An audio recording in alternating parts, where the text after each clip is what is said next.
There is a certain man known as the useless oldest son of Count Perdium. He is uncontrollable. He is a sword master that is stuck in his room. He is a man that is out of his mind. This man's name is Ghislain Perdium. While shaking in pain, a man in an armor contemplates about the fact that he lost to a garbage human like Ghislain. He could not believe that he who was the best knight in the north would lose to someone like that. Next to the knight, we see the bodies of several other knights. While the man was shaking in pain, someone walks up to him. The person asked him if the surrounding is cozy and warm. He told the knight that he put a lot of money into making the traps. The man talking was a knight with a nice armor and a pretty huge axe. With a cold gaze in his eyes, the man asked the knight if he likes the place. The knight became enraged when he heard this. He could not believe that a garbage human like Ghislain created a trap for him. He asked Ghislain if he knew about his plan beforehand. Our boy moved closer to the knight and told him that he knew everything.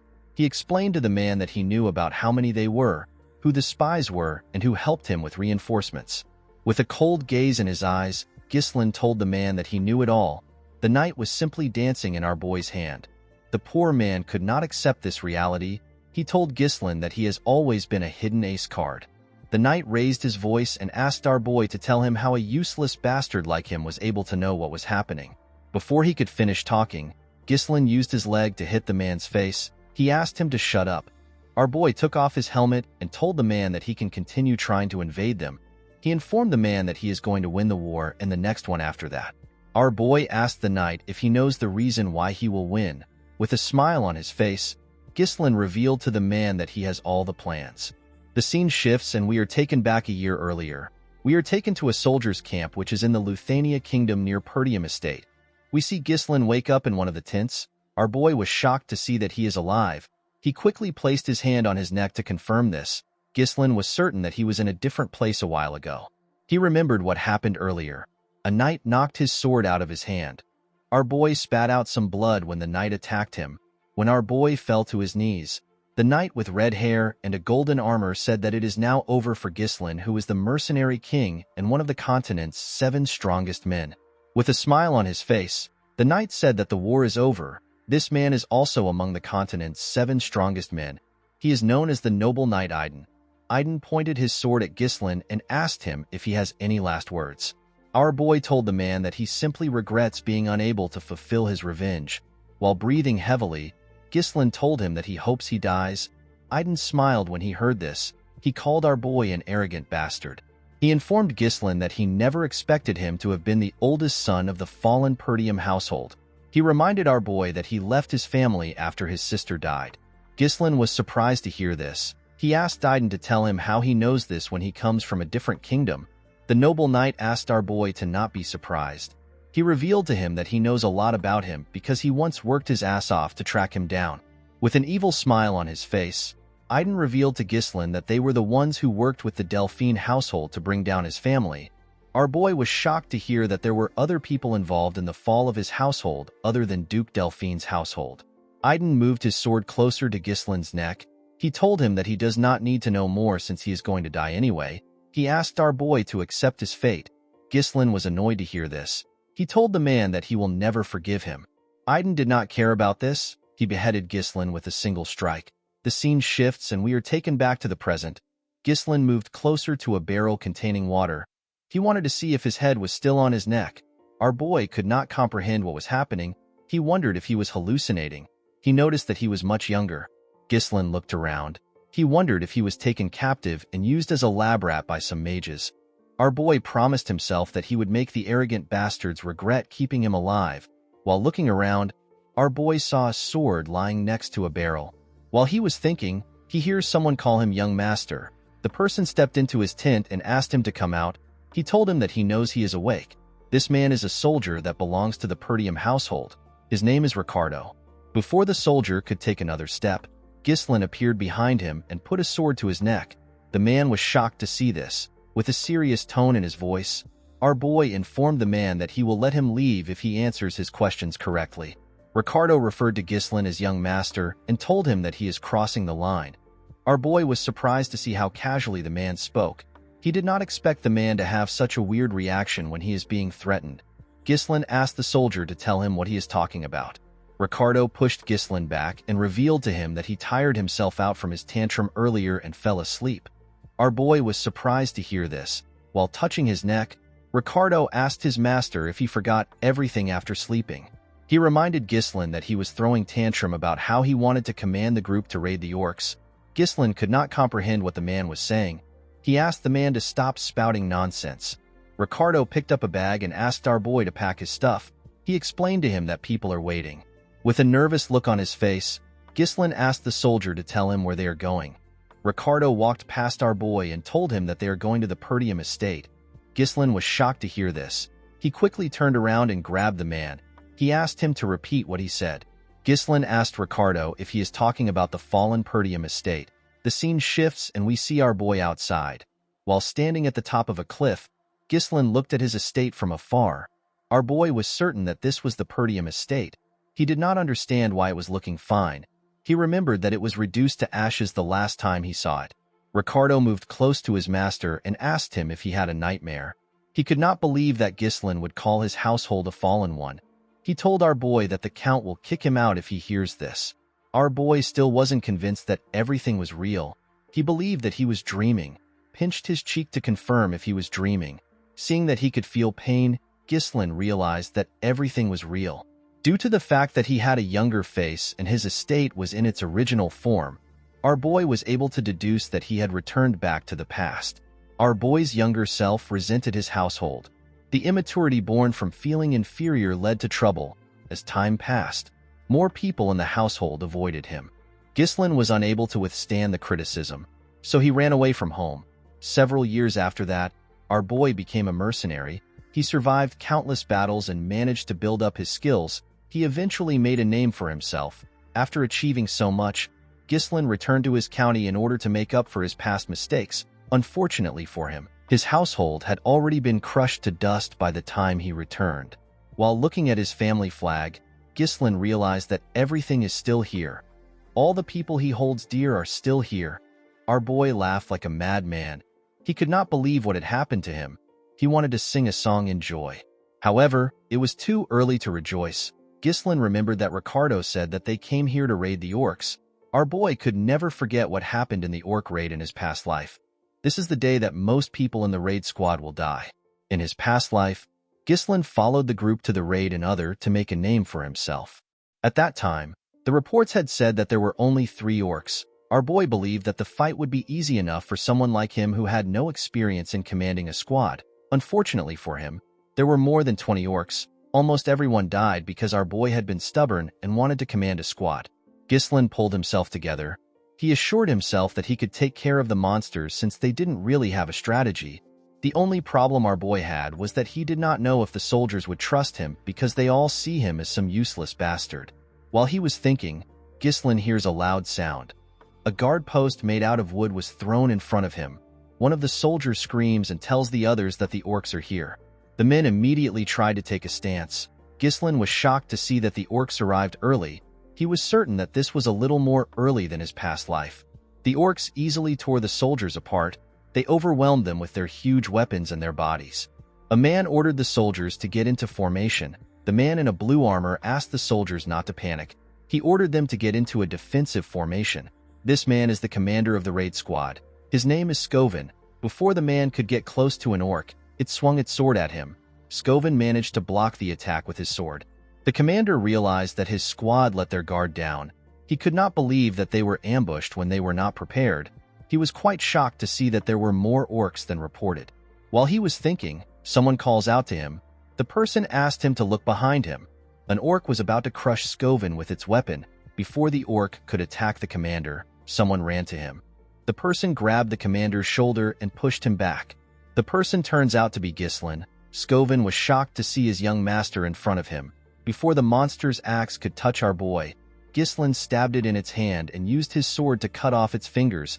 Immediately he did this. He cut the monster's thigh. Skovin and the rest of the soldiers were shocked to see this. The orc screamed out in pain and fell to the ground. Ghislain was annoyed to see the kind of cut he made. He realized that he could not yet use mana. He wished that he had returned to the past earlier.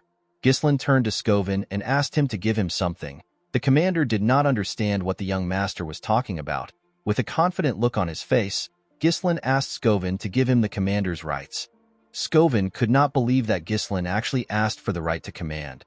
The commander knew that Ghislain was an idiot, but he never expected him to ask for the right to command when their soldiers' lives are on the line. Skovin stood up and told our boy that he cannot give it to him. Ghislain was surprised to hear this. The man walked forward and asked our boy if he believes that the battlefield is a game. He explained to our boy that he cannot give up the authority that the Lord gave him easily. Our boy was annoyed to hear this, however. He completely understood the man. He knew that he would have also behaved the same way if an idiot walked up to him and asked him for the right to command. While he was thinking, an orc rushed to attack him. Skovin asked his young master to step back. He told him that he is too inexperienced to lead the squad. Immediately he heard this, Ghislain took a stance.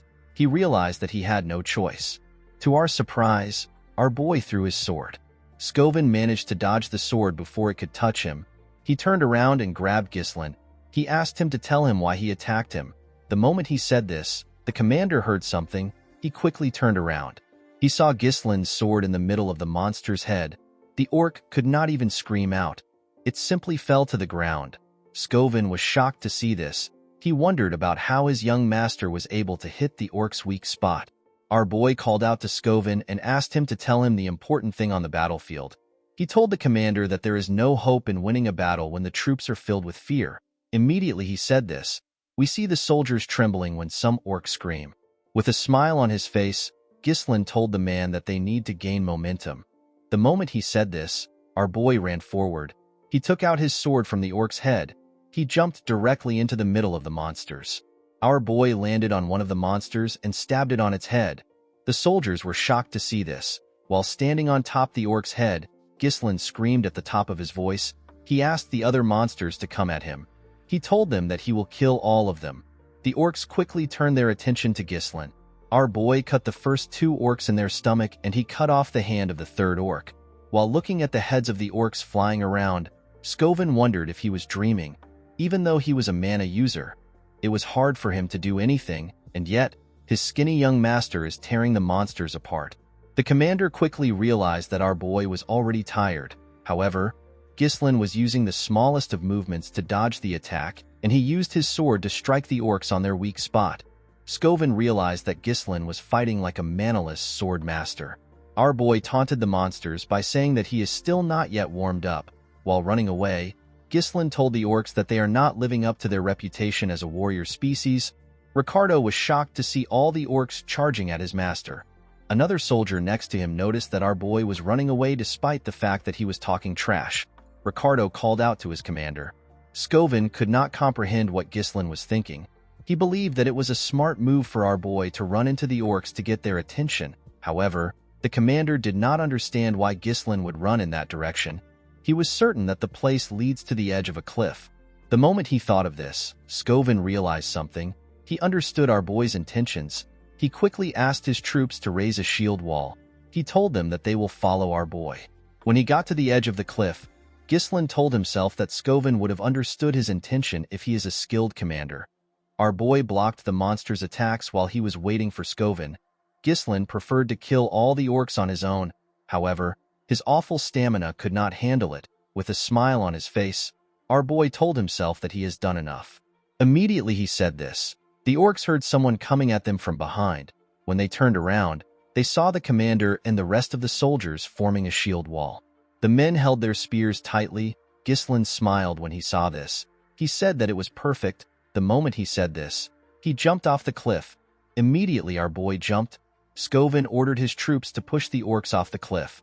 The soldiers moved close to the orcs and stabbed them with their spears, while screaming at the top of their voice. The soldiers successfully pushed the orcs off the cliff.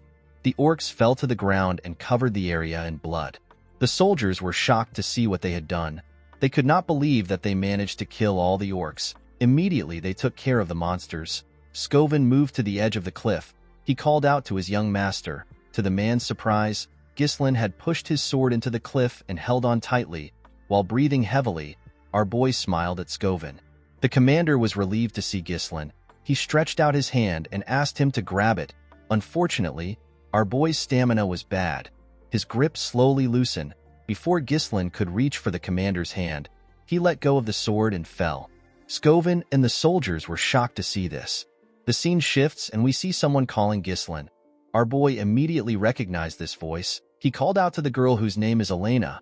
Our boy remembered how the girl cried when their mother died, how she used to thank him for helping her. He also remembered how his sister told him that she hates him. Ghislain was surprised to see memories of Elena. While he was thinking, someone grabbed him. The person turns out to be Elena. The little girl told her brother that she wants to go with him. The moment he heard this, Ghislain opened his eyes. He saw himself in a room. There was a cloth on his head. Ghislain was happy to see that the soldiers managed to save him. He wondered why he had such a weird dream. The moment our boy raised his head up, he felt pain all over his body. Ghislain realized that he was suffering the consequence of pushing his body to the limit. While our boy was shaking in pain, someone steps into the room. A maid with white hair was happy to see our boy awake. Ghislain was shocked to see the woman whose name is Belinda. The maid placed the bucket she was holding on the table and told her master that she was quite worried about him. She reminded Ghislain that she told him to let the soldiers handle everything. To Belinda's surprise, Ghislain rushed to hug her. The woman was shocked to see this. She asked her master if she offended him. Our boy told the woman that he is simply happy to see her. Belinda was Ghislain's personal tutor. Since he was little, Belinda was the only one who continued to stay by his side despite his idiotic antics. However, after the Perdium family fell to ruins, Belinda went missing. Our boy was no longer able to see her again. Belinda asked her master to tell her why he is happy when they see each other every day. Ghislain believed that he needed to tell his maid the truth. He asked the woman to listen carefully to him. He revealed to her that a catastrophe will soon strike their family. The maid asked her master to explain what he means. With a serious look on his face, Ghislain told the woman that he died and came back to life. The maid laughed and told her master that she knows that the orcs almost killed him. Our boy told her that he is not talking about that. Belinda explained to him that he is the one who is in danger and not the family. While the maid was warning our boy, he realized that she doesn't believe him. Belinda asked her master to tell her what he would have done if he was too hurt to go to the festival. Ghislain was surprised to hear this. Belinda asked her master if he has forgotten. She reminded him that Elena has been waiting for this day to go to the festival with him. She explained to her master that this is a great opportunity for he and his sister to become close to each other again. While looking at a picture of him and his sister, Ghislain remembered that a festival always happens at this time of the year. In his past life, Ghislain did not have time to enjoy the festival because of his traumatic experience. Our boy asked his maid to tell him when the festival will start. Belinda told her master that it will begin next week. A week from now is the day that Ghislain's life changed. While he was thinking, someone steps into his room. Our boy was shocked to see who came into his room. On the day of the festival, Ghislain got a memory that continues to haunt him. A week from today, his sister will die. The person who stepped into the room turns out to be Elena. Ghislain ran to hug his little sister. Belinda was shocked to see this. Elena was shocked to see what her brother did. She asked him to tell her what he is doing. Our boy told his sister that he has missed her. Elena pushed her brother back when she heard this. She told him that he is creeping her out. Ghislain was shocked to see how his sister easily pushed him back. He never knew that Elena was so strong. While dusting her clothes, Elena informed her brother that she came to see him because Belinda asked her to be here. She asked him to tell her the kind of game he is playing. She asked her brother if he believes that this will make everything okay. Ghislain asked his sister to tell him what she is talking about. Elena reminded her brother that he asked her to piss off because he is annoying. He told her that he feels disgusted from just feeling her breath. Ghislain was shocked to hear that he said this to Elena. Our boy remembered that he was not the closest person to his sister in his previous life. He was actually a complete piece of shit. Ghislain apologized to his sister for his behavior. Belinda was shocked to see that her master actually apologized first. Elena asked her brother if his head is all right. She remembered hearing that an orc hit him. Our boy was annoyed to hear this. He wondered why the two of them kept saying that he got hit. He told them that he was the one who got the monsters. The moment he said this, Ghislain felt a large amount of pain in his body. Our boy fell to the ground. With a cocky smile on her face, Elena told her brother that he came back unconscious after getting the orcs. The maid and Elena laughed when they saw the way Ghislain was trembling. Our boy was surprised to see the two of them laughing. He was happy to see that everyone acts exactly how he remembers them. Ghislain wondered why his past self wasted so much time on useless things. In the festival that happens next week, Ghislaine rejected Elena's offer to go together. He told her that the things that happened in the raid made him upset. This was the last time our boy saw his sister. Elena's body was found shredded to pieces along with her bodyguards. Ghislaine was annoyed that he did not go with his sister. While he was thinking, someone knocks on his door. 2 men in an armor open the door. These men were Elena's bodyguards. Their names are Jamal and Philip. Jamal informed his mistress that they were waiting for her. Elena asked the men if something is wrong. She reminded them that she asked them to wait outside. Jamal apologized to Elena. He revealed to her that the servants asked her to oversee their work on the festival supplies. Ghislaine was surprised to hear this. He asked the man to tell him why the maids would ask Elena to do such a thing. Belinda told her master that he does not know anything because he always lays around all day. She informed Ghislaine that there is a shortage of workers in Perdium, that even the young lady has to work. Our boy was surprised to hear this. He could not believe that they were actually short on workers. Of course, it was impossible for our boy to know anything about it because he never cared about such things in the past. Elena told her brother that she has to leave. The moment she turned around, Ghislaine told her that he wants to help as well. Elena was shocked to hear this. Belinda could not believe that her master volunteered by himself. Elena wondered if her brother really got hit on his head. In the town, we see some servants arranging and preparing for the festival. The people of the town heard Elena chasing her brother away. The girl informed Ghislaine that people will be too scared to work with him around. Our boy asked his sister if this is how she treats people that wants to help. The girl informed him that the best way for him to help is to stay out of their way. While his sister was pushing him away, Ghislaine remembered that her body was found near the slums, which is far from the festival grounds. Our boy believes that someone must have called Elena out there or forcefully moved her there. In order to prevent this, Ghislaine realized that he needs to know the ins and outs of the castle. While Elena was struggling to move her brother away, a soldier ran to him. The man referred to Ghislaine as his lord. Our boy immediately recognized this voice. He was surprised to see the old soldier. He referred to the man as Old Man Fergus. While breathing heavily, Fergus cleaned his sweat. He was relieved to see that his master was well.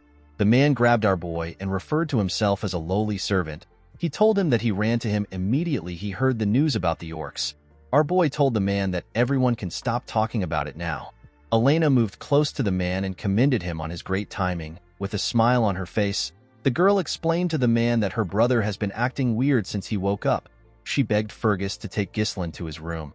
The old man easily accepted Elena's request. Ghislaine was annoyed to see how his hooligan image was getting in his way. Our boy realized that he had to give up.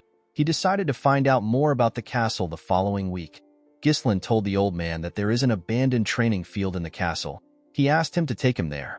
Fergus was surprised to hear this. He asked his master to tell him why he wants to go there. With a serious look on his face, Ghislaine informed the old man that he wants to train. Fergus was shocked to hear this. The scene shifts and we see our boy and the old man arrive at the training ground. Ghislaine was shocked to see the place. It was in a much better condition than he expected. Even the weapons were good. The place was a perfect location for our boy to train. Ghislaine never saw anything like this when he was a mercenary. Fergus revealed to our boy that they kept it maintained in case he wished to use the facility. The old man told Ghislaine that he always believed that what he was going through was just a phase. Our boy realized that the man also did this in his past life. Ghislaine tapped the man's armor and told him that he wants to live a long life. He revealed to Fergus that dying feels horrible. The old man was surprised to hear this. He asked his young master to tell him why he is speaking as if he has already experienced life and death. With a confident smile on his face, Ghislaine commended the old man for being sharp. He explained to Fergus that he died and got resurrected. Fergus told our boy that he is not interested in jokes. Ghislaine asked the old man to step out. He told him that he wants to start training. Fergus bowed his head and informed his master that he will be outside. Our boy understood that he has always treated everyone around him like they are his enemies. He realized that he was too short-sighted. In the past, it was revealed that the person behind Elena's death was a neighboring territory. Thanks to this, Perdium got caught up in a war. This led to its downfall. Elena's death was essentially the starting point of the household's downfall. Ghislaine decided to set things straight in this life. In order to achieve his goal, our boy knew that he had to get a better physique. Unfortunately, our boy did not have a lot of time. Ghislaine was still certain that he will be able to learn mana control. He sat in a lotus position and began to meditate. Mana is a supernatural resource that allows humans to break through their limit. Most people say that noticing and taking in mana is the hardest part. However, our boy was able to do this easily, even on the chaotic battlefield. He connects the mana particles floating in the air and bundles it up as if he is spinning a spool. For someone like him who had experienced thousands of battles, it was quite easy to create a mana core. However, this was not enough. Ghislain did not join the 7 strongest men in the land with just this technique alone. With the method from the half-burned book of magic that he picked up and the natural mana core of humans, our boy is able to create a second and even a third core. He creates a connected mesh of multiple cores in order to create an explosive force. Ghislain screamed out in pain as the mana traveled through his body. Our boy spat out some blood from his nose and even his mouth. He was surprised to see that he was only able to create 3 cores in his past life. He actually managed to get 5 cores. This method allows one to create an explosive force in a short time, but it also requires an extremely large amount of mana in return. This was the primary reason Ghislain lost to Aiden in his past life. The noble knight brought a whole knight order to fight against him when he had ran out of mana. Our boy was certain that he would have won if it was a fair fight. Ghislain knew that this technique was an unstable one. However, he did not mind. Our boy knew that he had a youthful body and a lot of time. He assured himself that he will be the one to behead Aiden this time. With a look of anger on his face, Ghislain promised to destroy the bastards that helped House Delphine to destroy their county. The scene shifts and we are taken to the day of the festival. We see Ghislain gear up and walk into the festival grounds. Elena was shocked to see her brother. She asked him if something is wrong. She reminded him that he never used to come to things like this.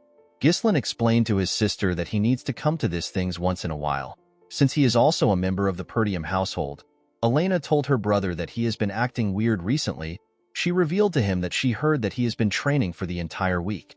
With a nervous look on his face, Ghislain explained to his sister that there is nothing weird for the heir of a knight family to be training. Elena reminded her brother that he never cared about these things before. She reminded him that he said that their father is annoying and he cannot wait to be lord. Our boy was shocked to hear what he said. With a bright smile on her face, Elena informed her brother that she likes the way things are now. She told him that it feels as if he has returned to his old self. Ghislain realized something in the past week. Due to the fact that his actions have changed, his reception and his future are also slowly changing. While thinking, our boy saw Belinda instructing Elena's bodyguards. She asked them to figure out a solution by themselves if Ghislain causes any trouble. She explained to them that they cannot afford to have any problems, especially when there are a lot of visitors around. The 2 men told the woman that she can trust them. Although the general flow of things were the same, it was difficult for Ghislain to gauge the impact of his actions on small events. Making good use of the information he has was our boy's work. Ghislain knew that he needed to respond to each situation effectively. Our boy followed his sister around during the festival. He carefully watched his surroundings to see if anyone is acting suspicious. After moving around for a while, Elena sat down. She told her brother that she enjoyed the festival a little. She explained to him that it is a little boring to have the same thing every year. She wondered if there was nothing new this year. Ghislain found it odd that nothing had happened to his sister even though the festival is almost over. He wondered if this happened because he is with his sister. While he was thinking, someone asks Elena if she wants to check out other areas. The person turns out to be a soldier. The soldier explained to the girl that his friend told him that there are new events elsewhere. He asked the girl if she will come with him. Elena was surprised to hear this. She grabbed the soldier's hand and told him that the events have to be fun. Upon seeing this, our boy realized that the 2 soldiers in front of him are the traitors. Ghislain could not believe that Jamal and Philip were the traitors of their household. Elena's bodyguards were the most trusted knights in the feud. This is because they have protected Elena since she was a little girl. It was known that they were murdered while protecting her in the past. With a smile on his face, Jamal welcomed his mistress to the event. To the girl's surprise, there was no one there. Elena did not understand what was happening. She asked Jamal if there is really going to be an event in such a dirty place. With a nervous look on his face, Jamal told her that the people must have not yet prepared. He told her that people will soon arrive. Elena believed her bodyguard was joking with her. She asked him if he would perform in such a dirty place. While she was talking, our boy looked around. Although the place looked like a simple deserted street, Ghislain could tell that the men have carefully blocked the escape route. He realized that they must have made their preparations in advance. While he was thinking, his sister pulled him. She asked him to leave with her. Jamal asked his mistress to stay in order to see the show. Elena told the man that she is not going to watch a show in a place like this. Ghislain asked his sister if she works out. He told her that she is quite strong. Before the girl could reply, Philip appeared in front of her. With a scary look on his face, the man asked Elena to wait for a little while. The girl became nervous when she saw the look on his face. She told her two guards that they are acting strange. She asked them if something is wrong. Jamal apologized to her for scaring her. With a creepy look on his face, the man informed his mistress that a reasonable request came in. Elena was surprised to hear about a request. The moment Jamal said this, 3 men walked into the area. 2 of the men were wearing black clothes. The other man, who appears to be their leader, was wearing a blue coat with a blue hat. This man's name is Frank. Frank commended the men on their smooth work. Jamal walked up to the man. He told him that they brought their mistress just like they promised. He told Frank that their deal ends here. Frank noticed that Ghislain was also here with Elena. He told Jamal that he never asked him to bring our boy. While trembling, Elena held her brother. With a smile on his face, Jamal revealed to the man that he will give him Ghislain for free. He told him that our boy followed them foolishly without knowing that this would be his graveyard. Ghislain asked Jamal if he really believes that he can get away with selling them out. With a cocky look on his face, Jamal asked our boy to worry about himself. He told him that they can simply run away to a faraway place. He explained to our boy that he and his friend have simply gotten sick and tired of the impoverished land which is tormented by barbarians. He told Ghislain that there are plenty of others leaving the county. The moment he said this, Ghislain moved close to him and attacked him. Our boy easily cut through his armor in one slash. Everyone was shocked to see this. Jamal's body tore apart. Our boy told the man that the people that left never tried to sell them out. Immediately he said this, he turned to Philip and asked him if he is wrong. The knight quickly grabbed Elena. He called Jamal an idiot. He could not believe that a knight would lose to an amateur. Before the idiot could unsheath his sword, Ghislain threw his sword directly at his forehead. The man could not comprehend what just happened. He fell to the ground and died. Elena quickly ran to her brother. One of the men in black asked his boss if they are really looking at Ghislain. The other man told Frank that our boy has never had any real combat experience or fundamental training. Frank told the men that they are definitely looking at Ghislain. Although they were caught off guard, Frank could not believe that our boy killed 2 knights instantly with attacks that used mana. While shaking, Elena asked her brother to explain what is happening. Immediately she asked her question. Our boy hit her neck and knocked her out. He carefully placed her on the ground and asked her to have a little rest. The moment he did this, Frank thanked him for making their work easy. He told Ghislain that he is much different from what he heard. He revealed to him that they were planning to take care of Jamal and Philip. The man smoked a pipe and asked our boy if he has been hiding his true skills. Ghislain took out his sword from Philip's head and asked Frank to tell him why he cares about his skills. Our boy took a careful look at the men. The men in black were nothing for him. However, Frank was different. The amount of mana he exudes is on a whole different level. Ghislain realized that he had to end the fight quickly. He released his mana and took out some strings. Before fighting, our boy asked the men to tell him who made the request. Frank told our boy that there is no need for a dead man to get that information. Ghislain already knew that the men wouldn't answer him easily. He took a stance and told the men that they will soon spill out the truth anyway. One of Frank's subordinates asked him if they should sever Ghislain's head. The man told his subordinate that he wants them to capture our boy alive and break all his bones so that he can't help but go mad.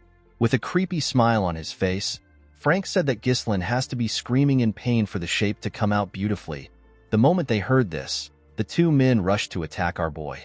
Ghislain took out something from his pocket and threw it at one of the men. The man was surprised to see a firecracker. The moment he lost focus, Ghislain moved close to him and stabbed him in the head. The other man calls this a shallow trick. He quickly attacked our boy. Ghislain moved his sword behind him and used it to block the attack. While holding on, our boy put his hand around the sword. He used his sword to hit the man's hand. Before the man could react, Ghislain beheaded him. The moment he did this, Frank attacked him. Our boy blocked the attack with the other sword.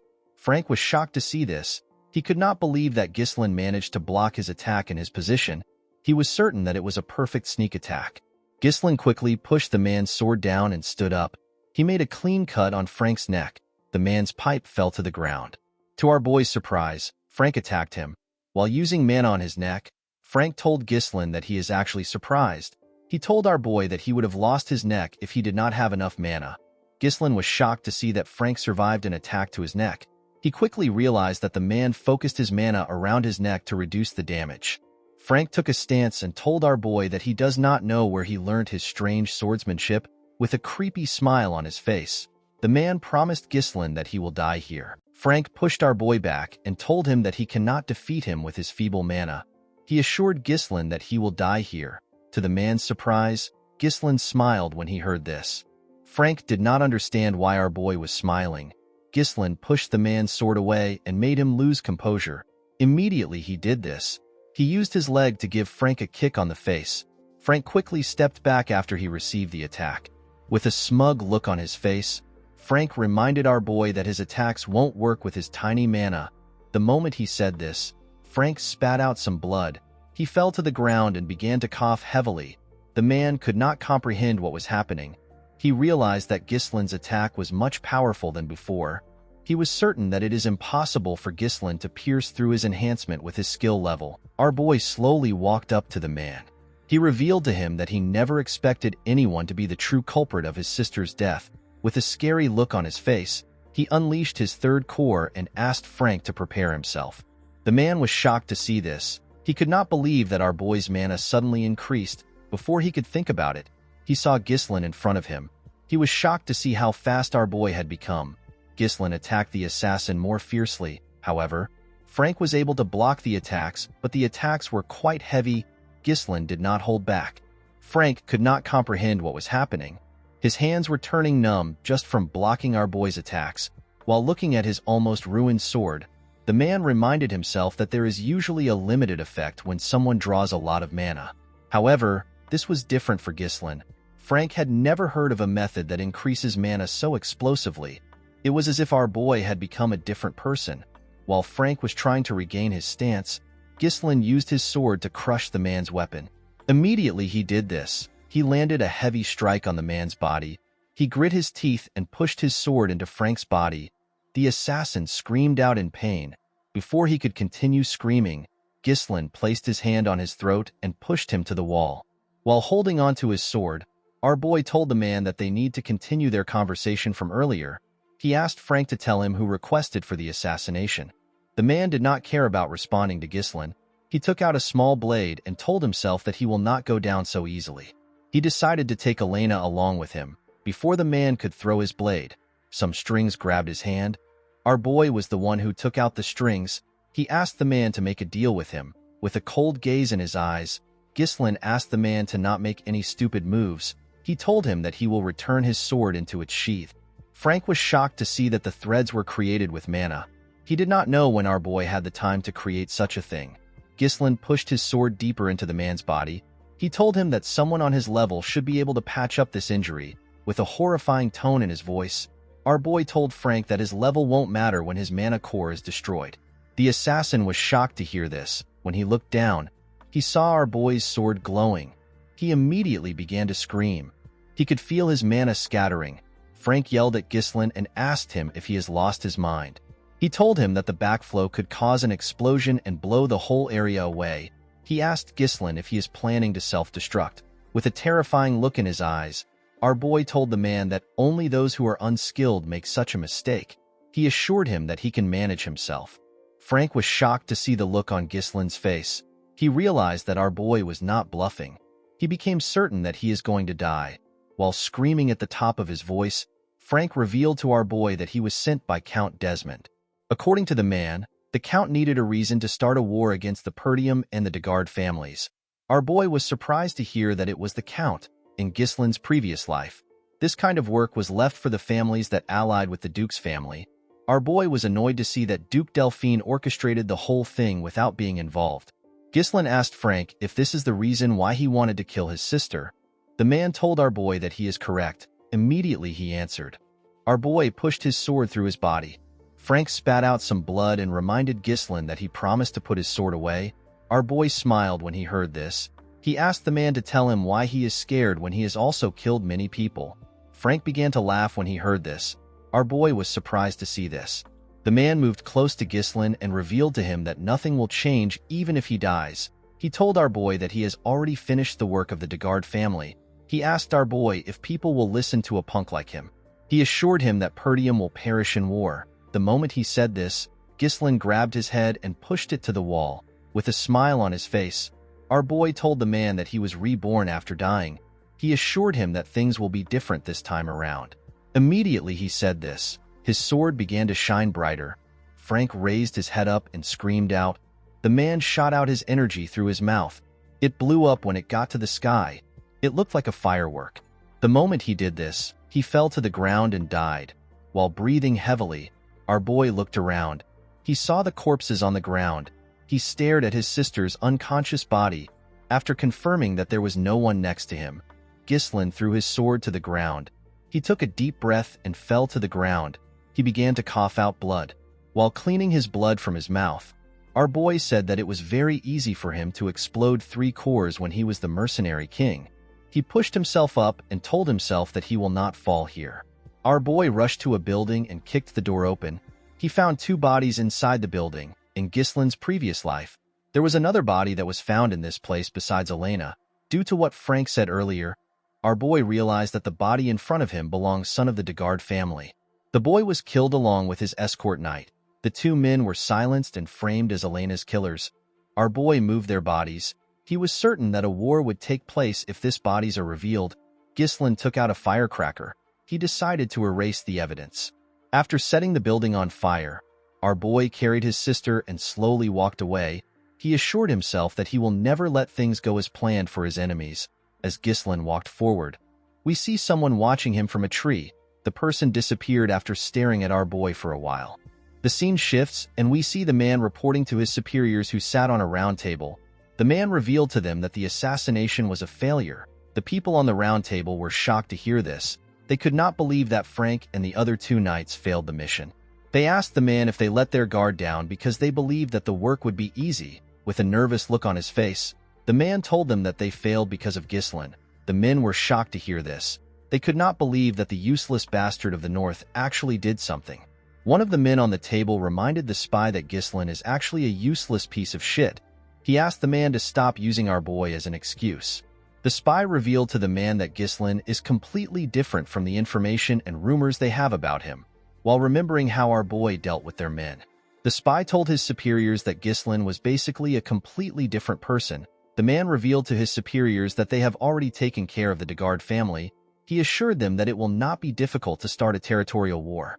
He begged them to give him another chance. The men asked the spy to shut up. They could not believe that he was not able to get enough information on one kid. They asked the spy if he knows that he has pushed their plans back. They could not believe that the man was asking for another chance when he failed his first mission. The members of the group ordered for the spy to be eliminated. The moment they said this, someone sitting on a throne told them that they are noisy. The man asked the spy to tell him the kind of chance that he wants. The spy assured the man that he can get rid of Ghislain. The man asked him to tell him how he wants to do this. The spy revealed to the mysterious man that he will make a duel happen naturally. He told the man that he has someone in mind. The men on the table asked him to tell them who he plans to choose. The man revealed to them that he plans to choose Cain Loges. This person is famous for his strength-based swordsmanship. Despite his young age, he is the epitome of strength. The spy assured his masters that there is no one in the north who is a match for Cain's strength. According to the man, Cain is Ghislain's cousin, so it won't be difficult to get them to meet for a duel. With a cold gaze in his eyes, the mysterious man told his subordinate that he will not be granted another chance after this. The spy assured the man that he will not disappoint him. The scene shifts and we are taken to the training hall of the Perdium household. Fergus stepped into the room and told his master that it is already meal time. The moment he said this, he saw something coming towards him. Our boy placed his thread on a sword next to the man. He wrapped the thread around the sword and used it to pull it to himself. Ghislain carefully moved his sword. He wanted to see how easy the thread was for him to handle. While swinging his sword, our boy saw the old man. Fergus moved close to his master and apologized for interrupting his training session.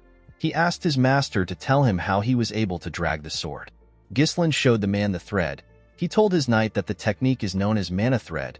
It is a way of using mana as a string. In our boy's past life, he used this technique all the time. However, at his current skill level, Ghislain needs to implode his core in order to use it like before because he is lacking mana. The only way our boy can use mana while using his threads is to create a smaller amount of threads. The old man was surprised to see his master's technique. He always believed that he had trained his mana well, but he had never seen something like this. Fergus did not know how his master was able to create this technique with mana. He was certain that Ghislain did not have any skills and he had not trained for a long time. Our boy asked the man if he needs something from him. Fergus told his master that he actually stopped by to tell him something. He bowed his head and thanked Ghislain for protecting his little sister. Our boy was surprised to see the old man thanking him. He told him that he did what he should have done. He asked Fergus to eat with him. A few days after that, the festival was paused. This was expected because a knight tried to traffic the young lady. Inside the castle, we see Elena complaining to her brother. She told him that no one believes her when she says that he saved her. She asked her brother to say something to the people. Ghislain assured her that it is fine. He told her that no one will believe him either. Belinda was annoyed when she heard what Elena said. She was annoyed to hear that Jamal and Philip were trying to take her. She believed that the knights were trying to take Elena for themselves. She told her mistress that she always believed that the two men were perverts. Ghislain was happy to see that his sister actually managed to survive. Although he was able to prevent the war from happening, our boy knew that their enemies won't give up easily. Ghislain knew that he cannot stop them on his own forever. He realized that he needed to grow his own military force. While he was thinking, a maid stepped into the room. She brought a cart containing their food. Our boy realized that he needed to get into politics if he wants to get the things he needs. The maid placed the plate on Ghislain's part of the table. When he opened the plate, he saw a piece of potato. Our boy was shocked to see this. Ghislain turned to Belinda and asked her to tell him when they will have dessert. The maid was surprised to hear this. She asked her master if he does not know how their situation is. The moment she said this, our boy hears someone screaming outside of the castle. He was startled when he heard the person. At the gate of the castle, we see a chubby bearded man asking the Perdium household to compensate him for the damage they have caused with the cancellation of the festival. It wasn't just the chubby man that demanded this. Other men were also asking for compensation. They were holding pitchforks. They asked Ghislain and his sister to come out. They asked them to stop wasting their money. The guards begged the men to calm down. Our boy looked outside the window to see what was happening. He did not understand what was going on. Belinda told her master that she knew this would happen. She revealed to Ghislain that their county is full of merchants who make a living from the profits that come from the festival. The profit was good enough for them last year. However, since the festival was cancelled after just one day, it is expected for the merchants to be angry. Ghislain was shocked to hear this. He never expected the county to be in such a bad situation. Our boy turned away from the window. He realized that he needed to stop the merchants. He was certain that they will get more aggressive if he doesn't do anything. Ghislain asked Fergus to tell him what the soldiers are doing. He asked him to send the soldiers down to calm the crowd. Fergus revealed to our boy that they do not have any soldiers. Ghislain could not believe what he was hearing. The old man explained to our boy that most of their soldiers have been dispatched to the Forest of Monsters for reconstruction because of the orc raid. Ghislain was annoyed to hear this. Perdium is basically eternally at war because of the barbarians in the north. On the other side of the county is the Forest of Monsters. Monsters can come from this place at any time. Ghislain could not believe that they did not have any money or soldiers. He moved Belinda to the side and told her that they need to talk. He reminded the maid that she is the one who manages his money. He asked her to use his money to calm the merchants down. With a surprised look on her face, Belinda told her master that he does not have any money left. Our boy asked her to tell him the reason. The maid reminded her master that the count cut off his allowance because he used to spend money like water. Ghislain could not believe that he was broke. He asked Belinda to lend him some money. The maid told her master that she doesn't have any cash at all. The scene shifts and we see Ghislain looking at the town through his window. Our boy could not believe that his family was in such a terrible situation. He wondered about what they actually have. Our boy knew that he could not do anything if he does not have any funds. Even if he has knowledge of the future, it does not matter without money. Ghislain realized that he needs to get money first. He wondered if there was something on the estate that could change his situation. While he was thinking, Ricardo barges into his room. Our boy was surprised to see the soldier breathing heavily. He asked him to tell him why he is in a hurry. With a worried look on his face, Ricardo revealed to his master that there is a problem. He told him that Kane wants to see him. Ghislain was shocked to hear this. The scene shifts again and we see Scoven breathing heavily. The man's face was heavily bruised. While he was trying to regain his stance, his opponent gave him a heavy punch on his face. The person punched the man on his chest plate. The attack went through the armor and damaged the commander on his chest. The moment he took the attack, he fell to the ground. At the entrance of the bar, we see Ghislain arrive. Our boy saw the commander fall to the ground. Scovin called out to his young master when he saw him. Our boy was annoyed to see this. Cain welcomed Ghislain. When our boy raised his head up, he saw a huge boy in front of him. With a smile on his face, Cain greeted his cousin. Ghislain took a careful look at Cain. He immediately remembered the boy's face. Cain is the heir of the Loges County. This is a county that his family has an alliance with. At this point in time, Cain was Ghislain's only friend and his enemy. While Scovin was shaking on the ground, Cain came down the stairs. Ghislain asked Ricardo to explain the situation to him. According to the soldier, he and the commander came to the tavern because they heard a report about a disturbance. When they arrived at the tavern, they found Cain with his escort knight. The arrogant boy recognized them and asked them if the rumors about Ghislain are true. Scovin explained the details of the rumors to the boy. Before the man could finish talking, Cain grabbed his mouth. With a creepy smile on his face, he asked Scovin to stop lying to the heir of the Loges County. This was how the idiot started to beat the commander. Cain asked Ricardo to tell the story well. According to the boy, the commander told him that our boy, who has never trained in his life, took down an orc with his bare hands and dealt with the traitorous escort knights on his own. Cain told Ghislain that he had to give the commander a little wake-up call to knock some sense into him. With a creepy smile on his face, Cain told Ghislain that none of this would have happened if he had not lied in the first place. Our boy immediately understood why the arrogant idiot was behaving this way. He remembered that Cain always treated him like his subordinate. Every time the arrogant boy visited Perdium, he always made a mess, even after Cain caused so much trouble. No one could say anything because Ghislain was basically his subordinate. No one in the county could look down on Cain. Unlike Ghislain, who always had an inferiority complex, Cain's confidence and bold demeanor were praised as qualities befitting of an heir. Thanks to this, Ghislain was criticized more by the people. Our boy smiled when he remembered this. Cain was surprised to see him smiling. He never expected this reaction. Normally, Ghislain would have charged at him after receiving this much provocation. The scene shifts and we are taken back some hours earlier. At the Loges County, Cain hears the spy ask him to kill Ghislain. The boy was shocked to hear this. The spy assured him that the esteemed one will support his family if he succeeds. Cain explained to the man that it is not difficult to deal with our boy, however, it is still an issue to kill the heir of a county. He asked the man to tell him how he is supposed to eliminate our boy. The spy explained to the boy that they can lure Ghislain into a duel and make it appear as if an unfortunate accident happened. It will look like a trivial dispute between heirs. The man revealed to Cain that he will accompany him disguised as an escort knight and orchestrate the situation. He assured the boy that everything will be fine.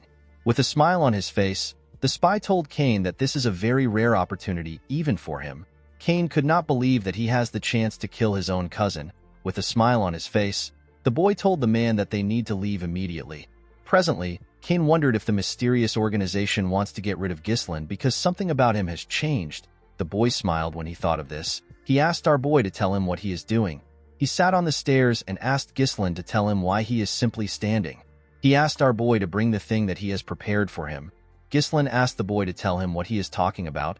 Cain told his cousin that he heard that the festival was interrupted. He told our boy that they need to liven up the mood and have an amazing time. He reminded Ghislain that they are always in sync when it comes to things like this. With a scary look on his face, he asked our boy if he is wrong. Ghislain was not scared of the boy. In fact, he did not know what he was talking about. After thinking for a minute, our boy understood what his cousin was saying. He asked him if he is talking about something. Ghislain recalled that Cain used to have him prepare alcohol and women every time he came here. Our boy granted his request back then because he did not want his huge cousin to beat him up. Because of Cain, Ghislain had to waste his precious money. Our boy remembered that Belinda told him that his father cut him off because he spends money recklessly. Ghislain smiled when he thought of this. He realized that it was right in front of him the whole time. He could not believe that his source of money was right in front of him. While he was thinking, Cain called out to him.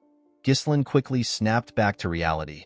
Cain asked his cousin to bring the things right now. He told him that he is waiting for him.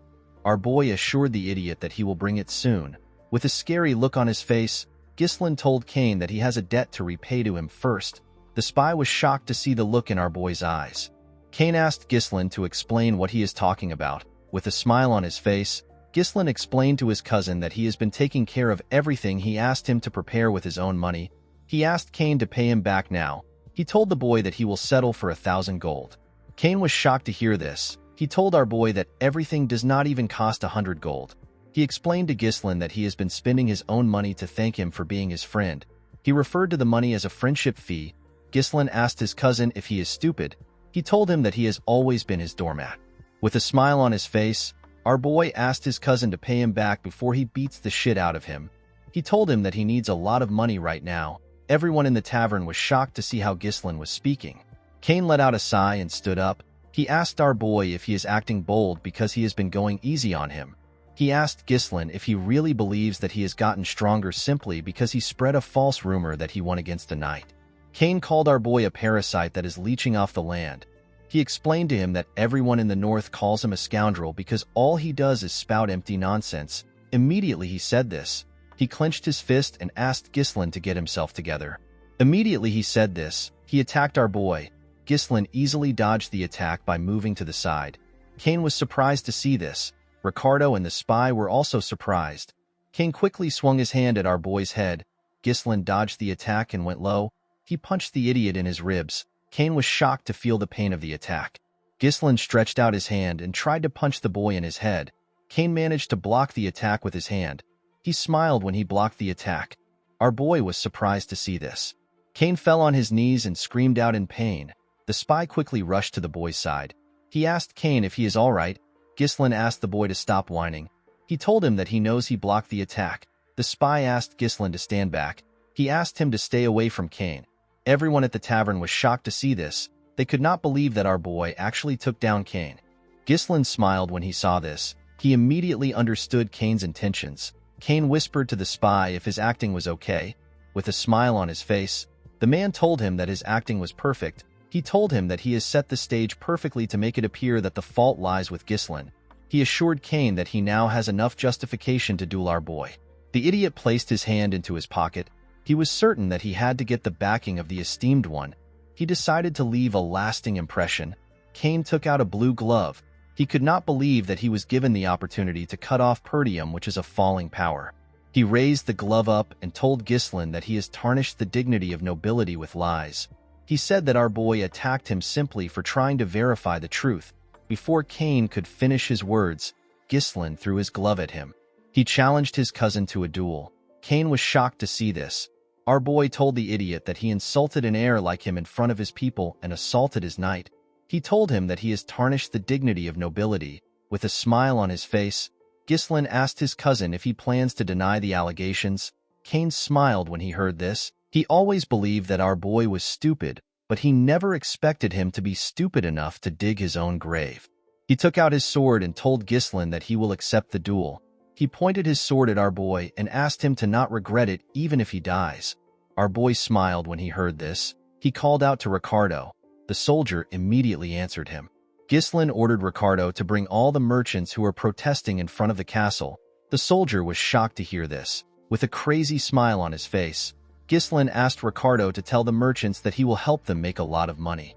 When the festival was cancelled, the atmosphere that had heated up to its peak suddenly cooled down. Some tourists regretted their decision to visit the county. Gislin was certain that the tourists were in a state of incomplete combustion. This is because they were not able to spend their money or their time. In this situation, if an event were to take place right now, it might soothe them. The scene shifts and we see Gislin and Kane on a stage. The two boys were surrounded by a large amount of people. They seemed excited to witness a duel between our boy and Kane. Most people there were happy to see that Gislin was going to get beaten up. Thanks to the fight, store owners opened their store and began to sell their items to tourists. The chubby merchant who was protesting asked everyone to place their bets. He asked them to bring their money. All the merchants immediately put down their money. They placed their bets on Kane. They were certain that this was a guaranteed win. Kane placed his huge sword on the ground and asked our boy to tell him why he would turn a sacred duel to a marketplace. With a smile on his face, the boy told Gislin that his sword will not stop even if he surrenders. Gislin was not surprised to hear this. He already knew that Kane and his escort knight planned to kill him. Our boy told his cousin that enough people have gathered. He told him that they can begin the match. The moment he said this, the spy asked him to wait. With a smile on his face, The man told Ghislaine that a proper bet cannot proceed. Everyone was shocked to hear this. The chubby man revealed to the people that no one bet on Ghislaine. People were not shocked to hear this. They believed that only a stupid person will bet on Ghislaine.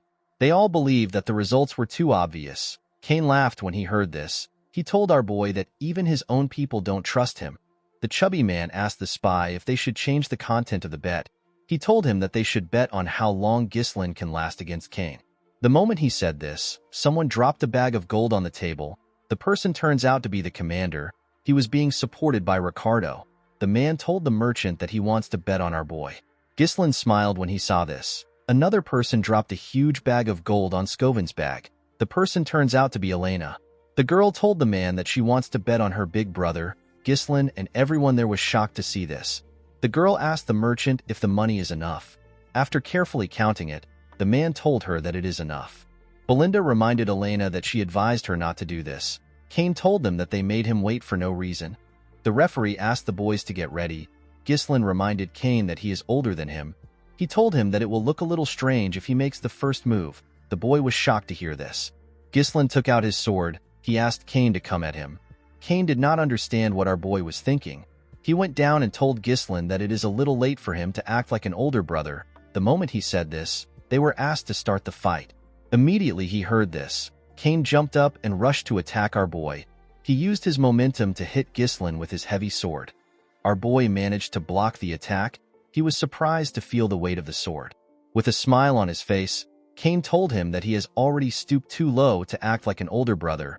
He used his sword hilt to push Ghislaine back. He grabbed his blade and used its hilt to attack Ghislaine's head. Our boy managed to dodge the attack by going low. The moment he saw this, Cain tried to kick him with his leg. Ghislaine was able to dodge the attack, but Cain's leg still destroyed the ground. Everyone was shocked to witness Cain's strength.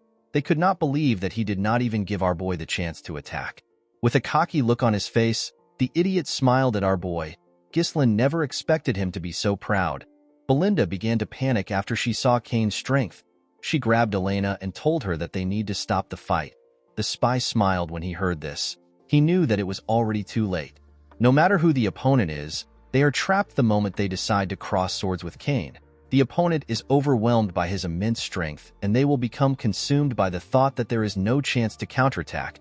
The opponent will end up using all their energy on evading attacks.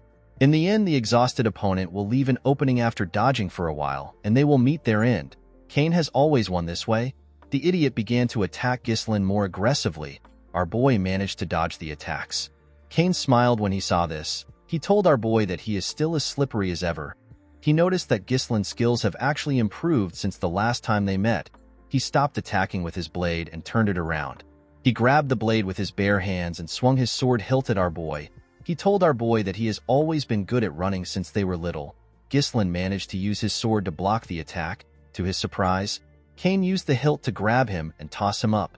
Everyone was shocked to see this. The man smiled when he saw this. He believed that our boy was finished as he slowly descended back to the ground. Ghislaine said that he wanted to go easy on his cousin. Unfortunately for the poor bastard, he crossed the line. Our boy gathered mana in his legs and carefully landed. Immediately he landed on the ground. He charged at Cain. The boy was shocked to see how fast Ghislaine was. Our boy landed an attack on his stomach. Cain was shocked to see this. The spy could not believe that our boy returned to a stable state by condensing mana into his leg. Ghislaine informed his cousin that his swordsmanship is ignorant. He could tell that Cain believed that he was the strongest just because his opponent would get scared if he showed a little bit of strength. Our boy took a stance and told Cain that he will open his eyes. Cain was annoyed to hear this. He rushed to attack him. Ghislaine used his leg to kick the boy's sword in order to push him back. Before the sword could reach our boy, he jumped up and moved to the side. As he went back down, Ghislaine struck Cain on his shoulder down to his hand. Cain pushed his sword forward. Our boy dodged the attack by moving to the side. He then used his leg to press Cain's sword down. Immediately he did this. He cut Cain close to his neck. Blood began to gush out of the places where Ghislaine struck earlier. Everyone was shocked to see this. The crowd began to cheer. No one expected Ghislaine to show this level of skill. Some people began to regret the fact that they bet on Cain. Elena asked the maid to see what she is talking about. Scovin smiled when he saw this. Cain noticed that he had shallow wounds. He was certain that Ghislaine could have gone deeper if he wanted. He wondered if he did it on purpose. The boy did not understand what was going on. He did not understand how Ghislain got this level of swordsmanship. Our boy glared at his cousin. He threw his sword away. He believed that the large gap in their skill will not provide enough entertainment for the people. He told his cousin that he will fight him barehanded. Cain was annoyed to hear this. Ghislain explained to the boy that he wants to use this opportunity to educate him. He rolled up his sleeves and told Cain that he will be educating him with his bare knuckles. Cain was shocked to hear his cousin say that he will educate him. Ghislain explained to Cain that he is not a match for him in swordsmanship, so he wants to give him a handicap.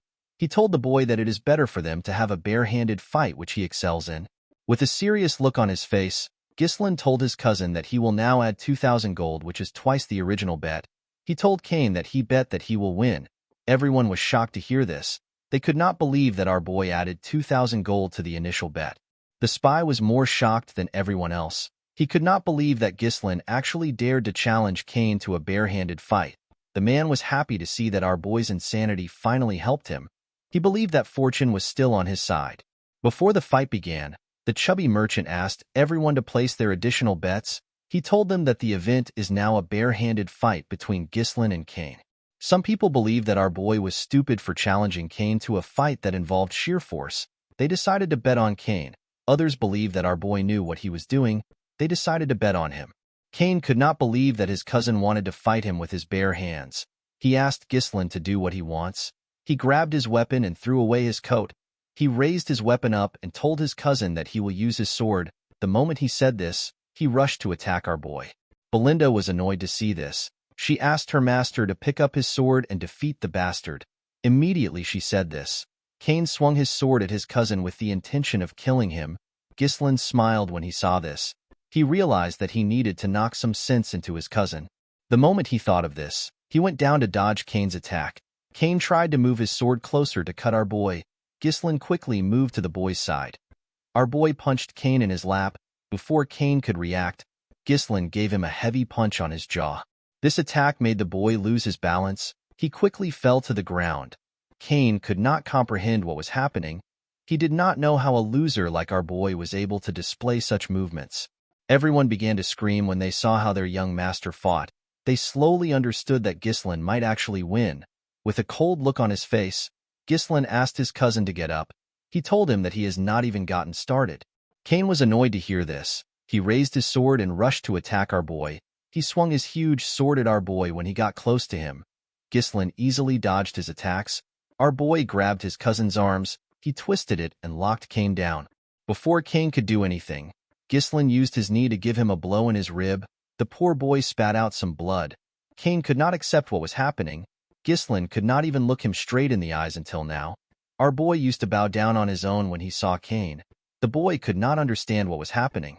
He believed that it would have been simple for him to kill Ghislain and secure his family's future. After Cain spat out some blood, our boy did not give him the time to rest. He pounded him without stopping. He beat the shit out of Cain. By the time Ghislain stopped, Cain's face and entire body had already swollen up. The boy trembled in front of our boy. Ghislain grabbed his hair. He told the boy that he pities his father.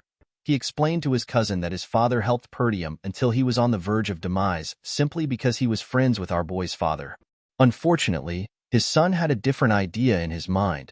Upon hearing this, Cain remembered something. A few years ago, we see Cain arguing with his father. He could not believe that his father wanted to send more support to the Perdium County. He reminded his father that they are also having a hard time right now. He asked his father to tell him why he continues to invest in a land that is withering away. He told him that it is like pouring water into a cracked bucket. He reminded the Count that it has not been a week since he returned, and yet he is already going back to help Perdium. Cain asked his father not to leave. He told him that everyone is asking him to stay. He asked his father to tell him why he insists on helping Perdium. Count Loges turned around and told his son that he is doing all of this because he is friends with Count Perdium. Cain finally understood what his father was talking about. The moment the boy remembered this, he saw Cain's fist coming close to his face. Cain closed his eyes out of fear. Upon seeing this, Ghislain told his cousin that he has done enough. When Cain opened his eyes, he saw our boy's hand in front of him. Ghislain asked his cousin to get up. Cain was surprised to see this. He faced his head down and told our boy that he accepts his defeat. Everyone was shocked to see this. The crowd began to chant their young master's name. They could not believe that he actually won. Some people regret betting on Kane, while others were thankful that they ended up betting on Ghislaine. Elena was happy to see that her big brother won. Belinda and the two soldiers were shocked to see that their master actually won. The spy got on the stage and called out to Kane. He moved close to him and began to yell. He asked Kane to tell him why he would accept his defeat just because he had a little bit of a disadvantage. He told the boy that he trusted him. Kane ignored him and told him that he is done. He told him that they need to leave. The man was annoyed to see that he chose a weak brat. While he was thinking, Ghislaine called out to him. With a smile on his face, our boy told the man that he has to do something. The man was surprised to hear this. He did not know what our boy was talking about. Ghislaine called the attention of his people. He told them that the man is volunteering to pay for all the meats and drinks of everyone in this place. The spy was shocked to hear this. The people were quite happy to hear what their young master said. They told Ghislaine that he is the best. The spy told our boy that he did not agree to this. He asked Ghislaine to withdraw his statement. Ghislaine placed his hand on the spy's shoulder. He explained to him that this is the price he has to pay for losing the duel. He told him that he expected him to have this much money. Our boy explained to the man that this money won't be deducted from the bet. Ghislaine pressed the man's shoulder and reminded him to add 2,000 gold to the bet that they originally set at 1,000 gold. With a horrifying look on his face, our boy told the spy that he already knows what will happen if he tries to run. Upon seeing the look on Ghislaine's face, the spy gave up. He knew that he was going to die if he does something stupid. He fell to his knees and accepted our boy's request. The next day, we are taken to Ghislaine's room. Our boy placed a huge box on his table. When he opened his box, Ghislaine saw a large amount of gold coins inside. This was the money our boy made from his bet. Our boy never expected the money to be so much. He was certain that he could hire a small mercenary corps with this money. Ghislaine closed his box. Our boy knew that it takes a lot of time to make more money. He was certain that their enemies won't wait for him. Ghislaine realized that he had to prepare faster in order to start the business that he has in mind. While he was thinking, our boy noticed that Elena and Belinda were next to him. With a nervous look on his face, Ghislaine asked them if something is wrong. With a bright smile on her face, Elena asked her elder brother to tell her where he plans on spending all his money. Our boy asked her if she wants some money. The girl told her brother that she is simply curious. Belinda told Elena that she already knows where he will spend it. She reminded her that Lady Amelia's birthday is coming soon. She asked her master if he put up a show because he wanted to buy Amelia an expensive gift. She told him that he is so easy to read. Elena could not believe that her brother was working so hard to look good in front of his fiancée. Ghislaine was shocked to hear this. He could not believe that he had a fiancée. Our boy asked his maid and his sister if he really has a fiancée. Belinda asked her master to not be shy. She told him that he does not need to play dumb just because he is embarrassed that they knew what he was thinking. Elena reminded her brother that they are talking about Amelia from the Rayfold County. Ghislaine's expression became grim when he heard the name of the county. Our boy remembered his fiancée. He remembered her as a spider. Amelia Rayfold is a noble among nobles. She is known for her kind nature and her actions towards everyone regardless of their status. She gained the deep support of the people of her territory. However, Amelia would later incite a rebellion and come to be known as the Witch of the North. She joined hands with the Delphine Duchy to drive the final nail into Perdium's downfall. Ghislaine remembered the girl as a traitor. Our boy smiled when he thought of this. He asked Belinda to tell him when their father will return. The maid told him that the Lord will be back in a week. Our boy realized that a week is enough for him. He stood up and told Belinda that he will be visiting the Rayfold County. Belinda was surprised to hear this. She told her master that it is not yet Amelia's birthday. She asked him to tell her the reason for his visit. Our boy revealed to her that he wants to get money from the county. The scene shifts and we see a beautiful noble lady place her shoes on the ground. The lady had a tattoo of a spider next to her mouth. She had beautiful red eyes. She asked someone to wear her shoes. The person turns out to be a poor little girl in rags. The little girl could not believe that Lady Amelia was giving her some shoes. Amelia told the little girl that she is the only one who deserves to walk barefooted on the land. She turned to her soldiers and asked them to provide food and shelter to the people around. Immediately they heard this. The men began to bring provisions to the area. The people were shocked to see this. As Amelia and her soldiers walked away, the people thanked her for what she did. The scene shifts and we are taken to Amelia's garden at the Rayfold Manor. We see a man cleaning Amelia's feet. The man commended Amelia on what she did today. This man's name is Bernaf. He is Amelia's escort knight. While petting her cat, Amelia revealed to her knight that her father has always demanded absolute obedience from the people of his territory. According to Amelia, the common folk will always follow those who keep them warm and well-fed. Bernarf told his mistress that she has now won the hearts of the people. He assured her that her kind nature will be favorable in the future successor competition. The moment she heard this, Amelia used her leg to hit Bernarf's face. She asked him to tell her what happened in the duel against the finest sword of the north. Bernaf apologized to his mistress. He explained to her that he wanted to avoid needless attention. He told her that people will begin to pay attention to her if he won the duel. He reminded Amelia that it is not yet time for her to show her claws. He kissed his mistress's feet and told her that his blade belongs to her. Amelia told her knight that he is naturally her blade since she invested so much into him. She raised his head up and moved closer to him. With a scary look on her face, she told Bernarf that he is not allowed to be weak. Amelia let go of the man and asked him to tell her how things are with the merchants. Bernaf assured her that she does not need to worry about the Arctium merchants. He revealed to her that all the materials used for the reconstruction of the Forest of Beasts outpost, which was recently destroyed by the orc attack in Perdium, are being purchased through their merchant guild. He explained to Amelia that they are recouping all the support funds Count Rayfold sends to Perdium every year. He told her that they are also recruiting all the soldiers and knights leaving Perdium. He revealed to her that many of the soldiers are well trained from battles against the barbarian tribes, which make them excellent quality. Amelia commended her knight on his success. She reminded him to always maintain the appearance of an ordinary merchant guild. She explained to Bernaf that they cannot let their true identity be exposed until they have built up their strength. While they were talking, a steward comes to interrupt them. Bernaf stood up and told the man that the mistress is resting. He asked the steward to tell him who gave him permission to step into the garden. The steward explained to the knight that he just received news from the gate that Ghislain has come to visit. Amelia was surprised to hear this. She asked the steward to tell her why Ghislain came. The man revealed to her that our boy said that he has something to discuss about their merchant guild. Amelia and her knight were shocked to hear this. The scene shifts and we are taken to the visitor's room. Amelia stepped into the room and sat down. She saw our boy wearing a rough coat. He was holding a small flower. Ghislain greeted the girl. Amelia told our boy that his visit is quite unpleasant. She told him that he came without any prior notification. She asked him if he has not yet learned manners or etiquette. With a smile on his face, Ghislain told the girl that he wanted to give her a gift in advance because her birthday is coming soon. Our boy placed the flower he was holding on the table. He explained to her that he got the flower from the merchant guild up ahead.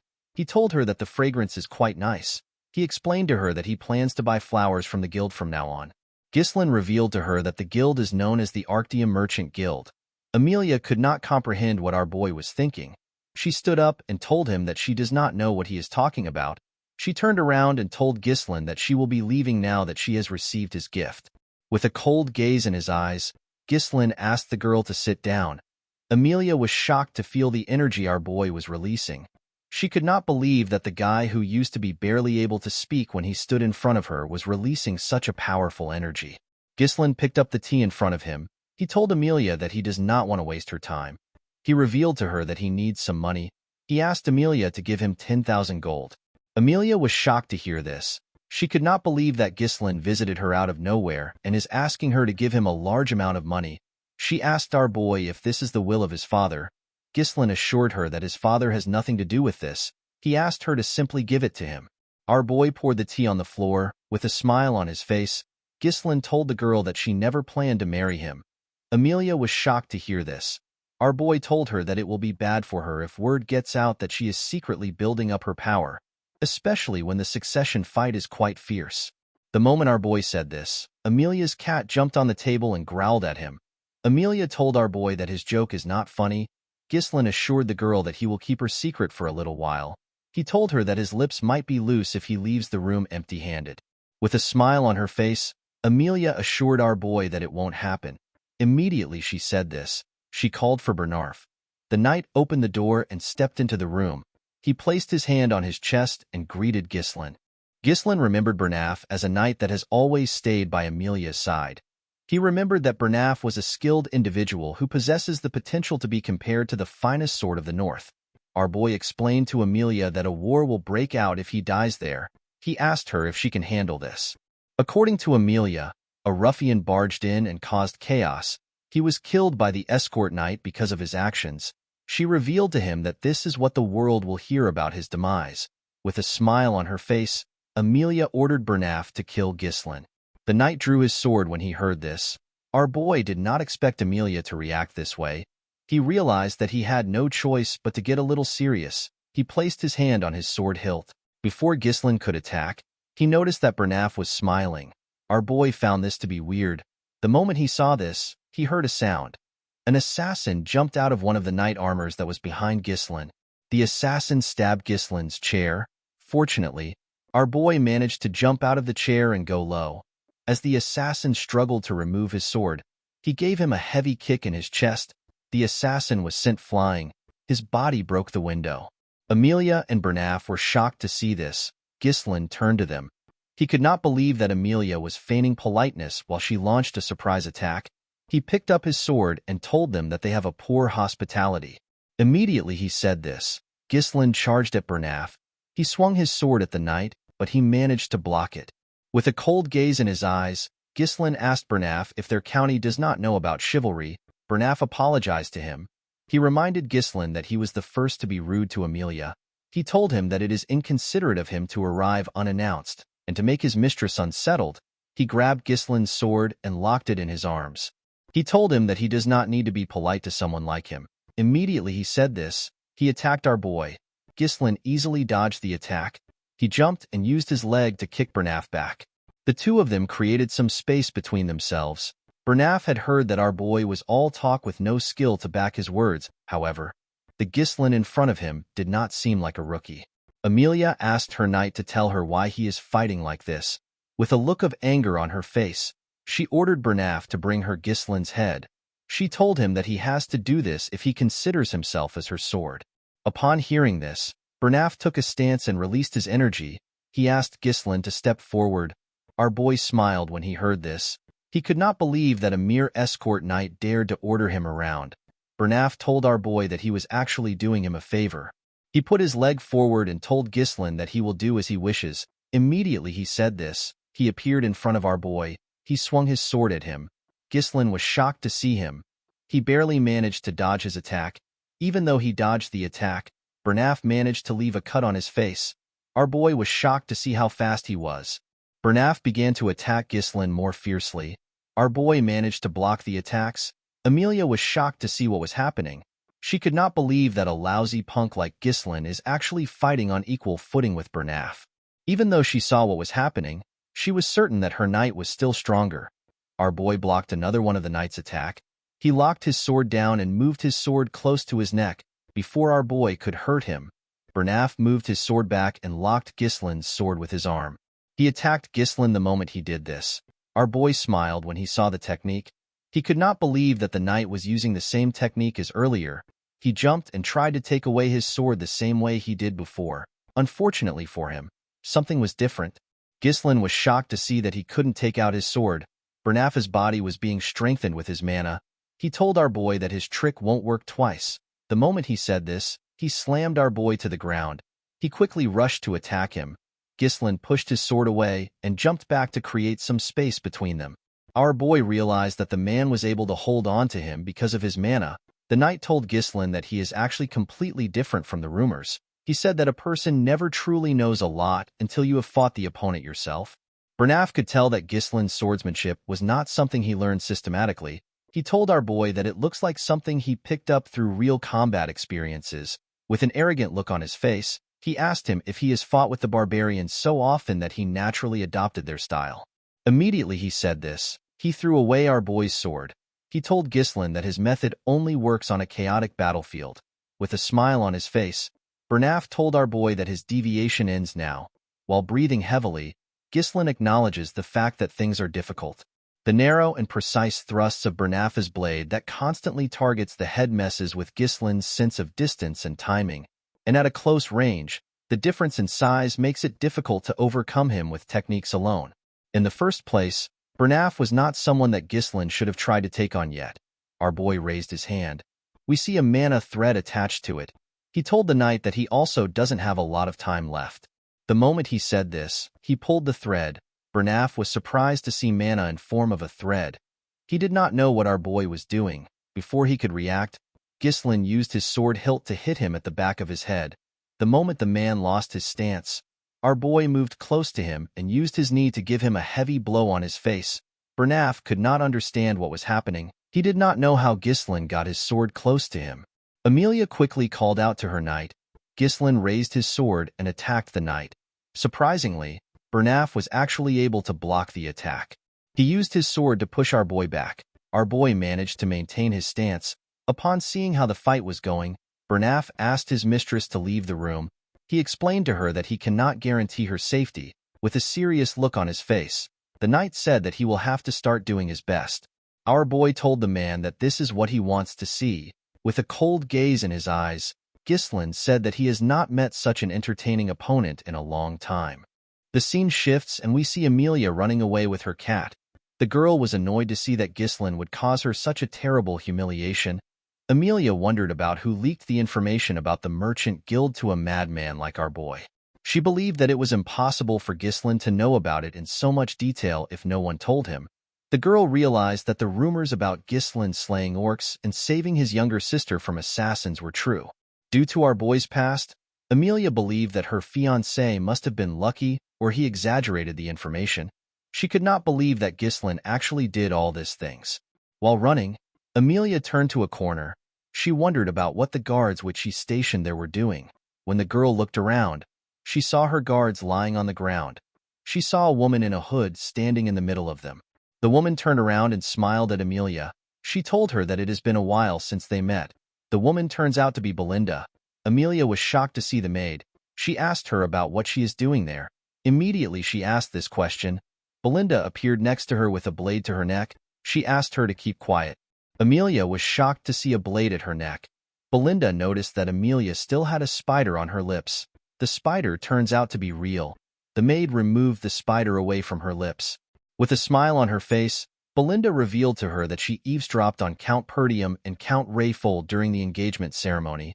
The maid heard that Amelia's siblings picked on her for having creepy spiders around. The girl raised the spiders herself and took her revenge. Belinda told the girl that she does not understand why she still wears a spider. She asked her if it is to overcome trauma or if it is a display of self-assertion. She threw the spider to the floor and told Amelia that it does not suit her. Immediately she said this, she crushed the insect with her leg. She asked Amelia to cooperate with her. The scene shifts and we are taken back into the room. Ghislain noticed that the air was rough. He was surprised to feel the overwhelming amount of mana which Bernaf was releasing. Bernaf remembered that our boy referred to him as an entertaining opponent. He told Ghislain that only a lowly mercenary would say such a thing. He could not believe that Ghislain was calling himself a noble like his mistress. Our boy was surprised to hear this. He reminded the knight that he is an escort. He asked him not to question his nobility. Bernaf rushed to attack Ghislain when he heard this. Our boy managed to block his fast attack. With a serious look on his face, he asked our boy to not disgrace the nobility. Immediately he said this, he began to attack faster. His attacks were on a whole different level from before. Ghislain was surprised to see how fast the attacks were. Our boy still managed to block them. Even though he was blocking the attacks, our boy was still having a hard time. He was surprised to see how the knight was pushing forward so fiercely. Ghislain became annoyed. He told Bernaf that he has done enough. He used his sword to push his sword aside. He tried to pierce the knight's head. Bernaf managed to use his sword to intercept the attack. He bent our boy's sword and pushed him back.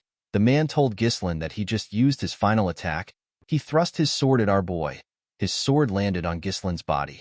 To his surprise, Ghislain used his shoulder to take on his blade. Bernaf realized that our boy braced himself for the injury and used his shoulder to push away his blade. Ghislain quickly attacked the knight with this chance. Bernaf managed to block it. The knight realized that he could never let his guard down until the very end. He pushed our boy's sword and locked it down. He used his leg to kick him away. He told Ghislain that this is the difference between him and a person who wields a sword for entertainment. While breathing heavily, Ghislain thinks about how entertaining the fight is. With overwhelming speed, range, and consecutive attacks, Bernaf controls the flow of the fight. Any attempt to counter him in close quarters through grappling is instantly shut down. In a binding clash, Bernaf makes it seem like their swords are locked together. This is done to deceive Ghislain into thinking that the swords cannot be separated. With his current mana, it was impossible for our boy to counter his strength. The situation was not looking good for Ghislain. Of course, our boy could not counter Bernaf with the mana he is right now. While Ghislain was thinking, Bernaf charged at him. Our boy felt bad that he had to end the fight here. He raised his sword and took a stance. There was one thing which Bernaf overlooked. This was Ghislain's unique mana cultivation technique. Our boy unleashed his third core and charged at the man. The moment their swords touched, Ghislain pushed it down with his strength and knocked it out of his hand. Bernaf was shocked to see this. He did not understand how Ghislain got such an explosive mana during combat. Before our boy could pierce Bernaf's head, someone asked him to stop. The person turns out to be Amelia.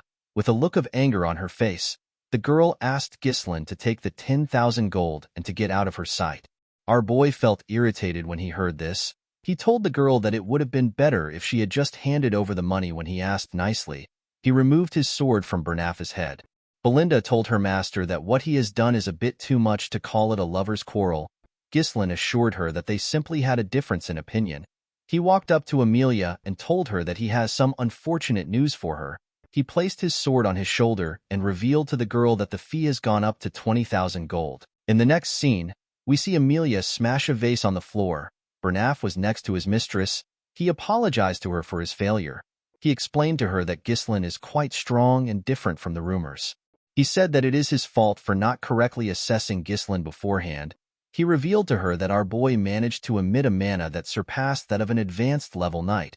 With a scary look on her face, Amelia said that Ghislain has changed.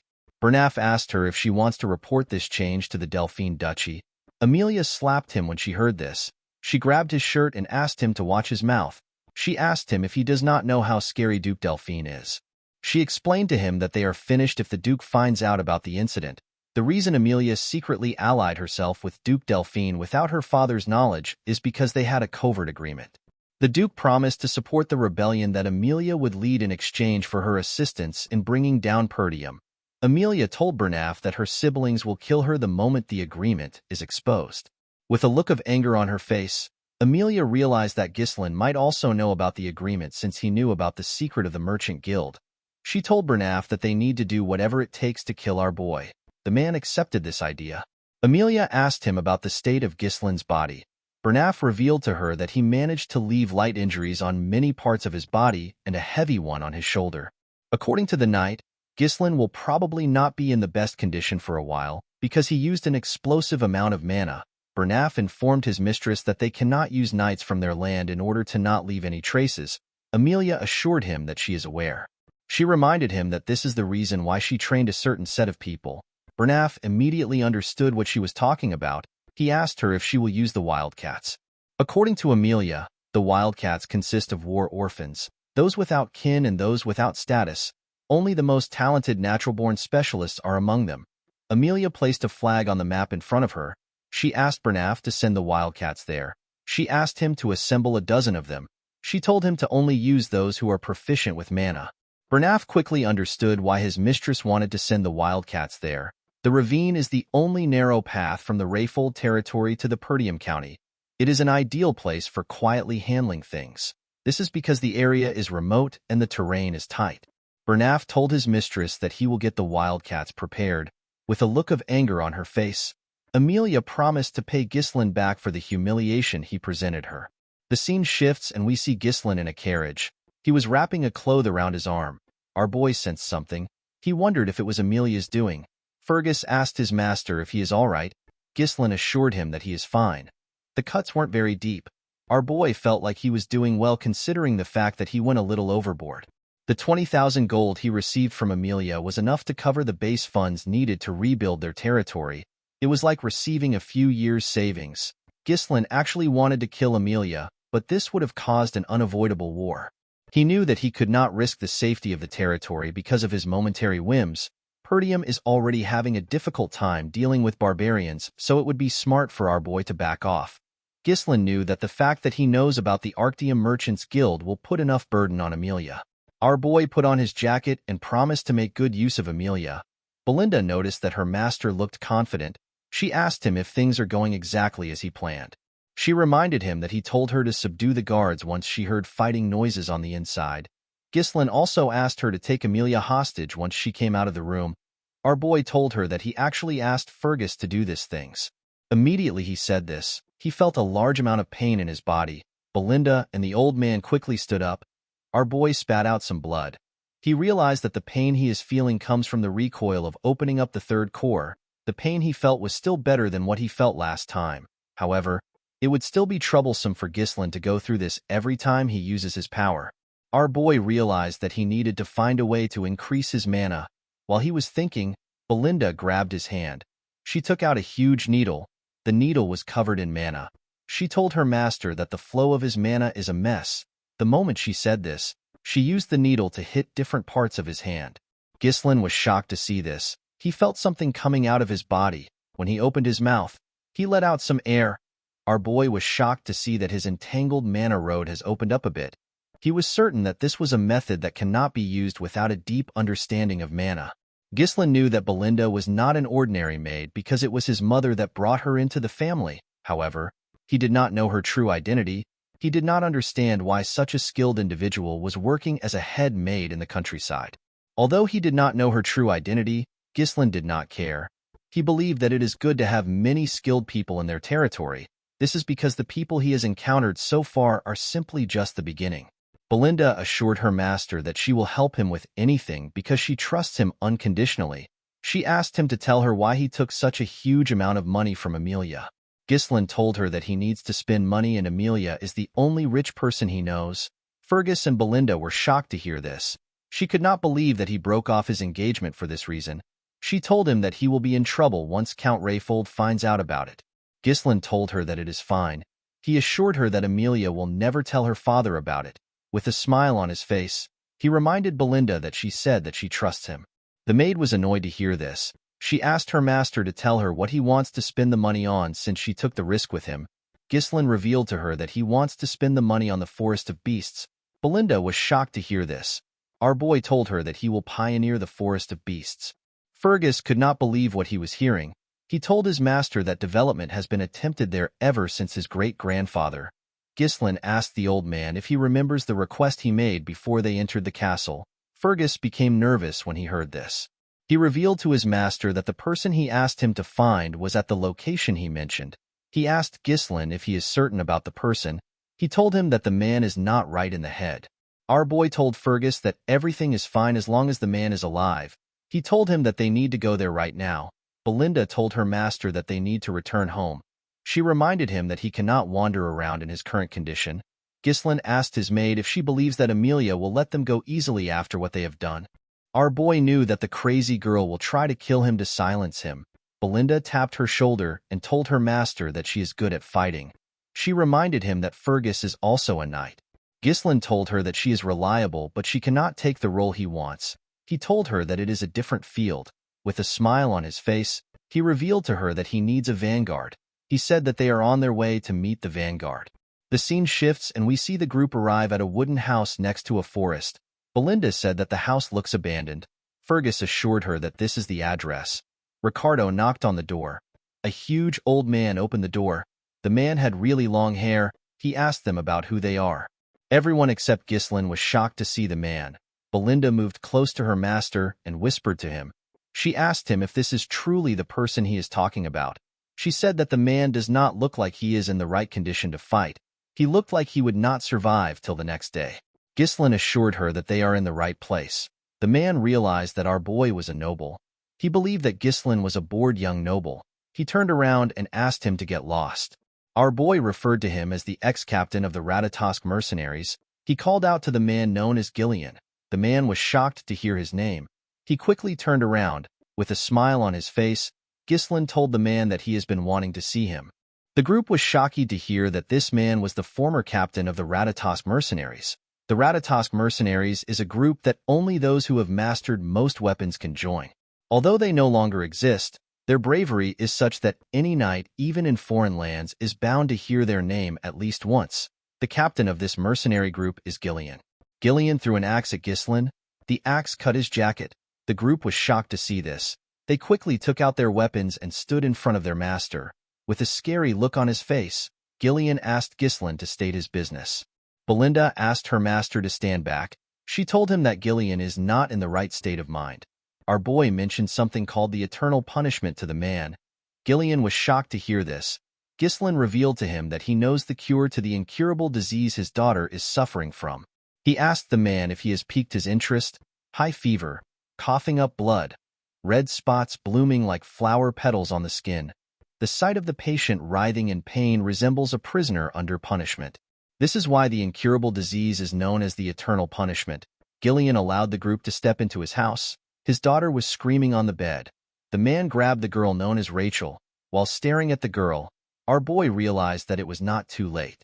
In his past life, our boy tried searching for Gillian to recruit him, but he was not of the world by the time Ghislaine found him. He had given up on everything and ended his own life as soon as his daughter passed away. Due to the condition of his house, Ghislaine could tell that the man had already sold all his assets to treat his daughter. All that was left were weapons. Rachel told her father that the pain is too much. She begged him to kill her. Our boy realized that he could not waste any more time. He took off his jacket and told the man that he will start the treatment now. Before he could do anything, Belinda placed her hand on his shoulder. She asked him to leave with her. The woman was scared for her master. Although she did not know what he was trying to do, she told him that this is not a problem that he can solve with his strength.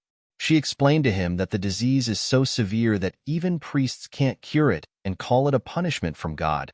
She asked her master to tell her what he plans to do about this disease. Our boy pushed her hand aside and told her that he can fix Rachel. Belinda was not convinced. She called out to him.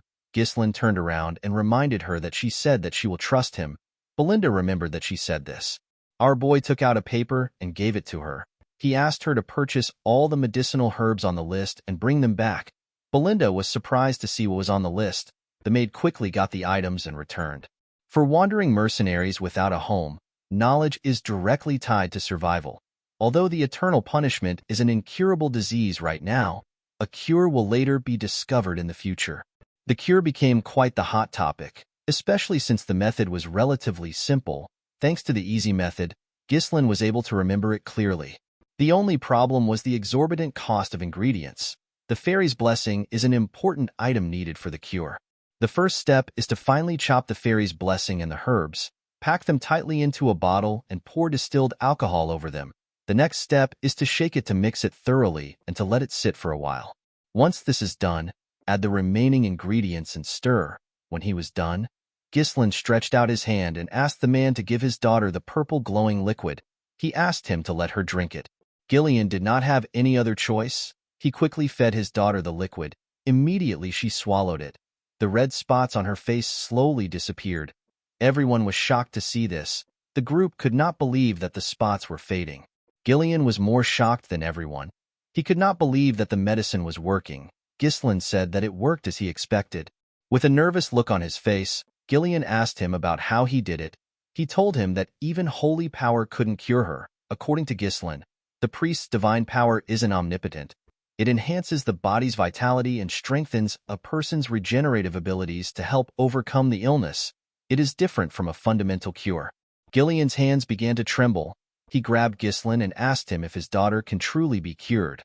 Our boy assured the man that his daughter will be cured in a couple of months. Gillian was shocked to hear this. He stepped back and bowed his head to our boy. He asked him about what he wants from him. The man knew that Ghislaine must want something from him to come to such a remote place to find him. He told our boy that all he has left is his useless body. With a serious look on his face, Gillian told our boy that he will become his slave or dog if he commands it. Ghislaine assured the man that he does not need any of these things. He told him that he simply wants the captain of the Ratatosk mercenaries. When Gillian raised his head up, he saw something shocking. He noticed that Ghislaine had the eyes of a dreamer. The man stood up and picked up an axe. He used it to cut his very long ponytail. The group became scared when they saw how the man looked without the ponytail. He was completely different from earlier. He now looked more alive. Gillian moved close to his weapons. He asked Ghislaine if there is anyone besides the people inside the room who have come with him. He asked him if there is anyone who might come looking for him. Our boy told him that he is here with his group. Gillian grabbed a spear and wrapped a rope around it. He asked our boy if he has anyone who holds a grudge against him. Ghislaine told him that he does. He explained to him that he will have more people like that in the future. The man grabbed the rope's end and threw the spear outside his house. He destroyed the wooden wall. The spear was sent into the forest in front of the house. Gillian managed to hit his target. Immediately he did this. He used the rope to drag his spear back to himself. When the spear came into the house, we see Gillian's target on it. The man had captured an assassin. His spear hit the assassin directly in the chest. While the assassin was struggling to take out the spear, Gillian grabbed his neck. He asked him to tell him who sent him. The assassin turned out to be a wildcat. The wildcat did not know how Gillian found him. The mercenary asked Ghislain to tell him what he wants to do with the wildcat. Our boy told the man that he already knows who sent him. Ghislain placed his hand on his sword. He told Gillian that he did not want to use his sword again today. Gillian placed his hand on his hilt to stop him from unsheathing the sword. With a smile on his face, the man asked Ghislain to leave it to him. He used his hand to snap the assassin's neck. After doing this, he bowed to our boy. Belinda was shocked to see how Gillian killed the assassin. He showed no hesitation in killing. She did not understand why her master would want to recruit such a dangerous person. Gillian went on his knees. He promised Ghislain that he will leave his life in his hands. Our boy realized that he has acquired a crucial card for the upcoming reconstruction plan. With a smile on his face, he told Gillian that he looks forward to working with him. The scene shifts and we are taken to a cabin in the woods. We see a wildcat trafficker reporting to the rest of the members. He told them that their teammate has been killed. The wildcats were shocked to hear this. While they were all talking, someone asked them to lower their voices. This person is known as Vigo. The traffickers apologized to their captain for raising their voices. The captain explained to the man that Bernaf said that Ghislain wouldn't be able to find the reconnaissance unit and it would be impossible for him to kill them. He asked the man if the reconnaissance unit is stupid or if they were given the wrong intel. The man did not know what to say. He revealed to Vigo that Gillian has joined the team. The man was surprised to hear this. He stood up and grabbed his teammate's neck. With a scary look on his face, he asked him if he is certain. While trembling, the man told his captain that he is certain. He said that he saw it with his own eyes. Vigo smiled when he heard this. He was happy to hear that his former captain was finally starting to make a move. The scene shifts and we see Gillian riding a carriage through the woods. Belinda complained about the carriage suffocating her. She asked her master if Gillian really needed to bring so much weapons. She told him that he is not an arms dealer. She said that a sword or two should have been enough. She could not believe that they had to buy another carriage because of Gillian's weapons. Ghislain told her that they already needed to buy one to take Rachel comfortably to the county. He assured her that it is fine.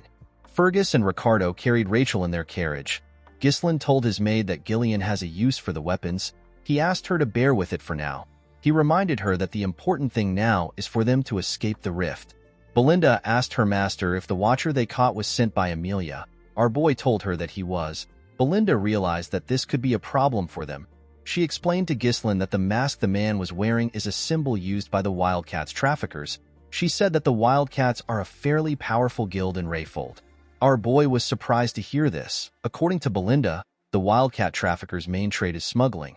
They also take on assassination, drugs, human trafficking, and other things. They are filthy trash who take on all kinds of vile work. Among the members are many skilled former mercenaries. This made them a shadowy guild that has armed combat power. Ghislain asked Belinda to tell him how she got this information when she stays in the castle all day. The maid told him that she heard these things before she started working there. She asked her master to be careful because the Wildcats are persistent. Ghislain smiled when he heard this. He assured her that he will be fine. He reminded her that they have Gillian with them. Immediately he said this. We see something come out of the ground after their carriage passed by it. The things ran after the carriage. Gillian sensed their presence. The things jumped out of the ground when they caught up to the carriage. The things turned out to be the Wildcats. They rushed to attack Gillian. The man was surprised to see an ambush from the ground. He took out his axe and his sword.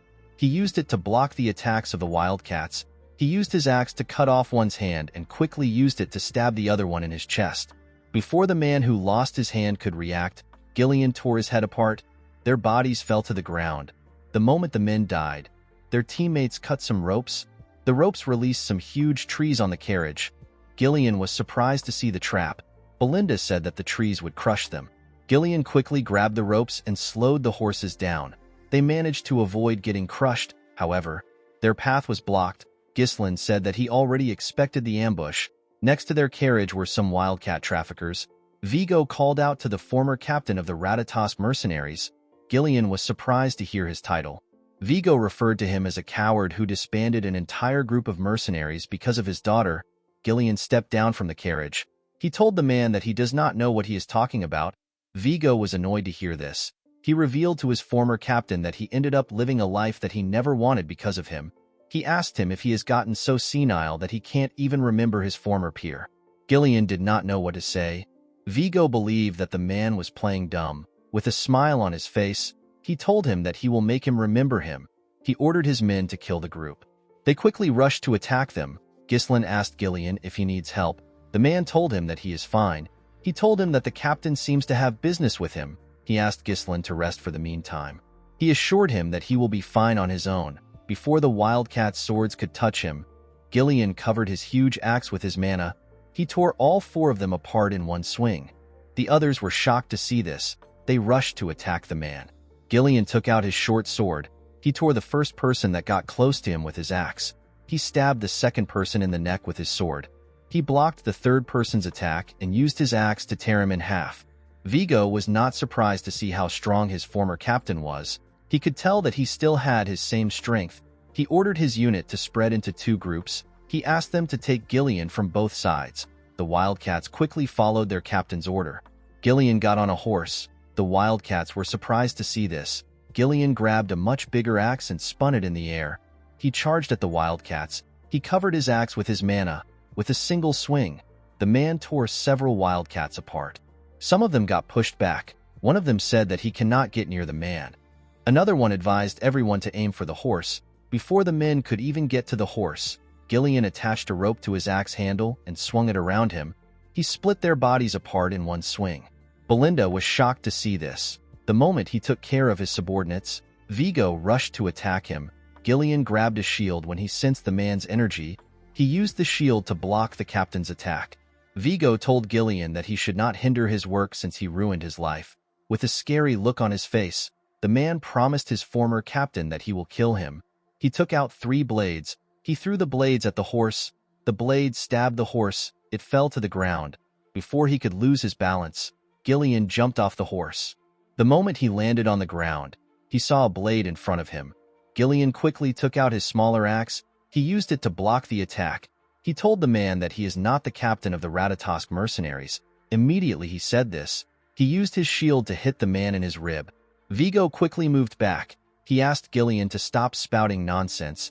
He asked him to tell him who he is if he is not the former captain of the Ratatosk mercenaries. Gillian covered his axe with his mana. He said that he has discarded his past. He told Vigo that he is now Ghislain's subordinate. Vigo was annoyed to hear this. He charged at Gillian. He promised to kill him at all costs. Gillian blocked his attacks. Vigo pushed his sword into the shield. He revealed to Gillian that the mercenary company disbanded after he left. He told him that he lost his purpose and ended up living a disgraceful life just to earn a living. Gillian pushed the man's sword away and swung his axe at him. Vigo dodged the attack by going low. He quickly attacked Gillian with his leg. The man managed to block the attack with his wooden shield. However, the shield got destroyed. Vigo explained to Gillian that he was prepared to sacrifice his entire life to make the Ratatosk mercenaries the best in history. He could not believe that his former captain threw away everything only to end up as a mere pawn of a spoiled noble. The man took out some blades. He told Gillian that he cannot forgive him. He covered the blades with his mana and threw them at Gillian. Gillian used his axe to block the blades. The moment he blocked the attack, Vigo appeared in front of him. He tried to stab him with his sword. Gillian dodged the attack. He quickly attacked him with his axe while he was in the air. Vigo managed to land in time and block the attack with his sword. The man smiled when he did this. He and Gillian began to attack each other more fiercely. The man believed that Gillian is still the same captain he knew years ago. While his former captain was spending his time trying to find a cure for his daughter, he was putting himself through countless battles to get stronger. The man believed that Gillian is no longer a match for him. Gillian attacked him with a huge swing. Vigo dodged the attack by jumping over him. He used his sword to hold himself and land behind Gillian. Immediately he landed. He used his leg to kick the 3 blades which Gillian blocked earlier. He fired the blades at him. Gillian used his armor to block the 3 blades. The moment he blocked the blades, Vigo rushed to attack him. Gillian sensed his presence and swung his axe at him. Vigo jumped and dodged the attack. He rushed to attack his former captain. He told him that it is over. Unfortunately for him, Gillian covered his hand with his mana and grabbed his blade. He asked Vigo if his reason for vengeance is hatred. Vigo did not reply. He was shocked to see that Gillian put mana around his hand to grab his dagger. He realized that Gillian was not showing his true power until now. Gillian slammed the head of his axe on the man's face. The attack sent Vigo flying. He was slammed into a tree. Gillian told him that he does not understand him. He believed that Vigo had a lot of chances to kill him if he wanted revenge. He asked him about why he did not come to kill him earlier. Vigo laughed when he heard this. He told his former captain that he does not know a lot. He revealed to him that he already visited where he used to stay, but he did not find the captain of the Ratatosk mercenaries. He said that he found a feeble old man who was not even worth killing. With a look of anger on his face, Vigo asked him to tell him where the Gillian he used to look up to disappeared to. Gillian threw the man's dagger on the ground. He asked him to pick it up. He told him that he is now a body bound to another's will. He took out his sword and told the man that he will still show his former comrade the highest level of respect. He said that he will do this as captain of the Ratatosk mercenaries. Vigo was happy to hear this. He picked up his dagger and charged at Gillian. His captain blocked his attack. Vigo said that this is what he wished for. He began to attack Gillian more fiercely. His captain managed to keep up with him. Gillian made a huge swing. Vigo dodged the attack by going low. He quickly attacked him. Gillian blocked the attack with his axe. He pushed Vigo's dagger down and used his sword to stab him in his rib. Vigo grit his teeth to endure the pain. He quickly attacked Gillian. The man managed to dodge the attack. He raised his axe up. He told Vigo that he will remember him. He referred to the man as the 5th unit commander of the Ratatosk mercenaries. He called him Vigo Villanos. Vigo smiled when he heard this. The moment he smiled, Gillian stabbed him. After the man died, Gillian picked up his dagger. While he was staring at his comrade's corpse, Ghislain commended him on his work.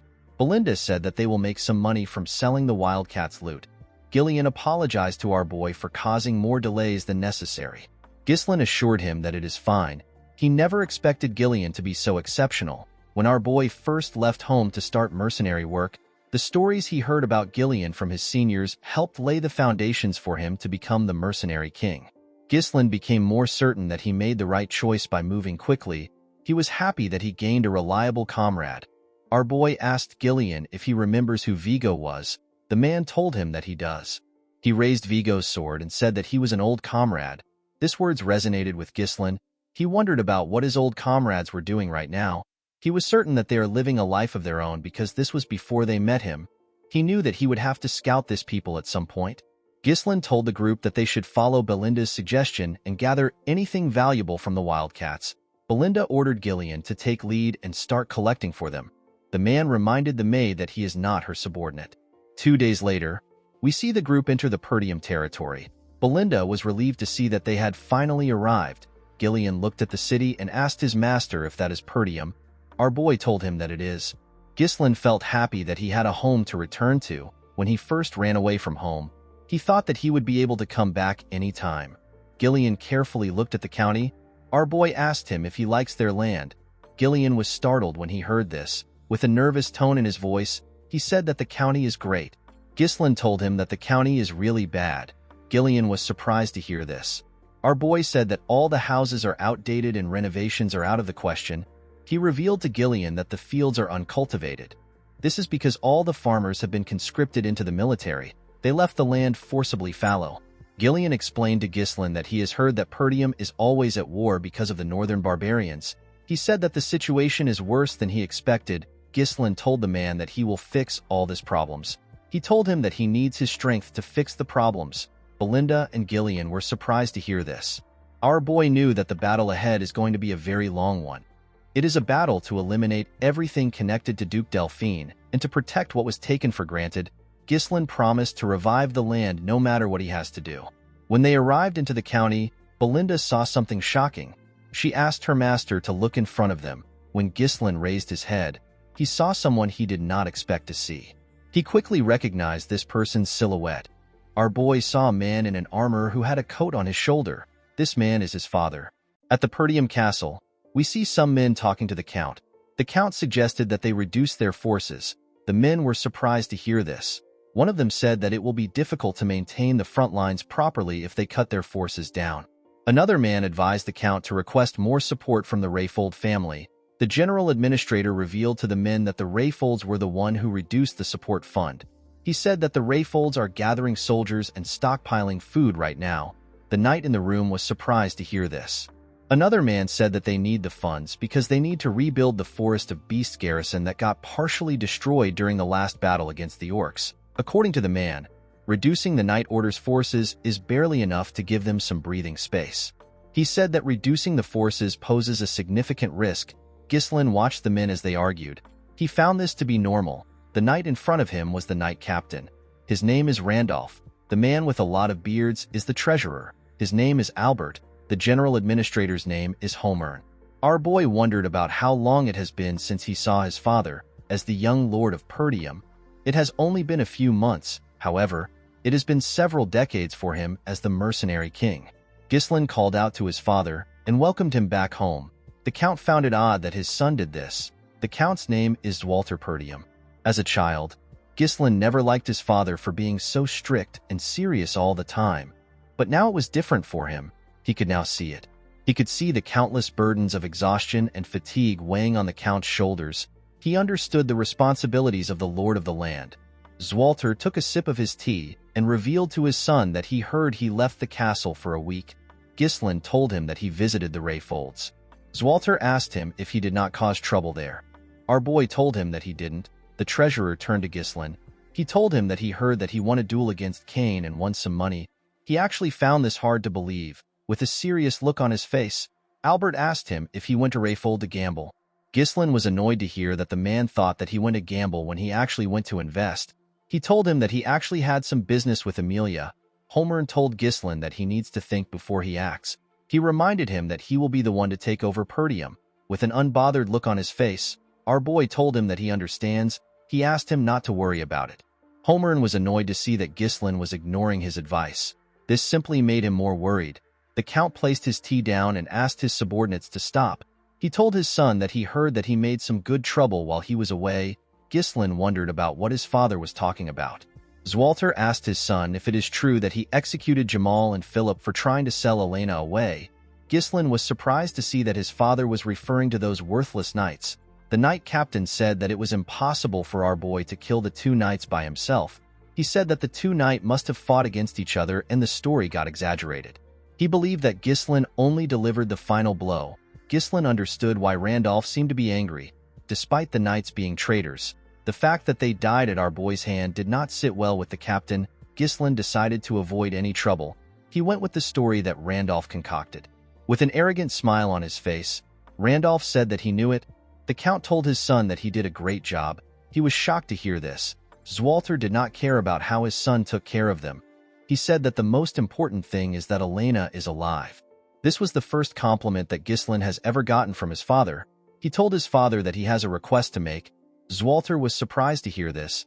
Homer told our boy that he needs to stop now if it is money that he is going to ask for. Randolph agreed with him. He asked Ghislain to remember all the trouble he has caused so far. With a look of anger on his face, Randolph reminded him that he sold military provisions to get gambling money. He lit the front gate on fire to grill an army horse and melted all the armors to forge some worthless legendary sword. Ghislain could not talk back to the captain. Although he didn't remember these things, he knew that he must have done them at one point in time. He revealed to his father that he simply wants to get permission from him. The Count asked him about what he needs permission for. Our boy revealed to them that he will like to pioneer the Forest of Beasts. The men were shocked to hear this. Ghislain smiled at them confidently. The scene shifts and we see our boy in his bedroom.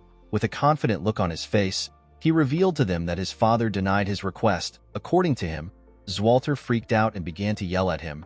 Belinda was not surprised to hear this. She told her master that this was expected. She said that the place is filled with monsters. She told Ghislain that there is nothing to gain from taking care of the monsters.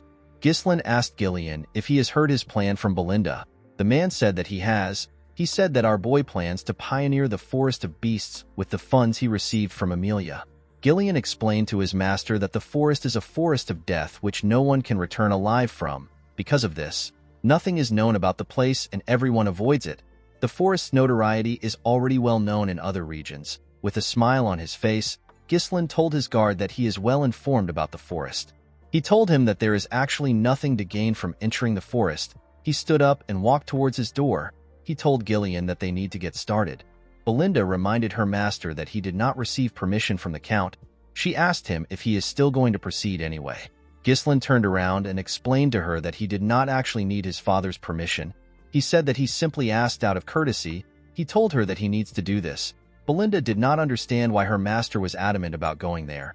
She asked him to tell her what is in the forest that he is so obsessed with it. Ghislain told her that he will tell her later. He knew that things will be bad for him if he was to reveal it now and the word spreads. If our boy is able to successfully pioneer the forest, he will get massive funds. At a place not too far away from the forest's entrance, there is a massive runestone vein buried there. When ore is infused with mana, a runestone is created. It is an extremely rare mineral that mages are absolutely crazy about. It is used in all sorts of magical tools, things like barriers, magic circles, magic scrolls, alchemy, and magic research. It is basically used in anything that uses mana. In his previous life, Duke Delphine was the one who discovered it, but now, only Ghislain has this important piece of information. Belinda could not see through her master's intentions. She decided to give up. She knew that he must have a plan. Gillian told him that he will follow his orders. Ghislain asked Belinda to head to the nearby guild and hire some mercenaries. He said that 200 mercenaries will be enough. Belinda could not believe that her master was not holding back on spending the money that he risked his life to get. Gillian asked him if he is certain about this. He explained to his master that mercenaries are a rough and unruly bunch. He said that it will be hard to control them if a lot of them are gathered in one place. They might even turn on their employer and take everything for themselves. Ghislain told him that he is right. He said that the two of them are going to personally pick out the useful ones. Gillian asked him to explain what he means. Our boy revealed to him that they are going to the most skilled group among the small-scale mercenary groups in the north. With a nervous look on his face, Gillian asked his master if he is referring to the crazy dogs. He explained to him that the crazy dogs are quite skilled, but they will turn on their employer if things go south. The crazy dogs are known as the Cerberus mercenaries. Ghislain told his guard that they need to go put a leash on the crazy dogs. The scene shifts and we see Gillian guiding his master's horse as they walked up a hill. The Cerberus mercenaries were on the outskirts of the Zimbar territory. One of them spotted Ghislain and Gillian coming from afar. He told his colleague that they have arrived. The man laughed when he heard this. He referred to Ghislain as a poor soul and said that they do not know what they are walking into. The man took another look at Ghislain. He realized that he was a noble. He believed that they were going to make a lot of money off our boy. While the man was looking at Ghislain through his spyglass, someone grabbed him.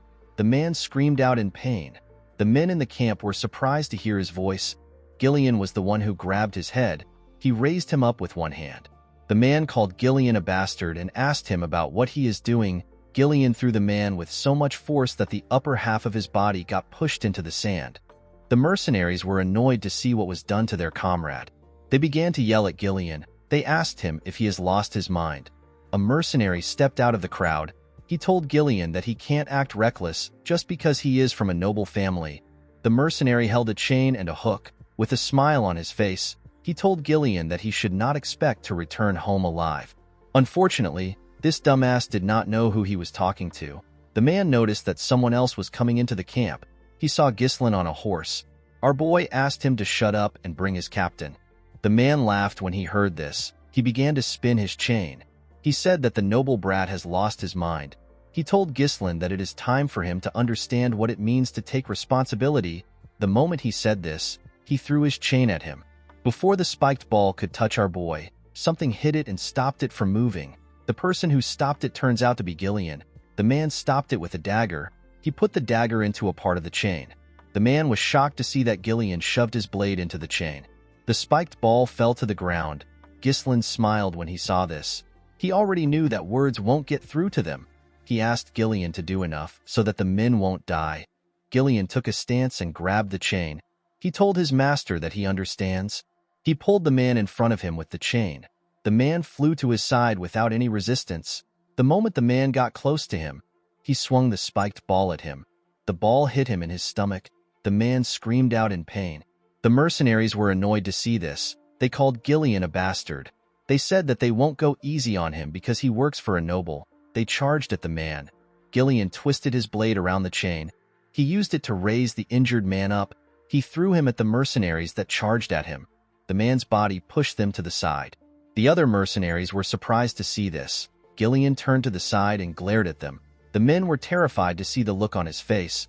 Ghislain came down from his horse. He asked the men to tell him how long they plan on making them wait.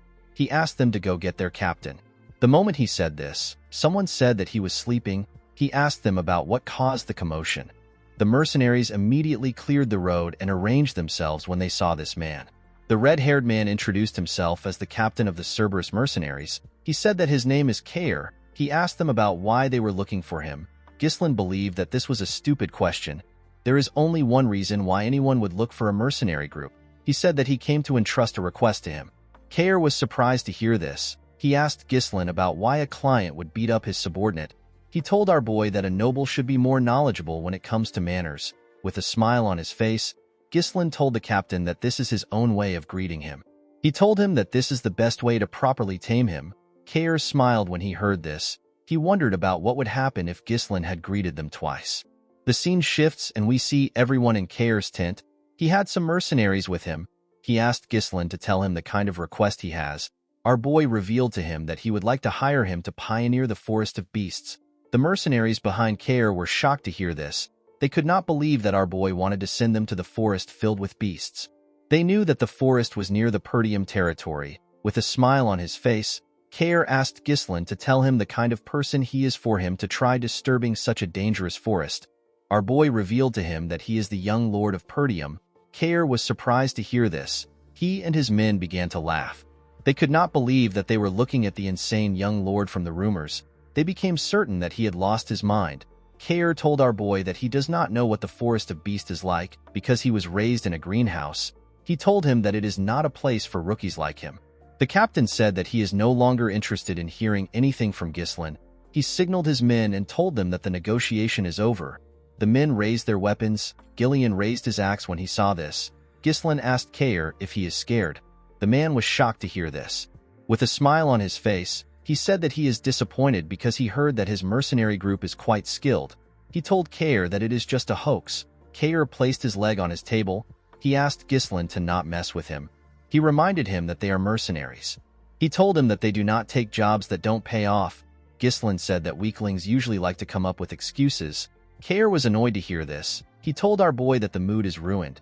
He told him that all he is doing is throwing around pathetic provocations. He referred to Ghislain as a clueless brat. He told him that he is not even worth killing. He assured our boy that he will let him go. He asked him to hand over some money for the trouble he caused and to get lost. Ghislain told him that this won't happen. With a serious look on his face, our boy requested to have a Moriana's recognition with the captain of the Cerberus mercenaries. Gillian and the other mercenaries were shocked to hear this. Kair asked him if he even knows what this means. With a confident smile on his face, our boy told him that he does. Moriana's recognition is a traditional betting method passed down among mercenaries. When two people agree to the bet, they fight using only a single dagger without relying on mana. Each of the participants have one of their arms tied together. Stepping outside the small circle counts as a loss. This match forces them into a brutal life-or-death struggle within limited space and movement. In many cases, not only the loser but even the victor ends up dead. Ghislain explained to Kair that the loser must cleanly admit defeat and absolutely obey the words of the winner. In other words, the loser becomes the winner's dog. He asked Kair about how he feels about the bet. Gillian wondered why his master, who is a noble, would know about a filthy mercenary tradition. In the mercenary world, rejecting this challenge would mean admitting to one's weakness. Due to this, it is something that can never be refused. Kair began to laugh like a crazy person. With a creepy smile on his face, he told his subordinates that they have a bold little noble who wants to be recognized in a mercenary's way. He told them that they should help our boy a bit. The men began to laugh when they heard this. The scene shifts and we see everyone outside. Ghislain and the captain tied one of their arms together. They were both given a dagger. Kair took off his jacket. The mercenaries were cheering for their captain. They asked him to kill the insolent noble. Kair believed that Ghislain heard about this method from somewhere and decided to fight him with it. He told our boy that he cannot back out of it now. He pulled Ghislain to his side. With a confident smile on his face, He told him that he has done this 5 times. Ghislain went back to his original spot. He pulled the captain close to him. With a condescending look in his eyes, he revealed to Kair that he has done this over 100 times. The captain was shocked to hear this. Ghislain and Kair were asked to start. The two of them charged at each other with their daggers. They both managed to dodge the attacks. They swung the daggers at themselves again. They barely missed each other. Ghislain attacked Kair with more strength. The mercenary was able to block his attacks. He pulled our boy in front of himself and tried to stab him from behind. Ghislain managed to block each of his strikes, even though he couldn't see the dagger well. He bent his head and made Kair miss an attack. He quickly attacked him with the opportunity. Kair managed to dodge it. He pulled our boy close to himself. He gave him a heavy kick on his leg. Our boy felt the power of the kick. With a smile on his face, the mercenary told Ghislain that he is doing better than he expected. He could not believe that our boy was claiming that he has done a Moriana's recognition 100 times. This is something that most people don't get to do once in their life. Kair charged at Ghislain. He advised him to make his bluffs sound realistic. He did not give our boy the chance to attack. The members of the Cerberus mercenaries were happy to see this. They asked their boss to kill Ghislain for messing with them. Gillian glared at them when he heard this. The men immediately became silent. Gillian could tell that this was a losing battle. The area of the circle is barely large enough for one person to lie down. The rules forbid mana and force. This forces the opponent to purely rely on physical strength. Another problem is the size difference and the limited movements due to the hands being tied together. Ghislain can barely dodge or block his opponent's attacks. Meanwhile, the opponent has every opportunity to take control and dominate the fight. Gillian gently placed his hand on his axe. He decided to interfere if the situation becomes dire. Kair grabbed our boy's hand and held him down. He swung his dagger at him. Ghislain jumped to dodge the attack. He landed on the other side. The moment he landed, our boy noticed that he could feel some pain in his leg. The pain was surging from the leg he used to block Kair's attack earlier. The damage was stacking up due to the lack of mana protection. Kair smiled when he saw the look on Ghislain's face. He told him that he is looking pale. He asked him if he has already reached his limit. He began to attack our boy more fiercely. The mercenary believed that our boy looked pathetic the way he was trying to resist his strength. Although he did not like Ghislain, he believed that our boy still had more guts when compared to the other nobles he has met. He believed that Ghislain was not skilled. He was certain that he could see through him. He assumed that Ghislain's strategy was to deflect and dodge the blade strikes with his weapon, while enduring less damaging blows by absorbing them with his body. However, Moriana's recognition is a fight that prohibits the use of mana. All the attacks will inevitably stack up. Kair could tell that our boy was already aware of the strain building up in his legs. It was showing on his face. The mercenary smiled. He wanted to see Ghislain struggle for his life. This was the only way that it would be fun for him. He spun his dagger and charged at our boy. Ghislain managed to block his attack. Kair moved closer to him and swung his dagger at his head. Our boy bent his head to dodge the attack. He tried to attack Kair from below, but he blocked the attack. Kair dragged his hand to the side and held him down. He used his leg to attack him. Ghislain blocked the attack with his already wounded leg. He felt a lot of pain. Because of the look on his face, Kair believed that he had won. He raised his dagger and asked our boy to die. His subordinates became excited when they saw this. Gillian took out his axe. He wanted to rescue his master. Ghislain smiled. He dodged the dagger by going low. Kair was shocked to see that he was able to dodge from that position.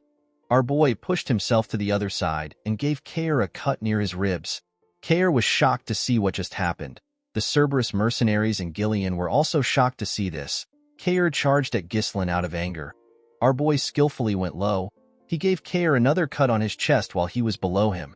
The mercenaries were shocked to see that he wounded their captain again. They were certain that their captain was the one swinging Ghislain around with his strength earlier. They asked him to show our boy what a mercenary is made of. Gillian was shocked to see his master's movements. Kair swung his dagger at our boy's head. Ghislain dodged it by going low. He pushed himself back up and used his shoulder to hit the captain's face. He clenched his fist, which he used to hold the dagger. He gave the captain multiple blows on his face. Before he could get a hold of himself, Ghislain turned his dagger and used it to stab Kair in his hand. Kair did not scream. He simply charged at our boy more fiercely. Ghislain easily dodged his attacks. The captain did not understand what was going on. He was certain that our boy was just struggling to withstand his strength a few seconds ago. Gillian finally understood what was happening. Swinging with power stiffens the muscles and burdens the body with rigidity. Exerting strength in order to pressure and take control made Kair lose his flexibility. Ghislain didn't fight against the opponent's momentum. Instead, he relaxed and redirected it to create his own flow.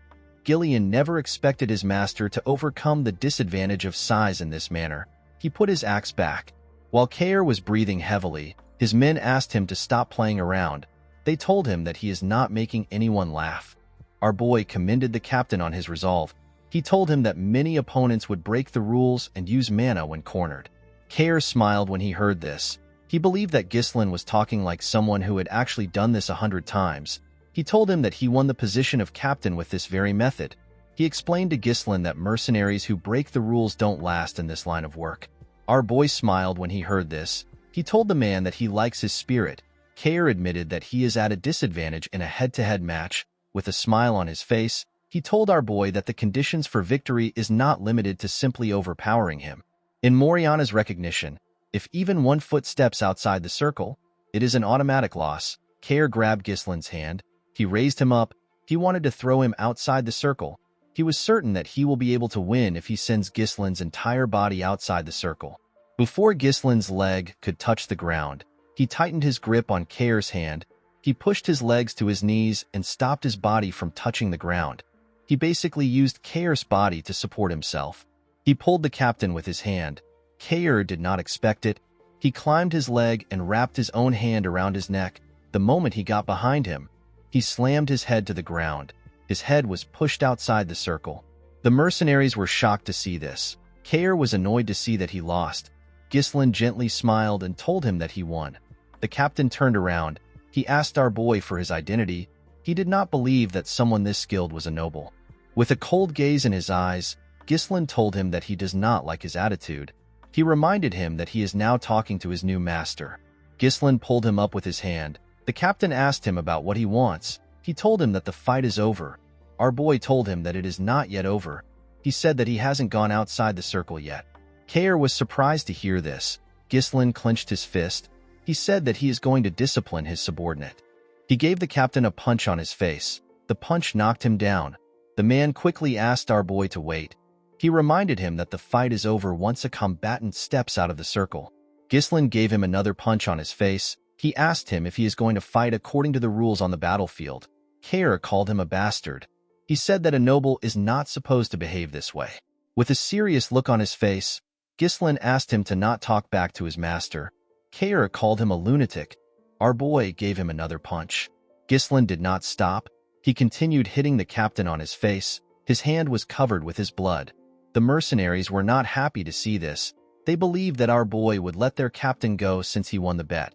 Kair begged our boy to stop. Ghislain pulled him up. With a cold gaze in his eyes, he told him that he is not yet out of the circle. Kair was horrified to hear this. His face was already quite swollen.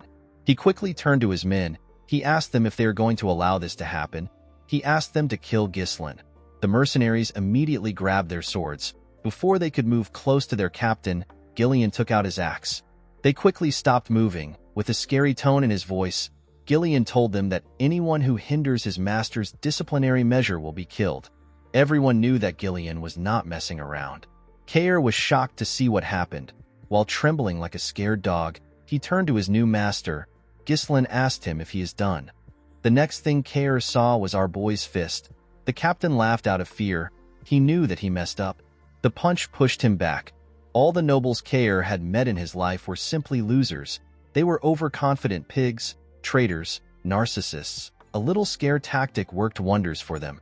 Kair found it entertaining to take money from their pockets. It was thanks to how he treated the nobles that he earned the title of Mad Dog.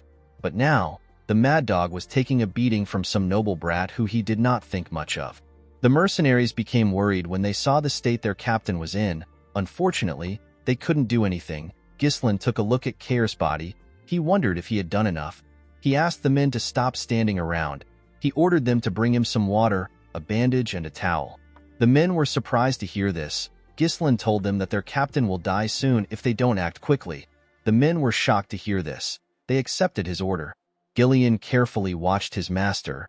he noticed that the unruly mercenaries were listening to his orders. In the world of mercenaries, where fists are closer than the law, Ghislain engraved his position into their heads using the most direct and surefire method. He showed them who the boss is. In the next scene, we see Kair sitting on a chair. His body was wrapped in bandages. Our boy placed a paper on the table. He asked him to sign on the paper. Kair stared at Ghislain. He knew that he had no choice but to do it. He took out his pen and signed. He asked our boy to take it. With a scary look on his face, Ghislain asked him to repeat what he just said. The captain became nervous. With a shaky tone in his voice, he told Ghislain that he looks forward to working with him. Our boy grabbed his hand. He was quite scared to see this. Ghislain told him that they are now family. He told him that he also looks forward to working with him. A few days later, we are taken to the outskirts of the Perdium territory. We see some mercenaries gathered there. One of them yawned. He asked the others if they know the reason why they were called early in the morning. A bald man with a shield told some of them that he heard a rumor that their employer is the young lord of Perdium. The men were shocked to hear this. One of them said that our boy is just a brat. He believed that Ghislain will not be able to handle the mercenaries properly. He said that the job might turn out to be easy. A shirtless man clapped his hand and called for the attention of his fellow mercenaries. The huge man said that they need a representative to handle their brat employer. The other mercenaries were surprised to see the man. They referred to him as Gordon the Muscle. With a smile on his face, the man said that they are correct. He said that he thoroughly observed the admirable posture of all of them discussing ideas to reap rewards without working hard. He told them that they won't be able to get the result they want if they don't unite their voices. The mercenaries realized that he was right. One of them remembered a time when an idiot made an unreasonable demand and made the whole thing fall apart. The bald man asked Gordon about what he plans to do. The man said that it is important to know one's boundaries in matters like this. He opened a bag which contained some coins. He explained to the men that he will pressure their employer as the representative. He asked them to put the compensation for his hard work into the bag. The men believed that Gordon was perfect for the situation. They knew that his large build would be good for pressuring a person. They told him that he is quite reliable. They did not expect someone who works out all day to be so good at making money. They poured their money into the bag. The moment they did this, one of them said that someone is coming. Everyone quickly raised their head. They saw Ghislain coming from the distance. He was riding his horse towards them. They were shocked to see that he was alone. One of them said that our boy might run away after seeing Gordon's muscles. Gordon asked the men to move close with him. He said that it will help them set up a scary mood. With a smile on his face, the man said that it is time to teach a brat how scary the real world is. Before he could walk up to Ghislain, he noticed something strange. He saw some people moving close to our boy. It was Gillian and the Cerberus mercenaries. One of the mercenaries quickly recognized the dog snout-shaped helmet. He said that this men are the Cerberus mercenaries. Gordon was shocked to hear this. He wondered about how Ghislain managed to make the crazy dogs follow him. When Ghislain got close to them, the men stepped back. He turned to Gordon and asked him if he is the representative. With a nervous look on his face, Gordon said that he is. Ghislain asked him for his name. The man introduced himself as Gordon the Muscle. Our boy found the name to be unique. He tapped Gordon on his chest and told him that his name is pretty cool. Our boy introduced himself as the young lord of Perdium. He asked Gordon to gather the mercenaries. With a serious look on his face, he announced to them that they will now begin the pioneering of the Forest of Beasts. In the next scene, we see Belinda helping Ghislain wear his armor. All the preparations for pioneering the forest were done. Construction of the expedition's temporary base and resource procurement were complete. He also acquired the most important asset, which is the troops. Ghislain begged Belinda to do a head count one more time. The maid accepted his request. She revealed to him that there are 148 mercenaries contacted from the office and 41 Cerberus mercenaries which he brought there. The total number of people there was 192. Ghislain told her that she did well. He asked her if she has properly informed Scovin. Belinda said that she has. She expected Scovin to have stopped them from going. To her surprise, the knight stepped in to ensure that they aren't detected while entering the Forest of Beasts. Since he is the commander of the Forest of Beasts post, Belinda believed that they would not have any issues. She asked her master to not worry about him. Ghislain smiled when he heard this. He found this reassuring. He called out to the mercenaries. He asked them to line up. He told them that the land they are going to pioneer lies ahead of them. He believed that everyone must have heard the rumors about the forest being a place filled with unknown danger. He explained to them that various monsters, unseen threats, and something beyond what they can imagine is lurking in the forest. He told them he is determined to conquer this place even with its dangers. The mercenaries were shocked to hear about the forest of beasts. They said that they didn't know that they would be venturing into the forest. They knew that they could die in the forest. Belinda asked them to not interrupt her master while he is talking. Ghislain asked those who wished to withdraw to do it now. He promised the mercenaries that he will pay them 3 times of their current pay if the mission succeeds. The mercenaries were shocked to hear this. The offer was quite tempting. Belinda quickly moved close to her master. She whispered to him. She asked him about why he is spouting nonsense. She reminded him that they already spent all their funds on the preparation. Ghislain told her that this is how to boost a person's morale. Our boy knew that he would be able to pay them and still have more left if the mission succeeds. He turned to Belinda and asked her if she trusts him. The maid said that she doesn't have any other choice but to trust him. Kair told Gillian that their master must be crazy to offer 3 times the pay. He wondered how Ghislain was going to live up to his promise. He said that our boy is quite bold. Gillian told the captain that Ghislain is a man who always has a plan. Ghislain referred to the troops as the Forest of Beasts expedition team. He told them that it is time to move out. In the next scene, we see the group cutting down the trees in their path. Everyone was cutting down a tree. Even Ghislain was assisting them. After he cut down the tree in front of him, Ghislain looked up. He was relieved to see that the trees had cleared up a bit. The sunlight was able to enter the forest. Our boy raised his hand and asked the men to keep clearing the path in the direction he is pointing to. He asked them to cut down the trees and chop them into logs. The logs are to be loaded onto the carriage. Those without a task were asked to dig around the stumps to make it easy to uproot the trees. According to the Forest of Beasts developmental journal which Ghislain obtained in his previous life, the forest is ridiculously large. Our boy believed that one day they will drive out the monsters and make full use of the forest resources. However, what Ghislain needed right now is money. He had to ignore everything else and secure the fastest route to the Runestone Vein. The wealth to be gained from this expedition will greatly help in stopping the conspiracy surrounding Perdium. Kair found it odd that their employer was stepping up to do something. One of the mercenaries said that Ghislain was doing this to show the dignity of a noble. Another mercenary with a helmet said that our boy is just pretending. He said that Ghislain will soon give up. Belinda asked the men to stop chattering. She asked them to get to work. The mercenaries quickly returned to work. Belinda was annoyed to hear what they said about her master. She moved close to Ghislain and reminded him that he went through so much trouble to hire the mercenaries. She asked him about why he is personally working. She revealed to him that the men are taking him lightly because he is doing the same work as them. Ghislain told her that it is fine. He told her that they will be done faster if they have more hands. He said that nothing good will come out of staying in this place for too long.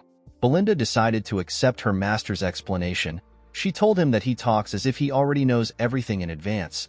Kair smiled when he saw Ghislain and Belinda talking. He could not believe that his employer had a woman worrying about him while he became his employer's dog and is now walking to hell with his own feet. Gillian hit him with his log when he heard this. Kair asked the man if he is trying to pick a fight. So far, everything was going smoothly. The Duchy of Delphine, which conquered the kingdom and established a new dynasty, began a large-scale development in the Forest of Beasts. Our boy wasn't able to find out why the Duke chose to develop this place. Instead, he managed to obtain a developmental journal that recorded the locations of major resources and the ecosystem of monsters. Thanks to the journal, Ghislain was able to come somewhat prepared. One of the mercenaries wondered about why Ghislain brought hundreds of oil lamps. He believed that torches would be cheaper if our boy wanted to use something at night. The absence of incidents made Ghislain feel uneasy. He only read about what happened. He was not there to experience it himself. He asked the men to not let their guard down. He told them that the forest is getting deeper. While some mercenaries were cutting some trees, one of them asked if they were already in the night. Everywhere had gotten darker, with a smile on his face. Another mercenary said that they haven't encountered a single monster, even though they said that the forest was dangerous. The man he was speaking to agreed with him. He said that it might have been a false rumor. He said that things would have still been easy for them even if Gordon did not do anything. The mercenary he was speaking to said that he feels bad that their pay was tripled for such a simple job. While they were talking, the bald mercenary hit Gordon on his back while he was carrying a log of wood. He asked him to give him his money back. Gordon noticed something strange. He reminded them that they cut down countless trees on their way there. The men said that they did. Gordon turned around and asked the men to tell him why this path is blocked. The mercenaries were shocked to see this. Ghislain called out to everyone.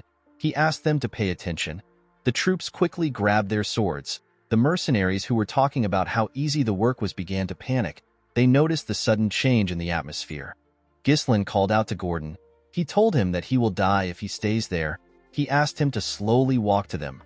Gordon accepted the order. When he turned around, he hit a tree and fell to the ground.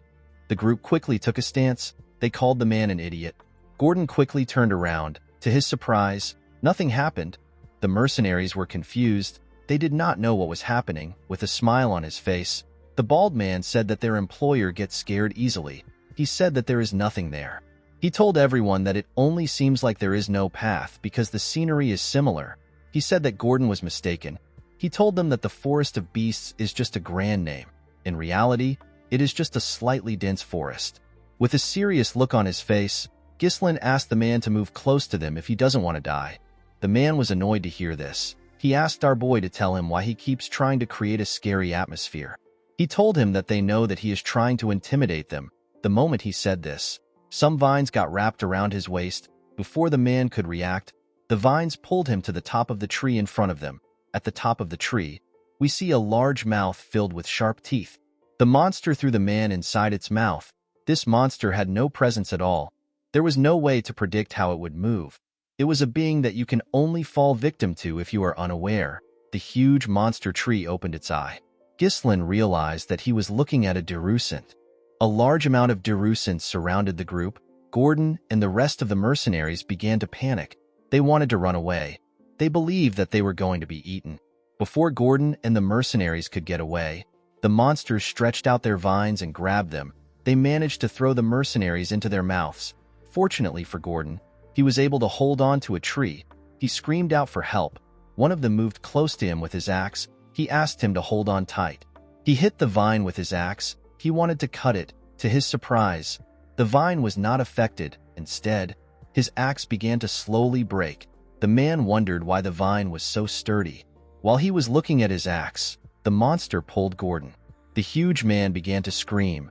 Before it could raise Gordon up, Ghislain appeared above it. He covered his sword with his mana and used it to hit the vine. He managed to cut it. While he was in the air, he landed a cut on the monster's eye. A large amount of blood burst out of its eye. The mercenaries were surprised to see that their employer managed to cut it down. They assumed that the Derusant's eyes were their weakness. Ghislain took a deep breath. While screaming at the top of his voice, he asked the mercenaries to get themselves together. The men were shocked to hear their employer's voice. Our boy told them that they will become easier targets if they spread out. He asked them to raise their shields and form a tight formation to make sure that no one gets caught by the vines. He asked them to focus on defense until they received the next order. They all accepted his orders. They quickly got into position. One of them said that he is not going to die in a place like this. Ghislain quickly went to the carriage. He asked Kair about the oil lamps. The captain said that they are all there. Our boy asked Kair to light the lamps and throw them at the monsters to burn them down. Kair was surprised to hear that this was the reason his master brought so many lamps. One of Kair's teammates told him that the monsters are looking at them. Ghislain asked the captain to throw the lamps now. Kair and his teammates began to throw the lamps at the monsters. Unfortunately for them, the monsters were using their vines to destroy the lamps before they could get close to them. Kair was shocked to see that they swatted the lamps away. His subordinate told him that they cannot burn the monsters down like this. A Derusant fired its vines at them. Before it could touch them, Gillian appeared in front of them. He used his axe to destroy the vines. Belinda took out some knives. She threw them at the monster's eye. Ghislain asked Gillian and Belinda to prepare to throw the oil lamps while guarding the Cerberus mercenaries. Our boy raised his sword. He said that he will draw the attention of the monsters.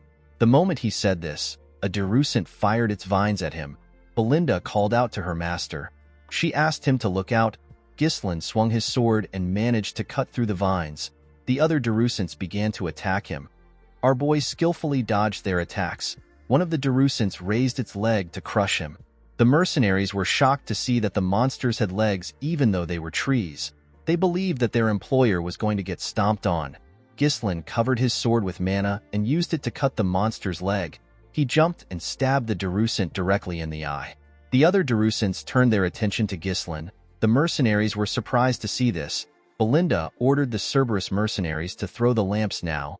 The mercenaries were certain that it would work this time. They quickly began to throw the lamps at the Darusants.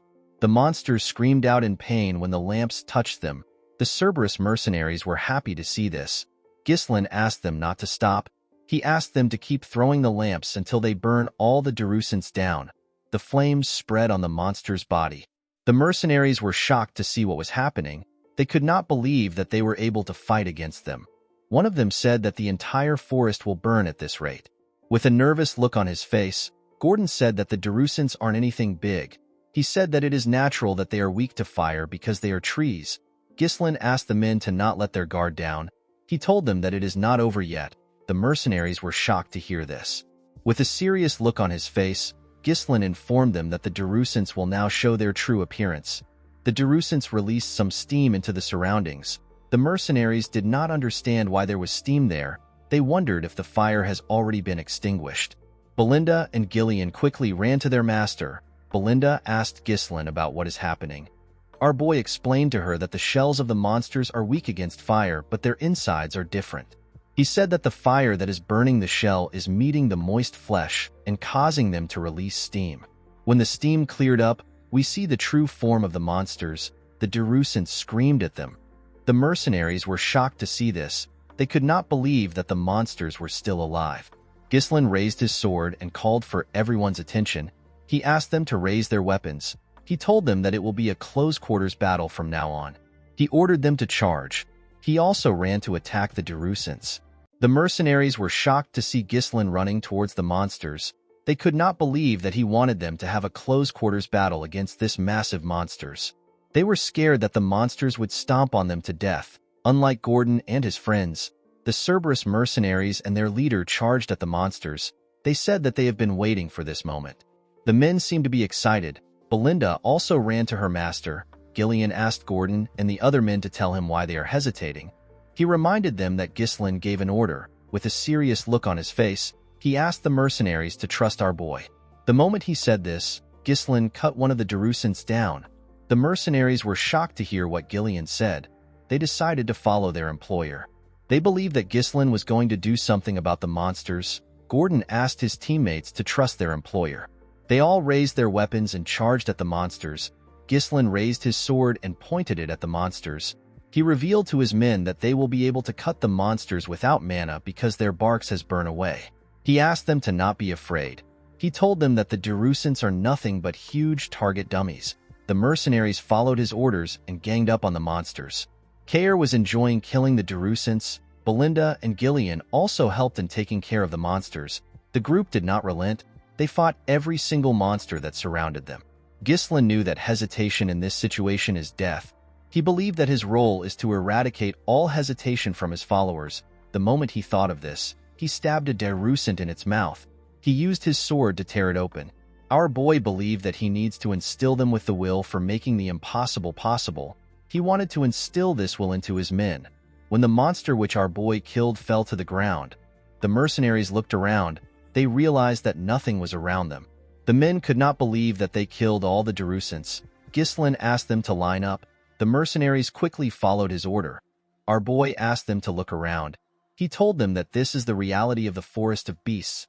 He reminded them that they were still at the entrance, and yet it is already swarming with Darusants. The men became nervous when they heard this. Ghislain asked them to not fret. He assured them that he will always be standing at the forefront. He turned around and looked them in the eye. He asked the mercenaries to trust and follow him. The mercenaries were shocked to hear this from an employer. They assured Ghislain that they will follow him. As they continued their journey, they faced several monsters. Kair seemed to be enjoying himself. They faced monsters like orcs and some form of crystal mole. As they fought monsters, Belinda took care of her master. The group also faced some form of ancient birds. When they went deeper into the forest, they came across a giant rat. The mercenaries became nervous. They never expected the monsters to be endless. They had already gotten tired. Kair and Gillian appeared in front of them. Kair charged at the rat and cut off its leg. The monster screamed out in pain. It opened its mouth as it fell to the ground. The mercenaries were shocked to see it falling. Before the monster could fall on them, Gillian appeared in front of them. He used a shield to block the monster's mouth. While the monster was struggling on the ground, Ghislain climbed on it and stabbed it in the head. After taking care of the monster, Ghislain asked the mercenaries if anyone is injured. The men told him that they are all fine. They all gathered around him. One of them said that they cannot leave their employer's side if they want to survive. Gillian told his master that the formation of the mercenaries is starting to look decent. Kair explained to him that training through real combat always yields the best outcome. Ghislain told the mercenaries that they still have a long way to go. He asked them to keep cutting down the trees to clear the path.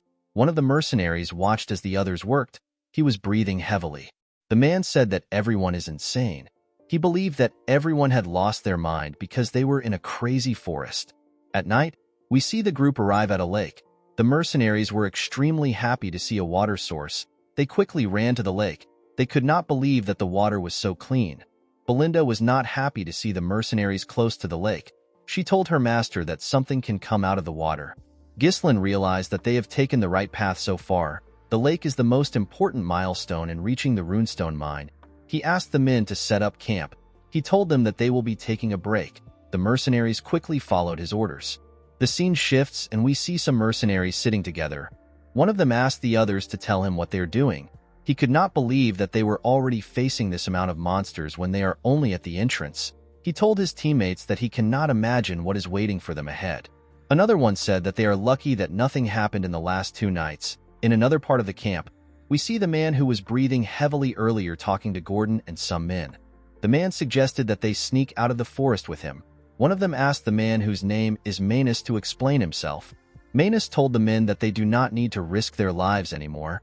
He told them that their lives matter more than money. Gordon reminded the man that they have already come far into the forest. He told him that Ghislain said that their destination isn't far from the entrance. He assured the man that they are almost there. Manus was shocked to see that Gordon believed our boy. He told him that he is gullible. He reminded him that their employer is the well-known scoundrel of Perdium. He told him that Ghislain wants to pioneer this forest to get an accomplishment. A man with an eye patch reminded Manus that they have already been paid. He told him that it is their job as mercenaries to do as the employer says. Gordon told him that Ghislain has also saved their lives multiple times. Manus admitted the fact that Ghislain is a good fighter. He told the men that they have simply been lucky until now. He told them that our boy is only human. He said that they can die from a single mistake. With an ugly smile on his face, he said that Ghislain will use them as meat shields once the situation becomes dire. He told them that all nobles are the same. The men's resolve began to shake when they heard this. Manus was happy to see that they were scared. He knew that it would be suicidal for him to go back alone, especially with monsters waiting at every corner. He wanted to use the men as bait. The man with the eye patch asked him if he is trying to tell them that they would all be dead without their employer. Manus was surprised to hear this. The eye patch man pointed at Ghislain. He asked the other men to see what our boy was doing. Ghislain was applying some cream on a wound for one of the mercenaries. He advised the mercenary to not allow water seep into the injury. He told him that it will get infected. The man thanked our boy. After the man stood up, Belinda leaned in and asked her master if he knows how expensive the medicine is. She advised him to use it for himself.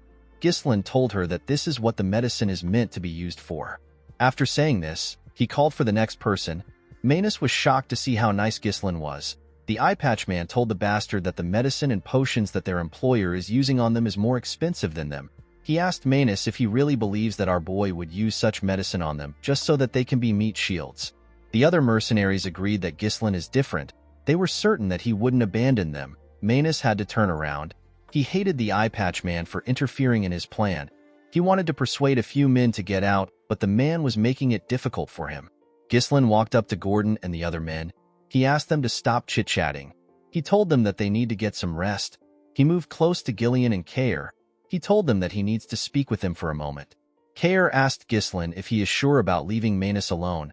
He told our boy that he would have sliced the man's tongue if it was him. Ghislain assured him that it is fine. He told him that Manus cannot do anything because of the monsters. He told Kair that he has something more important that he has to confirm. The group moved to a part of the camp where there was no one. Belinda asked her master to tell her why he wanted them to count the number of lamps available. Kair told him that there are currently 24 lamps. As our boy expected, a few lamps were missing. Ghislain reminded the group that monsters have charged at them day and night ever since they entered the forest. However, they have not seen any monsters for the past 2 nights. Belinda was surprised to hear this. Kair asked our boy about what this means. Gillian explained to him that they have entered the territory of a nocturnal monster. It is a monster that happens to have a huge influence in this forest. Ghislain told the man that he is correct. He turned around and looked into the forest. He said that they are now in real danger. In the next scene, we see Gordon resting on some logs of wood. While the man was trying to sleep, he felt a bright light shining in front of him. He quickly opened his eyes. The lamp that was on the log was floating. Gordon was shocked to see this. He did not understand how a lamp was suddenly flying. The moment he moved back a little, a terrifying monster with 8 sets of eyes bit his shoulder. Gordon quickly screamed out. The mercenaries were shocked to hear his voice. Gordon picked up his mace and swung it around. He asked the monster to get away from him. The mercenaries quickly moved close to him. They asked him if something is wrong. They did not see any monsters around him. Gordon told them that there was a monster next to him just now. The men were surprised to hear this. They told Gordon that there is nothing around. The man was shocked to hear this. He looked around. He could not believe that they were right. The men believed that Gordon had a nightmare. They told him that his sleep talking is terrible. They believed that Gordon had such a bad dream because they have had to deal with a lot of monsters recently. The man tried to explain himself to them. One of the Cerberus mercenaries told the men that they are wrong. He explained to them that he woke up because he felt a strange presence. He saw the lamp disappear right in front of his eyes. Other mercenaries agreed with the man. One of them said that he heard a creepy laugh. Another said that he also witnessed the same thing. One of the men who told Gordon that he is wrong asked the others to tell him why they are acting like this. With a serious look on the man's face, he told the others that there is definitely something out there. Ghislain asked the man if he really saw through the monsters. The man was surprised to see our boy. Ghislain ordered the men to gather around. The scene shifts and we see the men gather outside our boy's tent. Ghislain allowed Gordon and the man from the Cerberus mercenaries to join the meeting. Gordon was shocked to find out that the monsters had surrounded them. The man with the head cover told our boy that they cannot see the monsters with their naked eyes. Ghislain explained to them that this is a feature of the monsters. He told them that the monsters started following them when they reached the lake. These monsters are one of the monsters that dominate the night in the forest. They are the hunters of the darkness. They are known as Falors. They can melt into the darkness.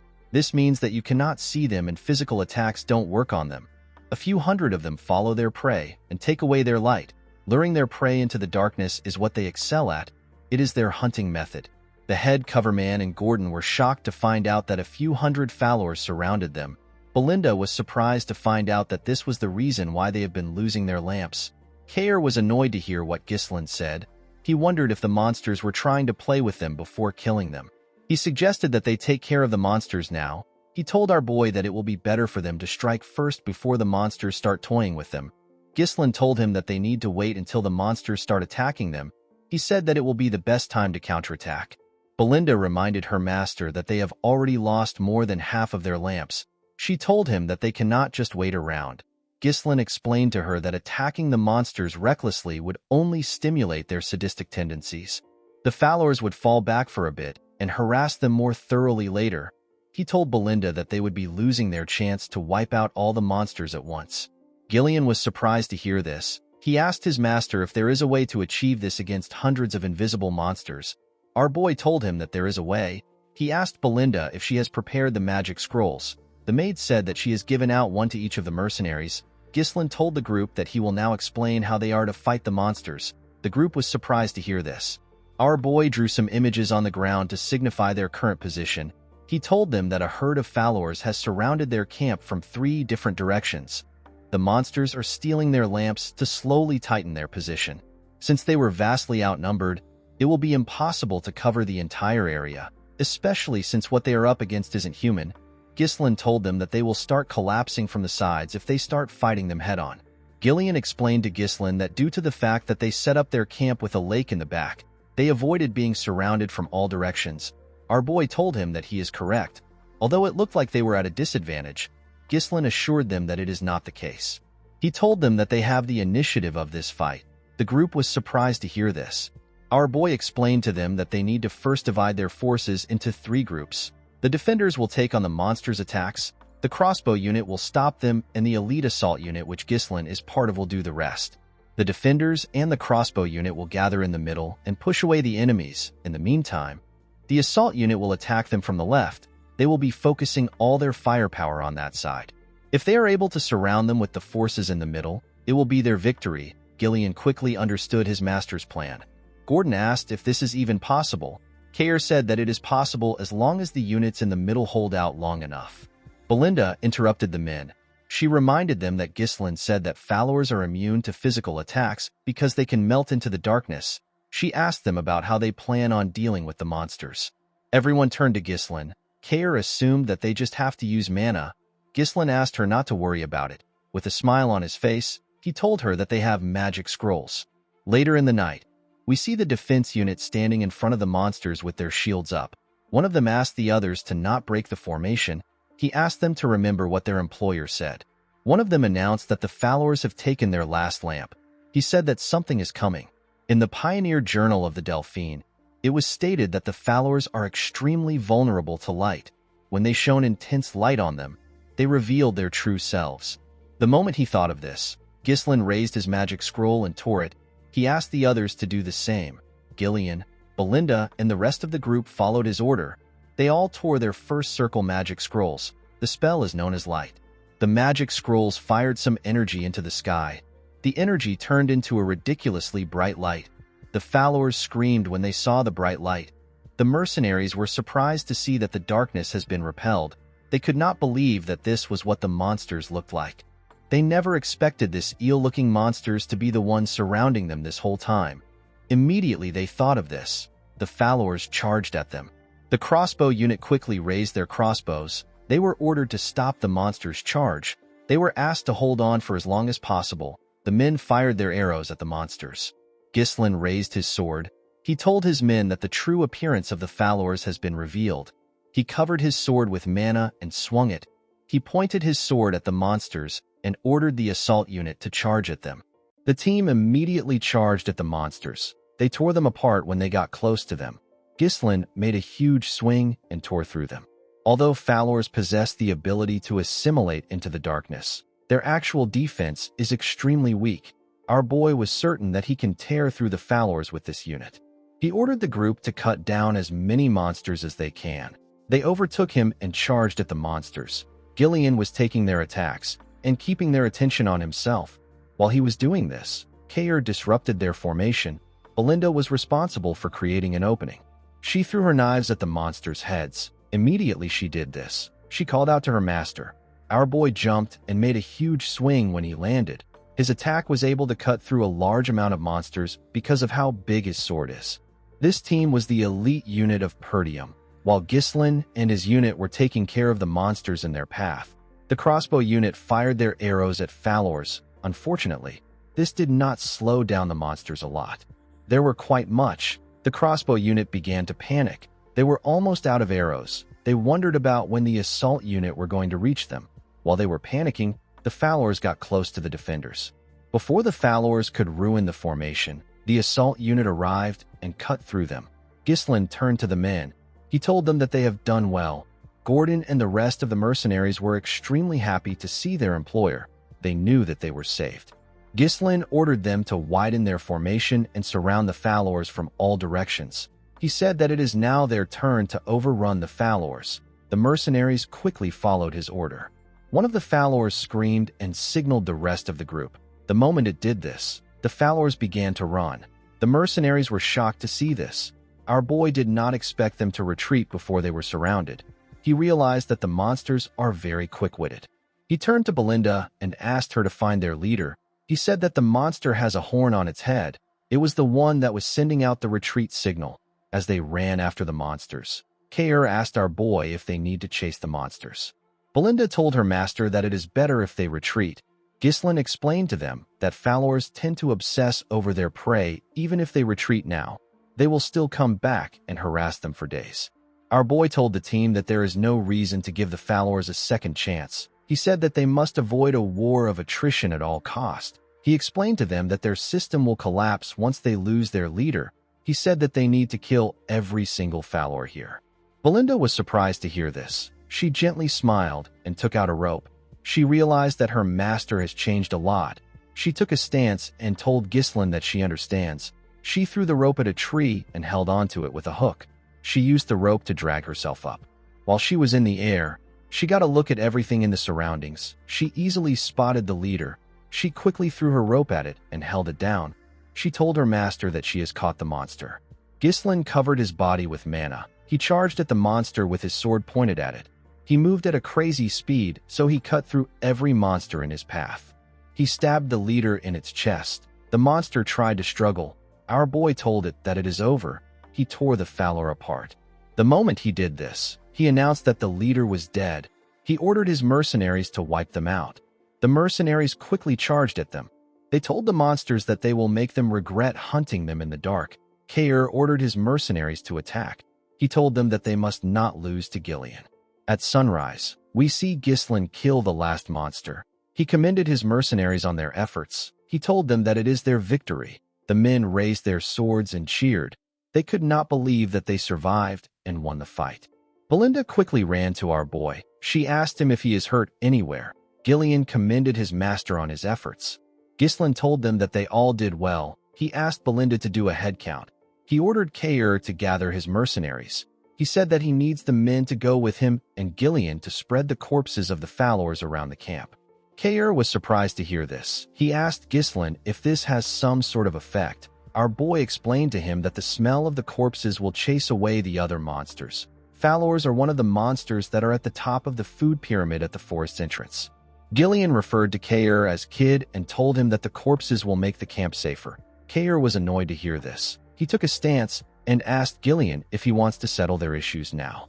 It has now been 10 days since the group entered the Forest of Beasts. Now that the Fowlers have been exterminated, the group has successfully eliminated all sources of danger from their planned route. The only thing left was to mine the rune stones. Ghislain took a look at the mountains. He wondered if the danger was really over. While he was thinking, Belinda told him that she is done with the head count. She revealed to him that there are 42 people from the Cerberus mercenaries and 126 people from the contract mercenaries. They lost 3 people. Ghislain asked Belinda if there are no casualties from the Cerberus mercenaries. With a cocky smile on his face, Kair reminded our boy that he is their captain.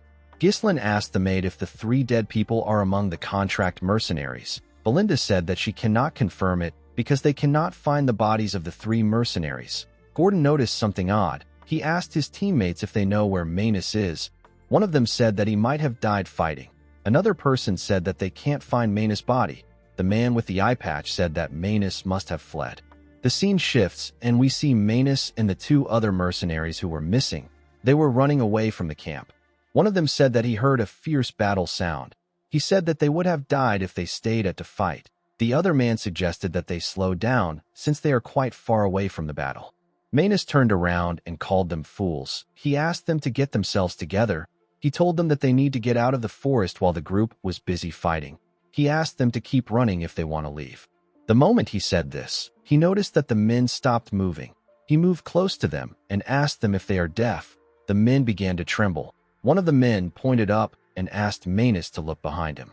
When the idiot turned around, he saw a terrifying beast. He did not know what he was looking at.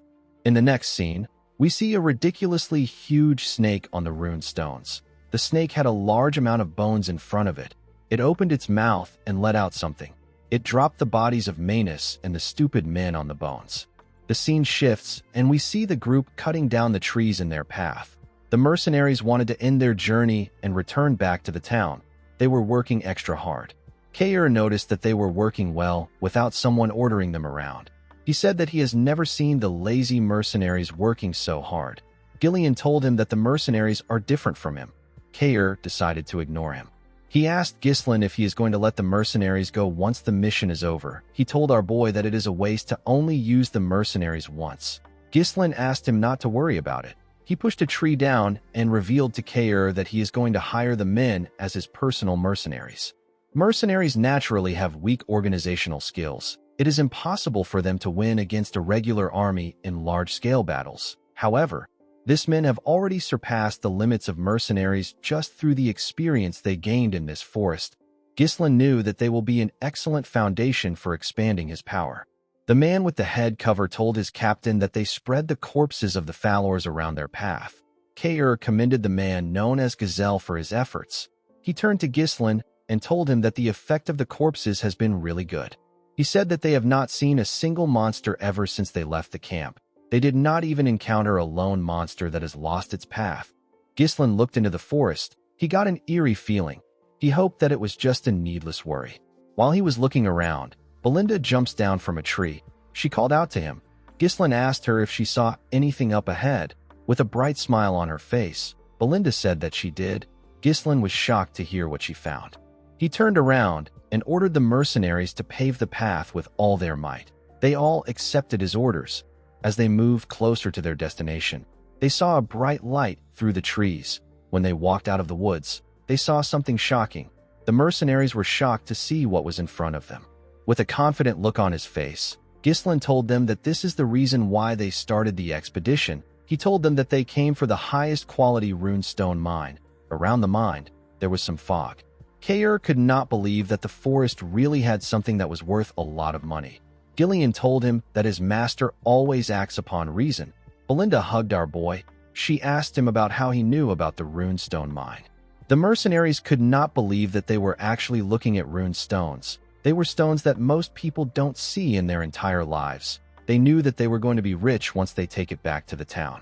The moment they thought of this, someone rose up from the fog. He told them that they are not going anywhere. Ghislain quickly knew that something was wrong. The person turned out to be Manus. The dead man told them that it is all over. The moment he said this, he fell to the ground.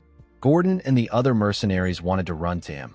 Ghislain stopped them with his sword. He asked them to step back. He took a stance and made a huge swing.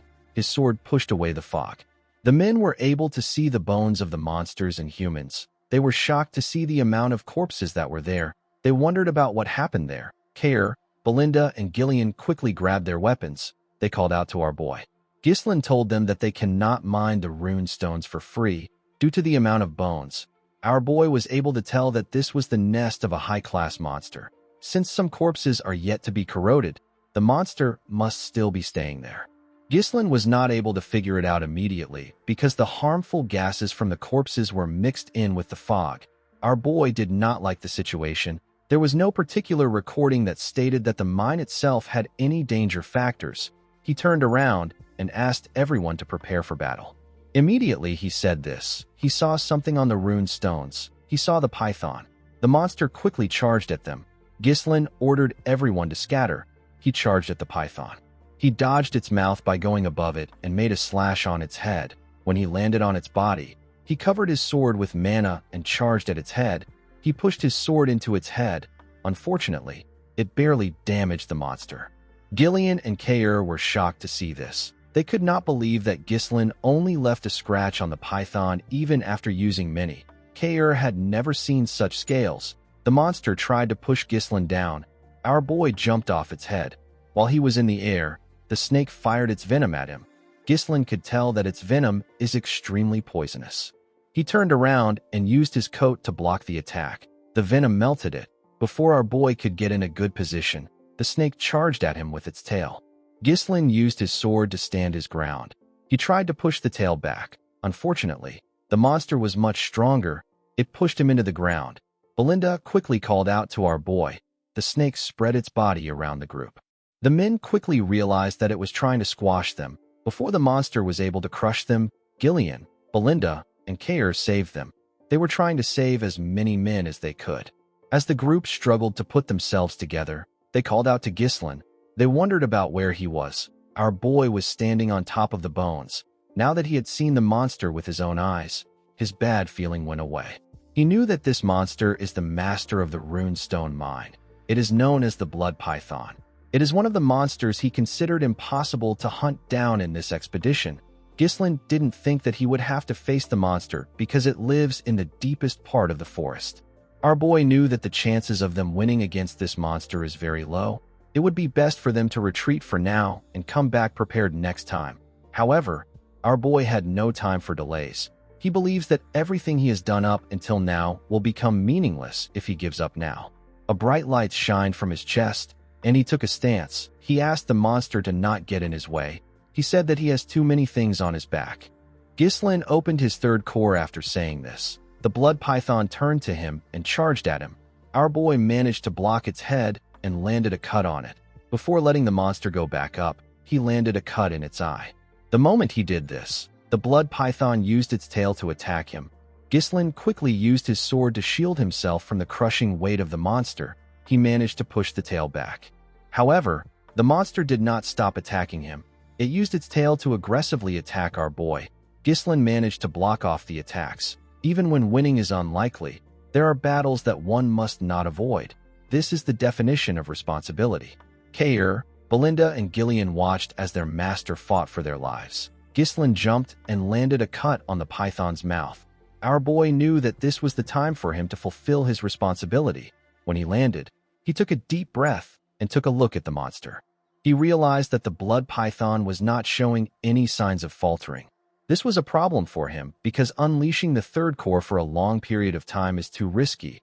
Ghislain realized that his mana will be depleted before he can kill the blood python. The moment he thought of this, the group ran to him. They quickly covered him. Belinda asked him if he is all right. She asked him to escape to safety. She said that they can hold the monster down. Ghislain asked everyone to leave there. They were all shocked to hear this. Gordon asked him to repeat what he said. Gillian asked his master if he knows what he is saying. Ghislain told the man that he can't guarantee his safety in a battle against such a massive monster. He told him that he cannot afford to lose him here. Belinda asked her master to tell her what he plans to do. Our boy said that he will defeat the monster here. Belinda knew that her master has shown her amazing things before today, but she did not understand why he was going this far. While they were talking, the blood python fired its venom at them. Ghislain ordered them to leave quickly. The mercenaries ran. However, they did not run away. They ran to protect their employer with their shields. Our boy was shocked to see this. The men begged him to allow them fight with him. The eye patch man told our boy that they have never met an employer like him. Gordon reminded him that he has saved their lives many times. Kair told him that the treasure will be theirs once the python is gone. Belinda told her master that it is impossible for her to leave him behind. She took out her knives and a dagger. Gillian told Ghislain that they will draw the python's attention and create an opening. Our boy was surprised to hear this. With a smile on his face, Gillian asked Ghislain to trust them since they trusted him. Our boy informed them that the monster is massive and it has a lethal venom. Its extremely sturdy crimson scales will deflect even blades imbued with mana. Ghislain told them that they will die if they receive even one attack. Belinda was shocked to hear this. He revealed to them that they can inflict some damage if they smash its right eye and gaping injury. Our boy raised his sword. He told the Forest of Beast expedition team that they need to return alive. The men smiled when they heard this. They all accepted his order. The blood python charged at them. Gillian attacked its mouth, while Belinda and Kair attacked it from the side. Kair stabbed it in its injury. The monster screamed out in pain. While the python was screaming, Gillian slammed his axe on its tail. He pressed it down. Ghislain used this opportunity to charge at the monster and stab its other eye. Our boy realized that not everything will go his way just because he knows the future. However, if he doesn't take any action, many will die. This is something that he is not going to let happen because he is the only one who knows the future. Gillian and the other mercenaries continued hitting the tail to hold it down. The python screamed out in pain. The mercenaries did not let it rest. They climbed on top of it and continued stabbing it in its injuries. The python shook its head and managed to shake them off. The moment it did this, Ghislain jumped and charged at it. He was going to stab it on its head. Somehow, the python managed to sense his presence. It opened its mouth and ate our boy. Everyone was shocked to see this. Before the python could even move, a blade came out of its head. Ghislain used his sword to split the monster's head open. He came out of the python's mouth. His clothes were covered in its venom. The group was shocked to see him. He referred to himself as the future of Perdium. The scene shifts, and we are taken to the Perdium castle. We see Albert and Holmern talking to Zwalter. Albert slammed his hand on the table and told his lord that Ghislain has committed a serious crime.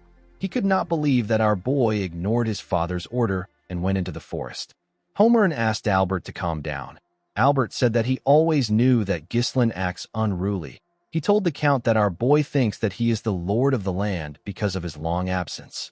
Holmern asked Albert to not get worked up by the issue. He reminded him that it has already been 2 weeks since Ghislain entered the forest. He said that they could have stopped our boy if Scovin had not made a false report. The general administrator did not understand why Scovin would help Ghislain.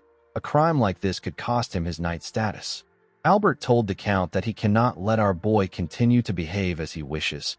He told him that he should imprison Ghislain the moment he returns and punish him. Walter was quite annoyed with his son's actions. While they were talking, the night captain barged into the room. He told the Count that he needs to come down to see something. Walter asked Randolph if something is wrong. The man revealed to him that Ghislain is back. The men were surprised to hear this. The scene shifts, and we are taken outside. We see Ghislain walking towards the castle. He was in normal clothes. In the next scene, we see Ghislain in his father's office. The officials were there with him. They all glared at him in silence. Even the Count glared at his son. Ghislain told his father that he is home. The Count reminded his son that he did not permit the development of the Forest of Beasts. Our boy apologized to his father. He told him that it had to be done. Homern was annoyed to hear what he said. Randolph reminded him that he downright ignored his father's orders. He explained to Ghislain that entering the Forest of Beasts is a serious crime. He told him that he could have lost his life and the monsters from the forest could have invaded their territory. Ghislain told him that he is fine. He said that the monsters did not invade their territory. Homern and Randolph were annoyed to hear this. They could not believe that he was talking back. Albert asked our boy if he finds this funny. He said that they can let the Forest of Beasts incident pass since it didn't lead to any trouble. He put his hand into his clothes and brought out a paper. He placed the paper on the table. He asked Ghislain if he has any excuse for this. When our boy picked up the paper, he was able to tell it was from Count Rayfold.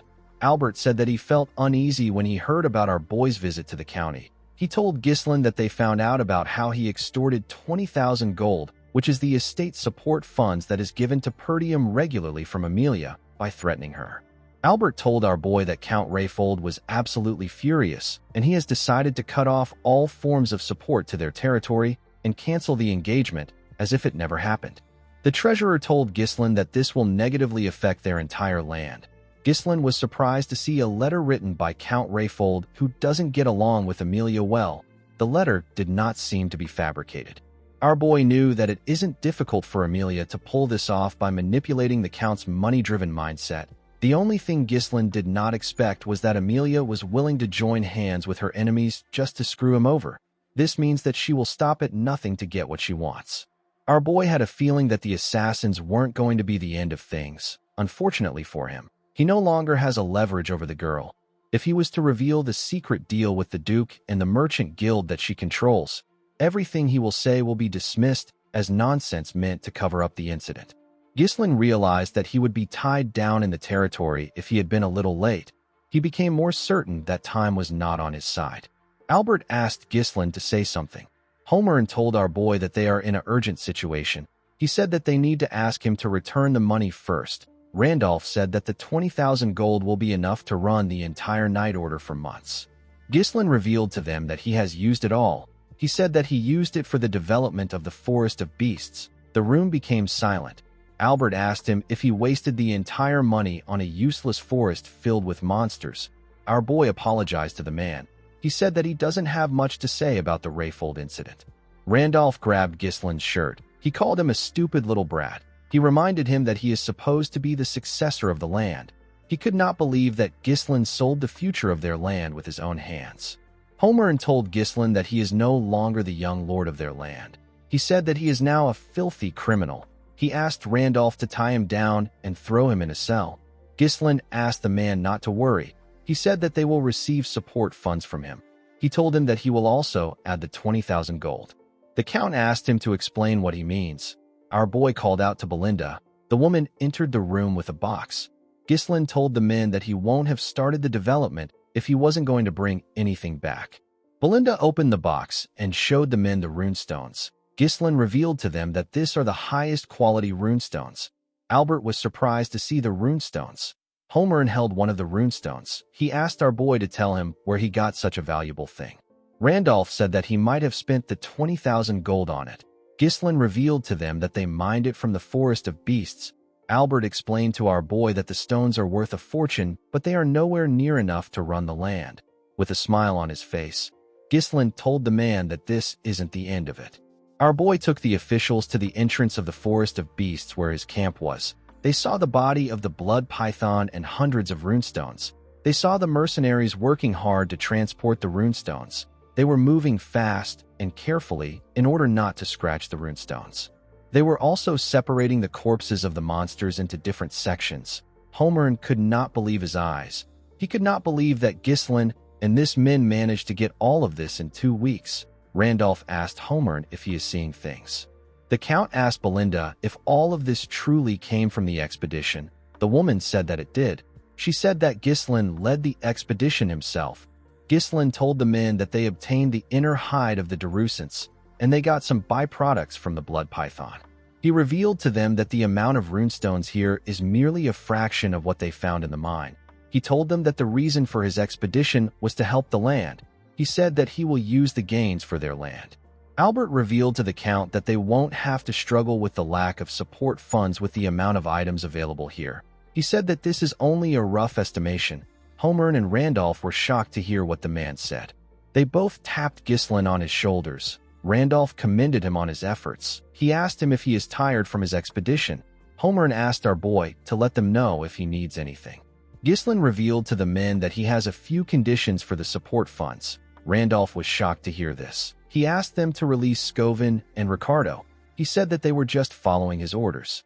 He told them that they have to continue to prohibit civilian access to the Forest of Beasts just as they have done so far. He said that unnecessary rumors can spread and it can cause needless trouble. Homern believed that this was reasonable enough.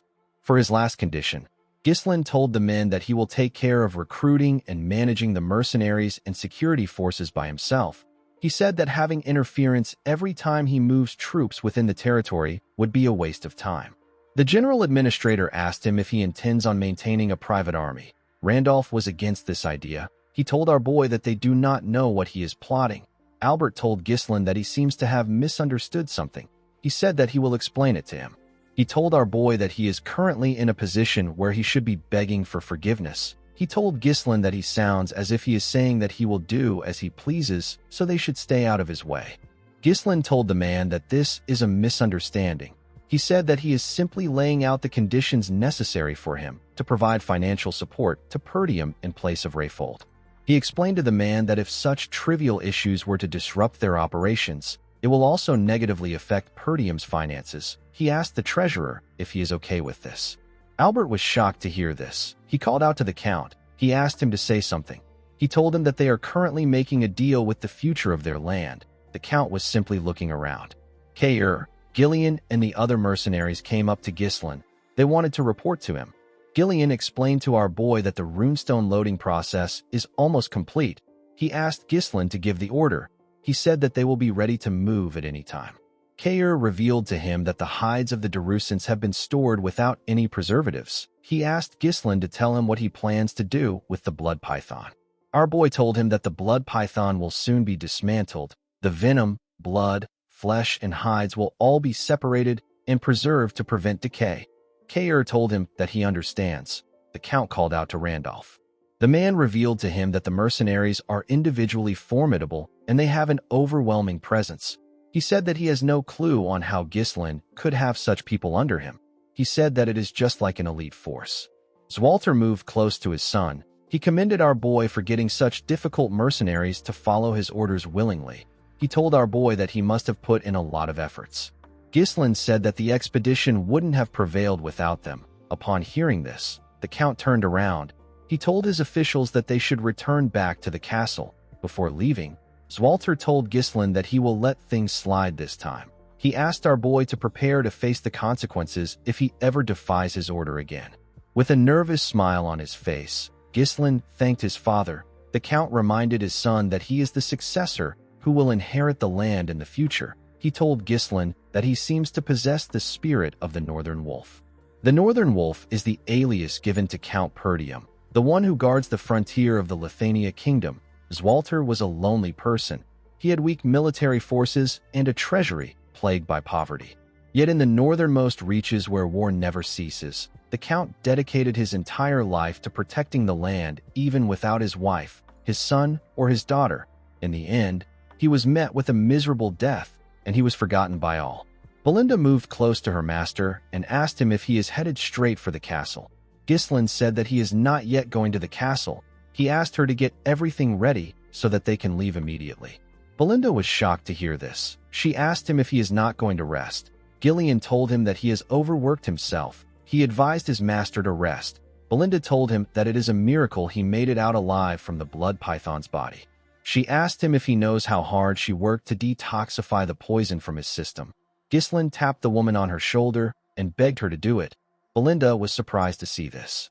Ghislain knew that other people will soon find out that they secured the runestones. Those who want to invade their land will soon find out too. He knew that he had to expand his power as quickly as possible. He wanted to reach a level where no one would dare challenge him. The moment he thought of this, Ghislain fell to the ground and lost consciousness. Everyone was shocked to see this. In the next scene, we see a dove fly into a building. It was carrying a letter on its neck. The dove landed in the hand of a man on a throne. The man quickly opened the letter to read it. The letter confirmed that a part of the Forest of Beasts has been developed. The man reading it was asked to initiate a war with the Degard family in order to annihilate Perdium. The letter said that the ducal house will step in after this. The man did not expect the ducal house to ask for the annihilation of Perdium. Members of his cabinet said that it is time to make Perdium a land without a lord. They believe that the ducal house will appoint a new owner of Perdium. The man on the throne asked the cabinet to tell him the amount of their people that are still inside Perdium. One of the men said that they have 2 retainers and 1 knight remaining. The count asked his cabinet to send 2 retainers to the Degard territory. He said that the fact that the young lord of Degard died in Perdium is more than enough justification to start a war. With a cold gaze in his eyes, the count said that the supreme commander of this operation will be Victor. The cabinet was shocked to hear this. They never expected that their county's strongest card would be revealed so soon. One of them said that Perdium would have fallen if Frank had done his job properly. Another member told his master that he understands that Victor will be able to handle the task flawlessly. He told his master that it might be too soon to reveal their hidden card. He reminded the count that they have proceeded with caution so far. He said that this decision feels rash. He said that it is odd that the ducal house, which has always operated in secret, is now choosing to directly intervene in Perdium. The count told him that it is because of the Forest of Beasts. The man was surprised to hear this. The count told the man that all decisions were made by Duke Delphine. He asked the man not to question any orders no matter what they may be. The count stood up and asked his cabinet to prepare for the war. This count is known as Harold Desmond. He is the count of the Desmond County. Count Desmond asked his men if there is anyone else who is aware of the situation. The scene shifts, and we see Amelia screaming as she rested her head on Bernaf. The man called out to his mistress. Amelia revealed to him that Ghislain has secured a runestone mine with her 20,000 gold. She said that he survived even though she sent the wildcats to kill him. She told Bernaf that she even bowed her head to her wretched father to cut off support funds for Perdium. She said that this made her look like a fool. Bernaf told his mistress that she is not acting like her usual self. Amelia took a deep breath. She told the man that he is right. She said that she got too emotional. She said that what is done can't be undone. Bernaf smiled when he heard this. He told Amelia that he is waiting for her orders. Amelia moved close to a map. She said that Perdium will soon escape their financial difficulties because they have obtained a runestone mine. Bernaf told her that they should be celebrating right now. Amelia told him that it is too early for them to celebrate. She told him that the most important thing is that they haven't sold the runestones yet. Bernaf was surprised to hear this. Amelia revealed to him that she got information that they secured the runestones 2 days ago. This is far too little time for them to establish a distribution network. She said that they will exploit this weakness. She told Bernaf that it is obvious who they will sell to.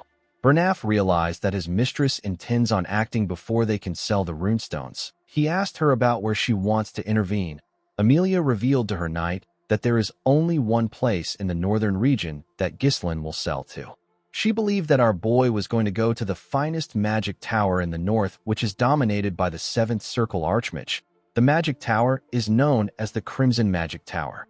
According to Amelia, runestone is essential for magical research. Due to this, magic towers are always determined to secure their distribution channels. She placed a pin somewhere and asked Bernaf to set up the wildcats for an ambush along the main routes leading to the tower. The target isn't Ghislain. It is the laborers who are transporting the runestones. Amelia said that they will use a hit-and-run tactic to isolate the transport and prevent the transfer completely. She said that they will take the runestones for themselves. Bernaf reminded his mistress that there is another magic tower in the north. This is the Flame Magic Tower, which is in Bryven's territory. He asked Amelia if it is wise to deploy all their forces to the Crimson Magic Tower. Amelia told him that this may have been the case before. She revealed to him that the Flame Magic Tower has been in decline ever since it lost its place at the top when it was blinded by past glory. Amelia believed that someone like Ghislain, who is obsessed with money, will not choose the Flame Magic Tower deal over the Crimson Magic Tower's better deal. With a serious look on her face, Amelia promised to take everything away from Ghislain. In the next scene, we are taken to the Perdium Castle. We see Ghislain lying on the bed. Some bandages were wrapped around his body. Our boy was unconscious. The scene shifts, and we are taken back to the time our boy was fighting the blood python. Ghislain got swallowed by it. A predator like the blood python begins to digest its prey. Immediately it swallows it. Before it reaches the esophagus, the prey is first dissolved by venom secreted from the inside. This makes the digestion easier. The mana from Ghislain's third core burned the acid upon contact. It prevented it from invading our boy's system. However, in the process, the resulting toxic fumes create a lethal breathing environment. Most prey either lose consciousness or die by this stage. Ghislain forced himself to endure it. He did not want things to end there. The expedition, everything he holds dearly, and even the future will be gone. Since it was impossible to avoid getting poisoned, our boy decided to make the poison his own. He directed every bit of invading venom into his mana core. He knew that the fierce rotation of mana within the mana core can neutralize the venomous energy. He closed his eyes and began to move the energy. This delicate mana manipulation is something that only those who have reached the realm of superhumans can achieve. Ghislain believed that this venomous energy will serve as an alternative fuel capable of withstanding a mana explosion. The moment he thought of this, he attacked the monster. In the present, we see our boy wake up. He felt refreshed. He noticed that he was in his room. He remembered that his father forgave him. When he raised his head up, he saw Elena next to him. He was surprised to see his sister. Elena quickly hugged her brother. She informed him that he passed out for 2 whole days. She reminded him that he did not say anything before leaving, and now he passed out right after returning. Ghislain was surprised to see his sister hugging him. Elena pushed her brother away and ran to call Belinda. Our boy could not believe that he passed out for 2 days. He recalled that he received the bare minimum first aid after exiting the body of the python. He wanted to endure everything until the runestone is sold. Unfortunately, he cannot do this with his younger body. Ghislain stood up from the bed. He noticed that he was in a really great condition compared to how he overworked himself. He knew that 2 days shouldn't be enough to recover from the damage he received. He found this to be strange. Ghislain took off his bandages. He noticed that his body has gotten stronger, his resilience has gotten better, and his total mana has increased. When he checked his core, our boy realized that the property of his mana has changed. He wondered if the energy of the blood python got mixed in during the process of neutralizing the poison with his mana core. This method is something that Ghislain never knew about in his past life. Although he didn't intentionally risk his life, Ghislain got something out of it. There were still a few things that he needed to verify. Our boy realized that he could grow much faster with this method. Ghislain got a shirt from his wardrobe. He believed that selling the runestones takes priority. He knew that many people would have found out in the 2 days that he was unconscious. He wanted to first visit the mercenaries. Before he could go anywhere, someone knocked on his door. Ghislain asked Belinda to enter. He told her that there is no need to knock. Belinda stepped into his room with his father. The Count asked him if he is all right. Our boy was shocked to see his father. Zwalter told his son that he heard about how he was poisoned after jumping into the mouth of the blood python. He told him that he heard it from Belinda. He asked his son if he is all right again. Ghislain told him that he is fine. The Count was relieved to hear this. Belinda quickly moved close to our boy. She touched his face and told him that she was surprised when he suddenly passed out. She asked him if he is really fine. Ghislain assured her that he is. Zwalter asked his son if he has a moment to talk. He told him that he has a request for him. Ghislain was surprised to hear this. In the next scene, we see our boy and his father on a training ground. Zwalter had taken off his armor. Everything felt a bit odd to Ghislain. This was the first time he got to have one-on-one time with his father. He avoided his father at all cost in his past life because he was scared that he was going to get yelled at. The Count apologized to Ghislain for calling him there when he just woke up. Our boy told him that it is fine. He said that he is in excellent condition thanks to the 2 days of rest. He asked his father to tell him what his request is. As Walter glared at his son, he looked away after glaring at him. Ghislain wondered if this is what his mother meant when she told him something. When he was younger, Ghislain's mother revealed to him that his father can't show his honest self to others. Ghislain asked her about why his father acts like that. The woman explained to him that his father believes that he has to be an unshakable pillar for the people of the land. She told our boy that Walter has always put others before himself, so he has never shown his honest self before. She said that the only exception was when Walter wanted to confess his feelings for her. The woman asked her son to understand that part of his father. She said that the Count is not good at expressing his emotions. In the present, the Count asked Ghislain to raise his sword. Our boy accepted the order. He and his father took different stances. The Count charged at our boy first. Ghislain was able to block his attack. As Walter put his leg forward and added more pressure to his sword, he was able to push Ghislain down. Our boy quickly gathered his strength and attacked. As Walter was able to block it, he attacked Ghislain, but he was able to block it too. The Count gave him another attack that pushed him back a bit.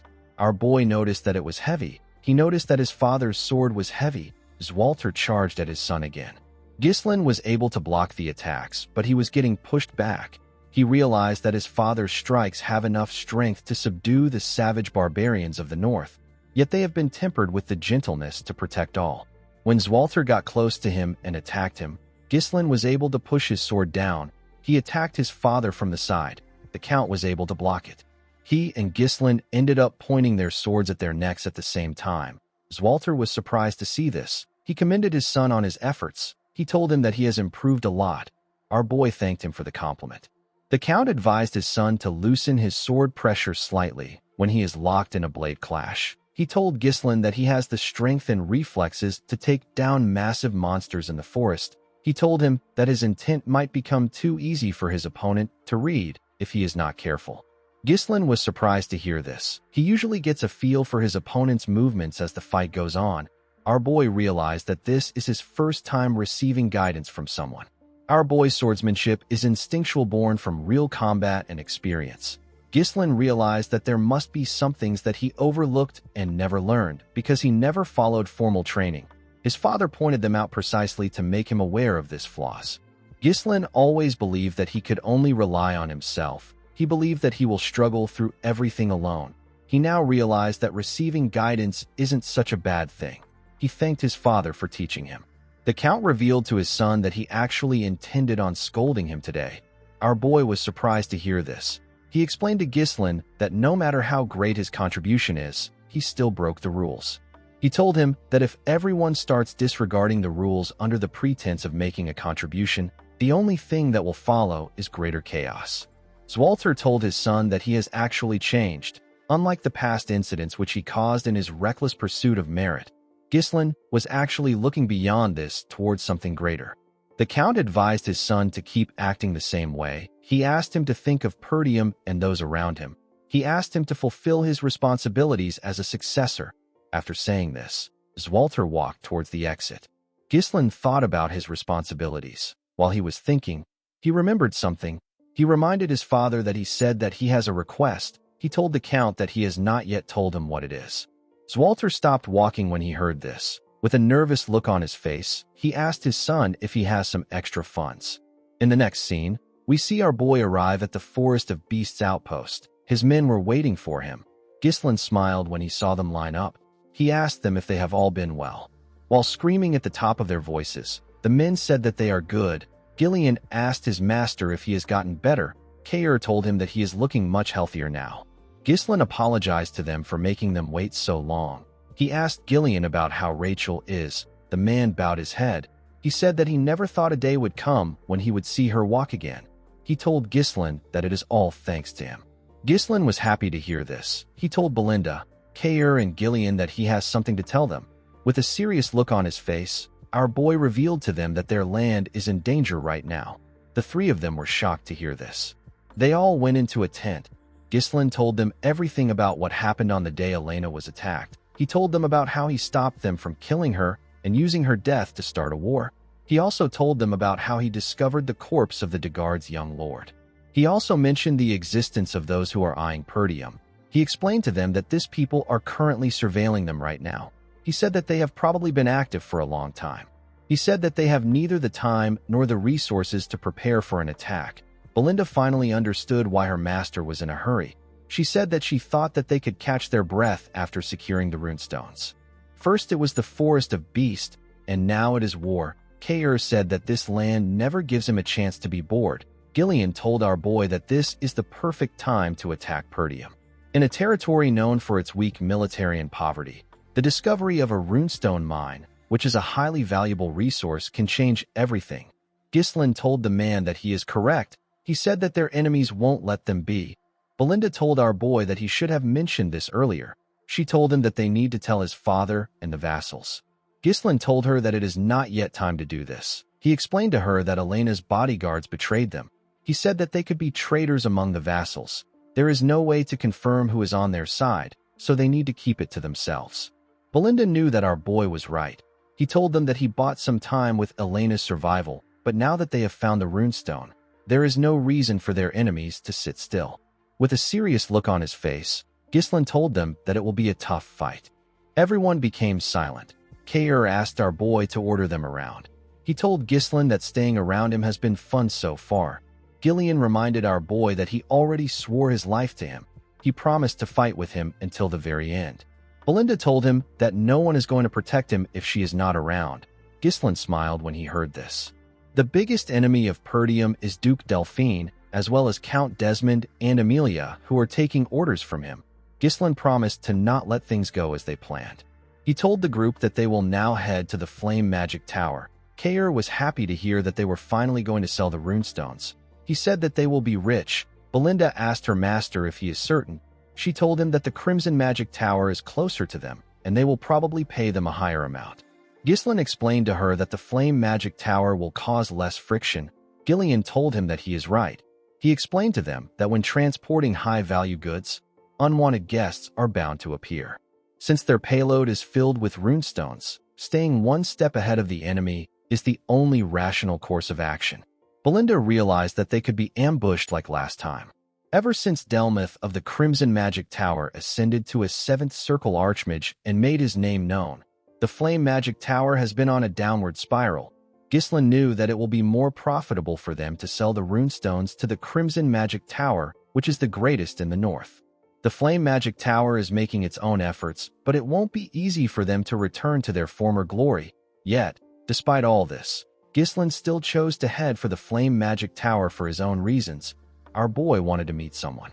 The scene shifts, and we are taken to the Flame Magic Tower. We are shown its amazing and luxurious buildings. Inside the tower, we see a girl surrounded by books shaking. She called out to someone known as Professor Renato. She asked about when the light that he mentioned will come for her. In the next scene, we see Ghislain and his group arrive in the Brivant territory. They saw the huge tower of the Flame Magic Tower in the land. Gordon was surprised to see how huge the tower was. The man with the eye patch said that he has only heard about the tower before. He said that he has never been here before. Just from looking around, the mercenaries could tell that the quality of life was much different here than in Perdium. The territory had magnificent buildings and beautiful carriages. The mercenaries saw a large amount of magic scrolls. They also saw some mages using their magic to tile the road. They had never seen magic used in such manner. The mages were annoyed to see that the mercenaries were staring at them. They activated a different spell and used it to cover themselves. The spell made them invisible. The mercenaries were shocked to see this. They could not believe that the mages disappeared in broad daylight. Ghislain explained to them that the mages used a spell to conceal their presence. He told them that the mages don't welcome them. Kair called the men idiots. He asked them to stop fooling around. Belinda was also surprised to see how big the magic tower is. Even though they were pushed down from the top spot, their magic tower was still amazing. Gillian revealed to her that the Brivant territory is one of the richest lands in the kingdom. Ghislain understood why they were impressed, but he knew that this magic tower that was once at the peak will later fall to ruin. When they arrived at the gates of the tower, Kair said that he can't even see the top of the tower even though he is so close to it. Belinda looked around.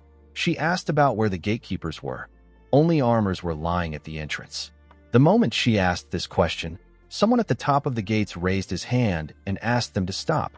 Immediately he said this. He and his partner used their magic to raise the armors up and make them take a stance.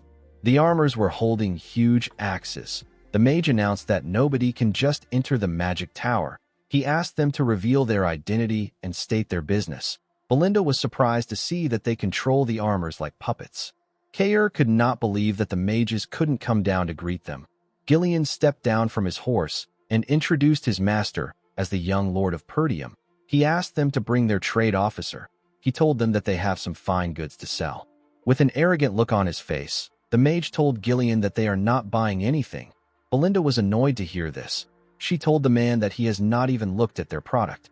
The man said that Perdium is the beggar land in the north. He said that anything from Perdium is probably just low-rank monster materials or garbage potions. He told them that it is a waste of time to deal with them. He and his partner made the puppets point their axes at them. The man asked the group to get lost. Belinda was annoyed to hear that he called them beggars. She asked him to come down and say it to her face. Gillian asked our boy about what they should do. Ghislain asked the mage if he really wants them to leave. He showed him a small piece of runestone and told him that he should know what it is if he is a mage. The man was surprised to hear this. He took a look at our boy's hand. He was shocked to see him holding a runestone. He looked at the large amount of carts behind them. He realized that the carts have runestones inside. With a smile on his face, Ghislain asked the mage if he is still not buying. The scene shifts, and we see our boy and Belinda inside the tower. The trade officer and the mage bowed their heads to them. The trade officer apologized for their rudeness. He introduced himself as Sylvain. He asked them to tell him if they need anything. Ghislain told the man that they brought a lot of runestones. He said that he needs someone who will take responsibility until the very end of the deal. He told him that he needs to meet the tower master. Sylvain was surprised to hear this. He quickly agreed to Ghislain's request. He told him that they need to inform him first. He ordered the guard to guide our boy and Belinda to the reception. The man accepted the order. Belinda told him that this is how he should have acted in the first place instead of mocking them. The man could not say anything. On their way to the reception, they heard a loud sound. Ghislain asked the man if something is wrong. The man asked him not to pay attention to it. He told him that it is common during magic research. On the other side of the hall, we see 3 mages open a door and let out smoke from a room.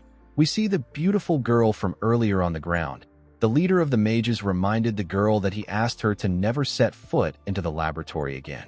With a smile on his face, he told the girl that she is taking up space in the laboratory for no reason since she cannot use magic. He asked her if it is smart to ignore him, who is the future tower master of the magic tower and a third circle mage. Alfoy's friends wondered why her teacher brought her to the tower. The blonde boy next to him told the girl that she should be grateful that the tower master gave her a place to sleep. The girl said that she also has a right to use the laboratory because she is a mage. Alfoy told her that they will treat her like a mage. He used his wand to gather fire in his hand. He told the girl that she should be able to use a defensive spell to deal with this basic offensive spell. With a smile on his face, he asked the girl to try and block the attack. The moment he said this, he fired the first circle magic known as Fire Sling at the girl. She quickly raised her hand. She screamed out defense, but nothing happened. She quickly used her hand to cover her face. Fortunately for her, Ghislain appeared out of nowhere and used his sword to cut through the attack. The boys were surprised to see this. Ghislain asked the idiot if this kind of behavior is what is called magic research in the Flame Magic Tower. The scene shifts, and we are taken to the Tower Master's meeting room. We see the Tower Master, whose name is Hubert, telling the elders of the tower that they are running low on runestone. He wondered about how they reached this point. He said that the gap between them and the Crimson Magic Tower will continue to get wider. He reminded them that he has been telling them to get runestone. He asked the elders about what they have been doing. An elder with a yellow hat remembered that the Tower Master usually asked them to wait each time they try to secure a distribution line. Another elder with a red hat recalled that Hubert spent his time buying trinkets and luxury goods under the guise of networking with nobles. He couldn't stand the Tower Master anymore.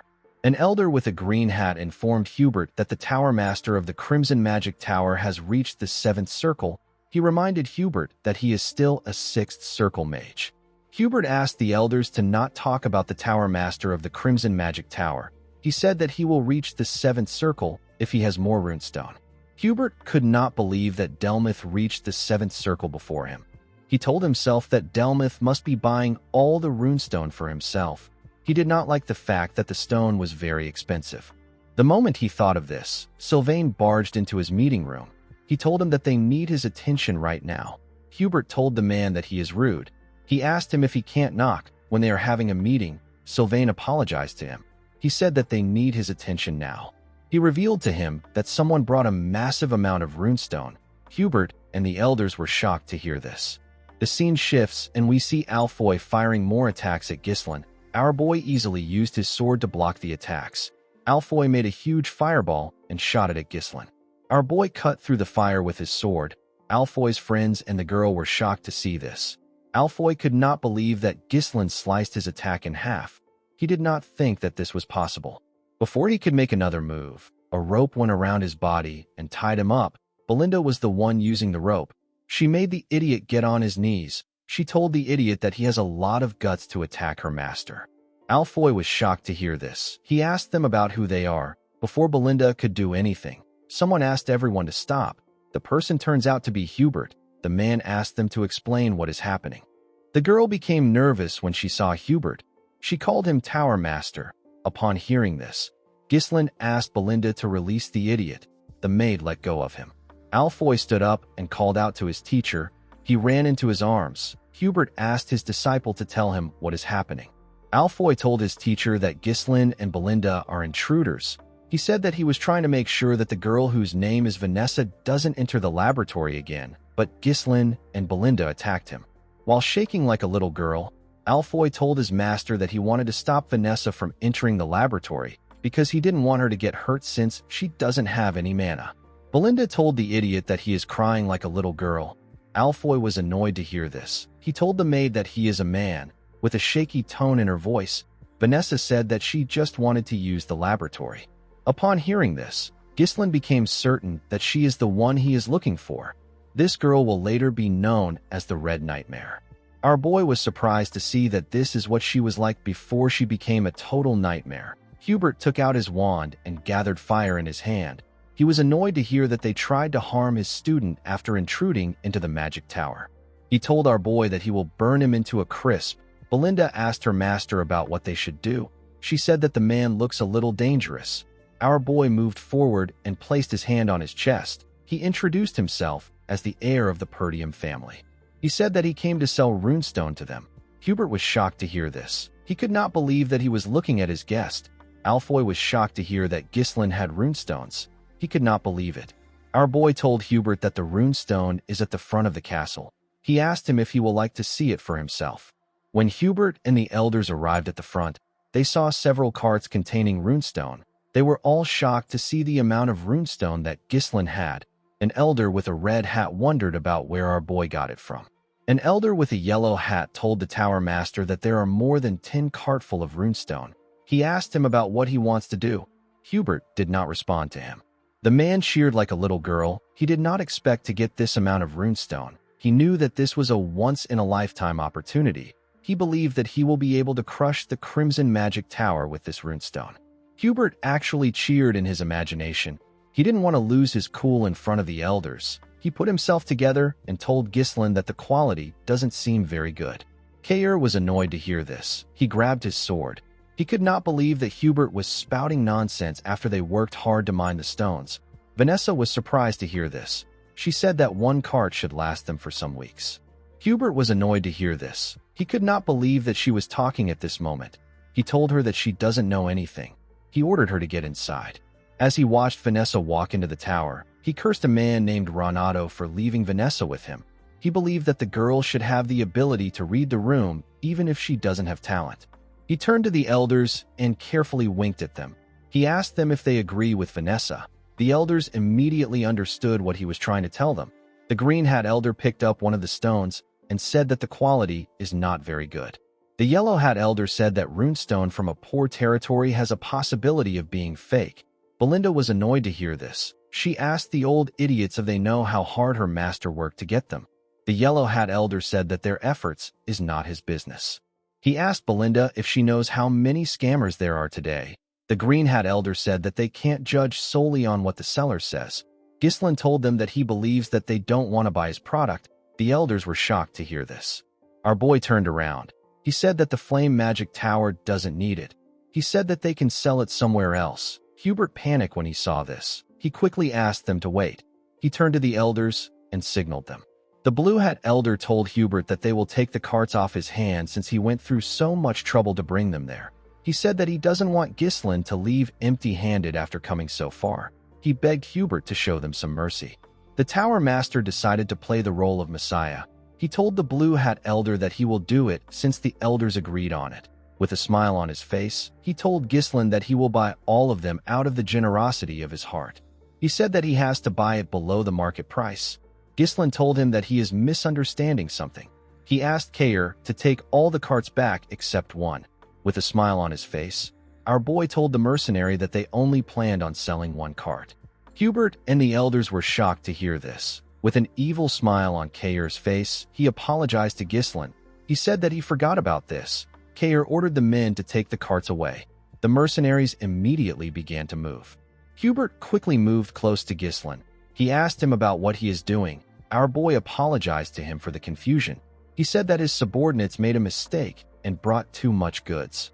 He told Hubert that their actual destination is the Crimson Magic Tower. He said that they just need some money for their trip. Hubert became annoyed when he heard about the Crimson Magic Tower. He quickly changed his expression. He told Ghislain that he was just joking around so that their first meeting wouldn't be too awkward. He asked our boy to follow him inside for a little chat.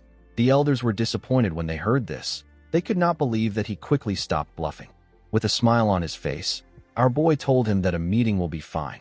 The scene shifts and we see everyone inside the meeting room. Hubert introduced the old men as the elders of the tower. He said that they are all fifth circle mages. Ghislain said that this is impressive. He said that this is expected from the second strongest in the northern region. Hubert told our boy that he has heard some strange rumors that are not true. He said that the Flame Magic Tower is still the strongest magic tower in the northern region. Ghislain told him that it is not important. Belinda was surprised to see how her master spoke. She wondered if he is trying to piss Hubert off. Kair liked what he was seeing. Gillian told the woman that their master definitely has a plan. Hubert asked Ghislain about the amount he wants to sell it for. He told him that he won't get a better deal than what he will get here if he tried to sell it to anyone else. Ghislain raised his hand and told Hubert that he wants double the market price. Hubert and the elders were shocked to hear this. They believed that our boy was just too naive to understand how the world works. Hubert told Ghislain that this isn't how negotiations work. He explained to him that it is about both parties making a compromise. He told Ghislain that he can't just make a one-sided decision. Our boy told him that he simply felt like he needed to get double the market price from the Flame Magic Tower. The elders were annoyed to hear this. They told Ghislain that he shouldn't joke in a place like this. They asked him if he is mocking them. With a serious look on his face, Hubert asked Ghislain to watch himself. He told him that he gets angry when he sees clueless brats flailing in a world that they don't understand. He told Ghislain that he understands that he makes mistakes because he is still young. He said that he will show him mercy once out of generosity. He asked our boy to take the negotiation seriously. He told him that he will give him a little extra on top of the market price. He asked our boy to sell to them. Ghislain stood up when he heard this. Hubert was surprised to see this. He asked him about why he stood up. Ghislain told him that he doesn't seem interested in buying them. He said that double is actually a discount. He told the Tower Master that he will simply go to the Crimson Magic Tower. The moment Ghislain turned around, Hubert panicked and called out to him. He asked him about why he is in a rush. He said that he was simply upset. He asked our boy to sit down and chat a little longer with them. Ghislain smiled when he heard this. Hubert told our boy that he has guts. He said that they will take the runestone for double the market price because they are the first people he visited. Our boy smiled and agreed to Hubert's offer. The Tower Master became relieved. Ghislain revealed to him that the double price is just for one cart. The elders and Hubert were surprised to hear this. The Tower Master told our boy that he needs to sell everything he brought to them. Ghislain explained to him that he can sell the rest of the runestone for triple the market price if he tells the Crimson Magic Tower that he sold it to them for double the price. He asked Hubert to tell him why he would sell everything here. The Tower Master was annoyed to hear this. He told Ghislain that there is a limit to how much they can let him joke around. Ghislaine stood up and told Hubert goodbye. The moment he saw this, the Tower Master panicked. He quickly accepted our boy's offer to buy at triple the price. Ghislaine smiled and sat down. He said that this is what he expected from the greatest magic tower in the north. Hubert stood up and asked our boy to wait there. He said that he wants to get the money immediately. The elders were shocked to hear this. They did not expect their Tower Master to panic this much. The Tower Master couldn't believe that a sixth circle mage like him was getting played by a country bumpkin. He didn't understand why he was buying into this nonsense. He had no choice but to buy them since they were currently experiencing a shortage of runestone. He told himself that he will burn Ghislaine if he acts out again. Before Hubert could take a step forward, Ghislaine called out to him. He told him that he has not finished stating his conditions. The Tower Master turned around out of anger. He asked our boy to tell him what he wants. With a serious look on his face, Ghislaine told the Tower Master that he wants him to give Vanessa to him. Hubert was shocked to hear this. He asked him if he really wants the girl. Ghislaine revealed to him that he intends on making her his exclusive mage. The scene shifts, and we are taken to the past. We see an older Ghislaine roasting some meat on his sword. His comrade was next to him. The man had a hook in his right hand. Ghislaine told the man that the meat is burning. The man asked him to roast the meat by himself. He reminded him that he is missing an arm. Our boy clenched his fist and asked the man to repeat what he said. His comrade became scared. He told him that it is nothing. The man asked his captain if he has heard about Vanessa the Red Nightmare. Ghislaine had never heard of anyone like this. His comrade revealed to him that he has been going around to collect information. He said that he found something very interesting. He revealed to our boy that he heard about a mage who burned down the entire northern region of Lithuania. The mage was a woman who had reached the seventh circle. Ghislaine said that her name is pretty flashy. He asked his comrade about why he brought her up. The man revealed to our boy that he believes that Vanessa has gone completely mad. He explained to Ghislaine that the woman actually learned a mana cultivation technique, even though she is a mage. Ghislaine was surprised to hear this. He asked his friend to tell him why Vanessa learned a mana cultivation technique instead of circles. The man said that it is because she is crazy. He told Ghislaine that Vanessa is a walking disaster who burns down everything in her path. Thanks to her, the nobles are having a lot of trouble. The man told our boy that the subjugation request they received a while back is for her. Ghislaine still found it odd that a mage reached the seventh circle through a mana cultivation technique. With a smile on his face, he told his comrade that he is curious. He told the man known as Claude that they should recruit her. Claude was shocked to hear this. He did not expect to hear this after all he said. Unfortunately, Ghislaine was not able to recruit her. By the time he found Vanessa, she was as good as dead. She was not able to control her magic. Vanessa had the talent to reach the seventh circle, even though she never properly learned magic. Ghislaine believes that her talent will flourish with a little guidance. He told himself that he will definitely recruit her in this life. Gillian did not expect his master to mention Vanessa. The girl did not seem special to him. Kayer told Ghislaine that she didn't seem strong. Belinda told her master that he should inform her in advance if he wants to bring someone along with them. The elder with the red hat told the tower master that this is a great opportunity to get rid of the useless girl. He asked him to do as Ghislaine said. The elder with the yellow hat said that they have honored their loyalty to Renato by caring for her all this time. Hubert told our boy that Vanessa is an outstanding mage that their tower values. He told him that the girl will be delighted to accept the tower's request. Ghislaine revealed to him that he also wants him to dispatch battle mages who have reached the third circle to Perdium. Hubert was shocked to hear this. Our boy revealed to him that he needs mages for the upcoming territorial war. The elders were shocked to hear this. Ghislaine asked Hubert to pay 3 times the market price, dispatch battle mages of third circle or higher to Perdium, and to make Vanessa his exclusive mage. He told Hubert that these are the 3 conditions for selling the runestone to him. Upon hearing this, Renato released his mana. He shattered the glass windows with it. With a scary look on his face, he asked Ghislaine if he takes him for a fool. He told him that mages affiliated with the Magic Tower cannot intervene in territorial wars. He asked our boy if he is unaware of the basic rules set by the kingdom. The Tower Master could not believe that Ghislaine wanted mages of the third circle or higher who are the very foundation of the Magic Tower to go to the front lines. With a serious look on his face, Hubert told Ghislaine that this is an insult to the Flame Magic Tower. He told him that even his ashes won't be left behind. Gillian quickly grabbed his sword. He could not believe that Hubert was able to exert such pressure just with his mana.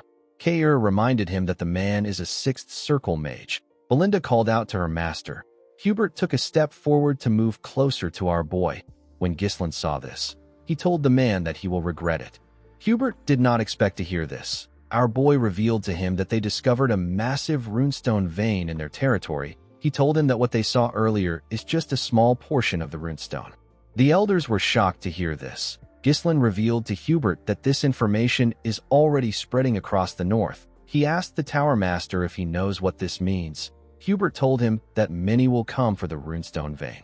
Our boy stood up and explained to him that they are not trying to start a war. He said that Perdium simply needs the magic tower's help to gain strength. He promised Hubert that he will exclusively supply runestone to the Flame Magic Tower if they help them get through the crisis. The Tower Master did not expect to hear that they would have a monopoly over the runestone. Ghislain stretched out his hand to him. He told him that it will only be a matter of time before the flame overtakes the Crimson and stands as the top magic tower. Hubert glared at Ghislain's hand. He didn't like the terms that came with the deal, but he knew that it favored him. He grit his teeth and shook our boy's hand to accept the deal. In the next scene, we see him talking to Alfoy. He told him about what happened. The boy asked his master about why it has to be him. He told him that there are several other mages. Hubert asked him not to misunderstand him. He told him that he is sending the greatest talent in the Flame Tower's history for the sake of his own future. Alfoy was happy to hear his master call him the greatest talent. His master explained to him that this experience will eventually be a huge help to him when he becomes the Tower Master. He asked him to keep a close eye on Ghislain to make sure that he doesn't smuggle the runestone somewhere else. He asked Alfoy to quickly retreat if an actual territorial war breaks out. Hubert placed his hand on his disciple's shoulder and told him that he simply needs to endure for a year. He told him that they will take over the #1 spot as the best tower in 1 year. Alfoy smiled and accepted his master's decision. He quickly regretted his decision. He did not expect to see that Perdium would be so poor. One of the mages with him said that the castle is quite old-fashioned. He said that it is practical enough. Alfoy believed that it was just some rural dump. He could not believe that the successor of the magic tower got dispatched to this miserable excuse of a territory. When Ghislain moved close to him, he introduced himself to him as a third circle mage. He said that he has been entrusted with the important task of leading the mages. Ghislain told him that the territory will require a lot from him. He asked the boy to not let his guard down and do his best. Alfoy was annoyed to see that someone he considered a country bumpkin was ordering him around. He told himself that he will first deal with Ghislain once he becomes the Tower Master. Ghislain looked around. He was looking for someone. He called out to Alfoy and asked him about where Vanessa is. The boy turned around and said that Vanessa is bringing their bags. When our boy looked behind him, he saw the girl carrying the heavy bags while walking barefooted. She was breathing heavily. She moved close to Ghislain and bowed her head to him. Alfoy asked her about what took her so long. He told her that Ghislain almost thought that she wasn't coming. Ghislain asked Vanessa to leave the bags and follow him. Vanessa told him that she hasn't finished moving the bags. Alfoy asked him to let her do it. He said that this is what the girl has been doing in the magic tower.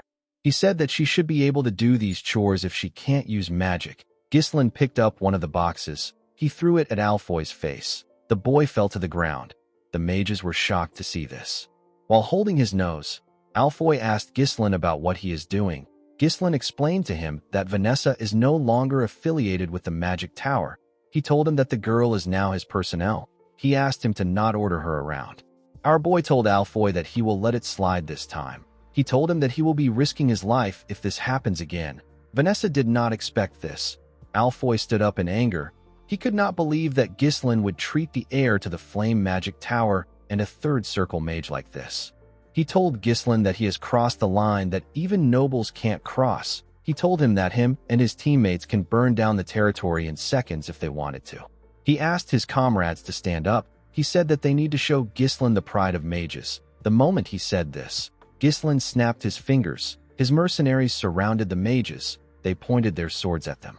Alfoy said that this is barbaric. He told them that they are barbarians who draw their weapons against mages. He demanded that they treat them as mages. He said that they deserve the best treatment. Ghislain asked him to shut up. He reminded him that he is there due to a contract. He explained to him that he has been granted full authority to command him freely for a year through a legitimate deal with the Tower Master. He told him that he has to exclusively supply runestone to the Flame Magic Tower in return. He asked Alfoy to tell him whose side the Tower Master will take if the contract is voided because of his reckless action. The boy became nervous when he heard this. Ghislain explained to him that his role is nothing more than that of a reserved bundle of living mana. He asked the boy to obediently fulfill his role if he wants to be treated well. Alfoy became angrier when he heard our boy call him a reserved bundle of living mana. Ghislain turned around and asked Gillian and Kaer to take good care of the mages. With a creepy smile on his face, Kaer asked the boy if he liked it better when he was at the Magic Tower. He told him that he will guide him so that he can adapt to their land. Alfoy began to tremble. He called them miserable human beings. While they were screaming, our boy walked up to Vanessa. He asked her to not take orders from anyone other than him. He told her that she is his exclusive mage. Vanessa was shocked to hear this. She put her head down. She informed Ghislain that she can't use magic like Alfoy. With a smile on his face, our boy asked her to follow him. He told her that he will help her use magic. In the next scene, we see Ghislain take Vanessa to his training room. He called out to her when they stepped inside. The girl quickly answered him. He turned around and asked her about how far she got in her magic studies. The girl said that she got up to the 5th circle in theory. Ghislain told her that this is excellent. Vanessa did not expect to hear this. She said that it is all useless because she can't use magic. Our boy asked her if there is a particular reason why she can't use magic. Vanessa explained to him that she was never able to feel mana since she was a child. Even though she couldn't feel it, she believed that she would be able to use magic someday if she worked hard enough. The more she studied magic, the more she realized that this day will never come. Vanessa held her staff close to her chest. She said that she must have been kicked out of the tower because her teacher who guided her has passed away. Ghislain realized that a 5th circle mage possesses the strength that is on par with the average elder of the Flame Magic Tower. Magic isn't something that can be mastered just by memorizing it. It requires insight, an understanding of the principles behind activation, and the ability to infuse it with your interpretation and will. Vanessa may understand it in her head, but her body can't keep up. Ghislain knew that she must have endured grueling efforts and countless trials and errors to overcome this problem. He believed that the girl's efforts were not in vain. He just wanted to lead her down a different path. He remembered Claude telling him that Vanessa reached the 7th circle in his past life. The man told him that she learned a mana cultivation technique. He said that she did this because she is crazy. Our boy smiled when he remembered this. He revealed to Vanessa that he will teach her a mana cultivation technique from now on. The girl was surprised to hear this. She asked Ghislain to tell her why she will learn a mana cultivation technique when she is a mage. Our boy explained to her that both circles and mana cultivation techniques are used for controlling mana. He asked Vanessa if she has ever tried it before. Vanessa was shocked to hear this. She said that it is crazy. She asked Ghislain to tell her how she can use magic with a mana cultivation technique. She said that she can become magically crippled for the rest of her life if things go wrong. Ghislain stretched out his hand and told Vanessa that she should try it with him. When Vanessa saw the look in Ghislain's eyes, she knew that he was being serious.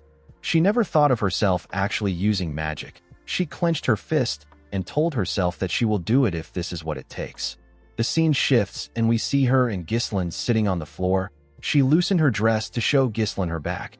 Our boy recalled that the girl had the same eyes as him in his past life. It was filled with regret, rage, and hatred. The place she fell to after endlessly yearning for magic was an endless abyss. She mastered a mana cultivation technique of unknown origins only to become a disaster driven by instinct. She burned everything to ashes. However, it is different this time because Ghislain is there to prevent her from falling into that abyss again. Our boy told himself that he will reach out his hand to her. He activated his mana and placed his hand on her back. He pushed his mana into her body. Vanessa grit her teeth to endure the pain. Her body became hot. Ghislain immediately asked her to close her mouth. He told her that she is twisting her mana road. He told her that his mana just entered her body. He asked her not to let go of this sensation. He asked her to feel the flow of mana as much as possible. Vanessa quickly closed her eyes to focus on the mana. She felt the flow of mana stretching through every corner of her body.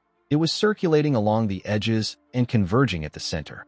Vanessa's eyes shined brightly. Her body released a large amount of mana. Vanessa fell into a trance. We see a younger Vanessa watching her master talk to Hubert. Her master found out that the tower was going to cut off his support. He asked Hubert if he knows what he is saying. He told Hubert that Vanessa has talent. He said that they would have never been able to prove the pattern of mana particles transmuted into mana without Vanessa.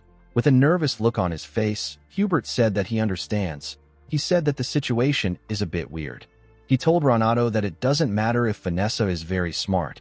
It doesn't mean anything if she can't use magic. He told Renato that they can't really call her a mage. Renato asked him about what he is saying. Hubert asked him to tell him if they will get anything out of Vanessa if they invest in her. The older Vanessa saw herself crying after hearing what Hubert said. She saw herself apologizing to her master with tears in her eyes. She told Renato that he wouldn't have to leave the tower if she was just talented. Her master pat her on her head. He told her that he is not leaving the magic tower. He said that he is simply going on a journey to find a method for her to use magic. He asked her to lift her head high and look at the sky. He told her that there is no place in the world where darkness lasts forever. He promised her that a light will come to find her one day. When she remembered these words, Vanessa saw an image of our boy stretching his hand out to her. Ghislaine shined brightly in front of her. Vanessa stretched out her hand to touch our boy. Their hands shined brightly when they touched. Vanessa realized that her teacher was right. The light eventually came for her too. After seeing this image, Vanessa fell to the ground and lost consciousness. In the next scene, we are taken to a building. We see a man fighting some soldiers in the building. The man had already beaten up 4 soldiers. Some men were cheering for the huge man. The man asked the other soldiers to come at him. He asked them if they believe that they can cut him down with a piece of metal. One of the soldiers asked him to stop being stupid. He charged at the man. Before his sword could touch the man, he grabbed his hand and slammed him to the ground. Another soldier tried to attack the man from behind. The man was able to sense this. He used the soldier he put down to slam the soldier that charged at him. The soldiers were sent flying. They destroyed the wall and landed outside. The man told them that he is not even warmed up yet, and they are already on the ground. The man's subordinates commended him on his work. They said that the worms were stupid to interfere with their party. They said that no one around there can stop them. A man slammed his cup on the table when he heard this. In the next scene, we see the man outside the bar with his fishing rod in the river. His helmet was next to the fishing rod. Someone walked up to the man and asked him if his training is going well. The man asked the person to go straight to the point. The person informed the man, whose name is Victor, that Count Desmond has issued a mobilization order. Victor stood up when he heard this. He grabbed his helmet and wore it. He also picked up his fishing rod. He went into the bar and asked the man to follow him. When he went inside, we are shown the dead bodies of the mercenaries from earlier. Victor said that he was just getting bored to death. In the next scene, we are taken to Zwalter's office. Randolph was next to him. The Count's hands began to shake when he opened a letter. Count de Garde told him that Ghislaine killed his son. He told him that he will have his vengeance. Zwalter asked the knight captain to assemble the soldiers. He said that this is a declaration of war.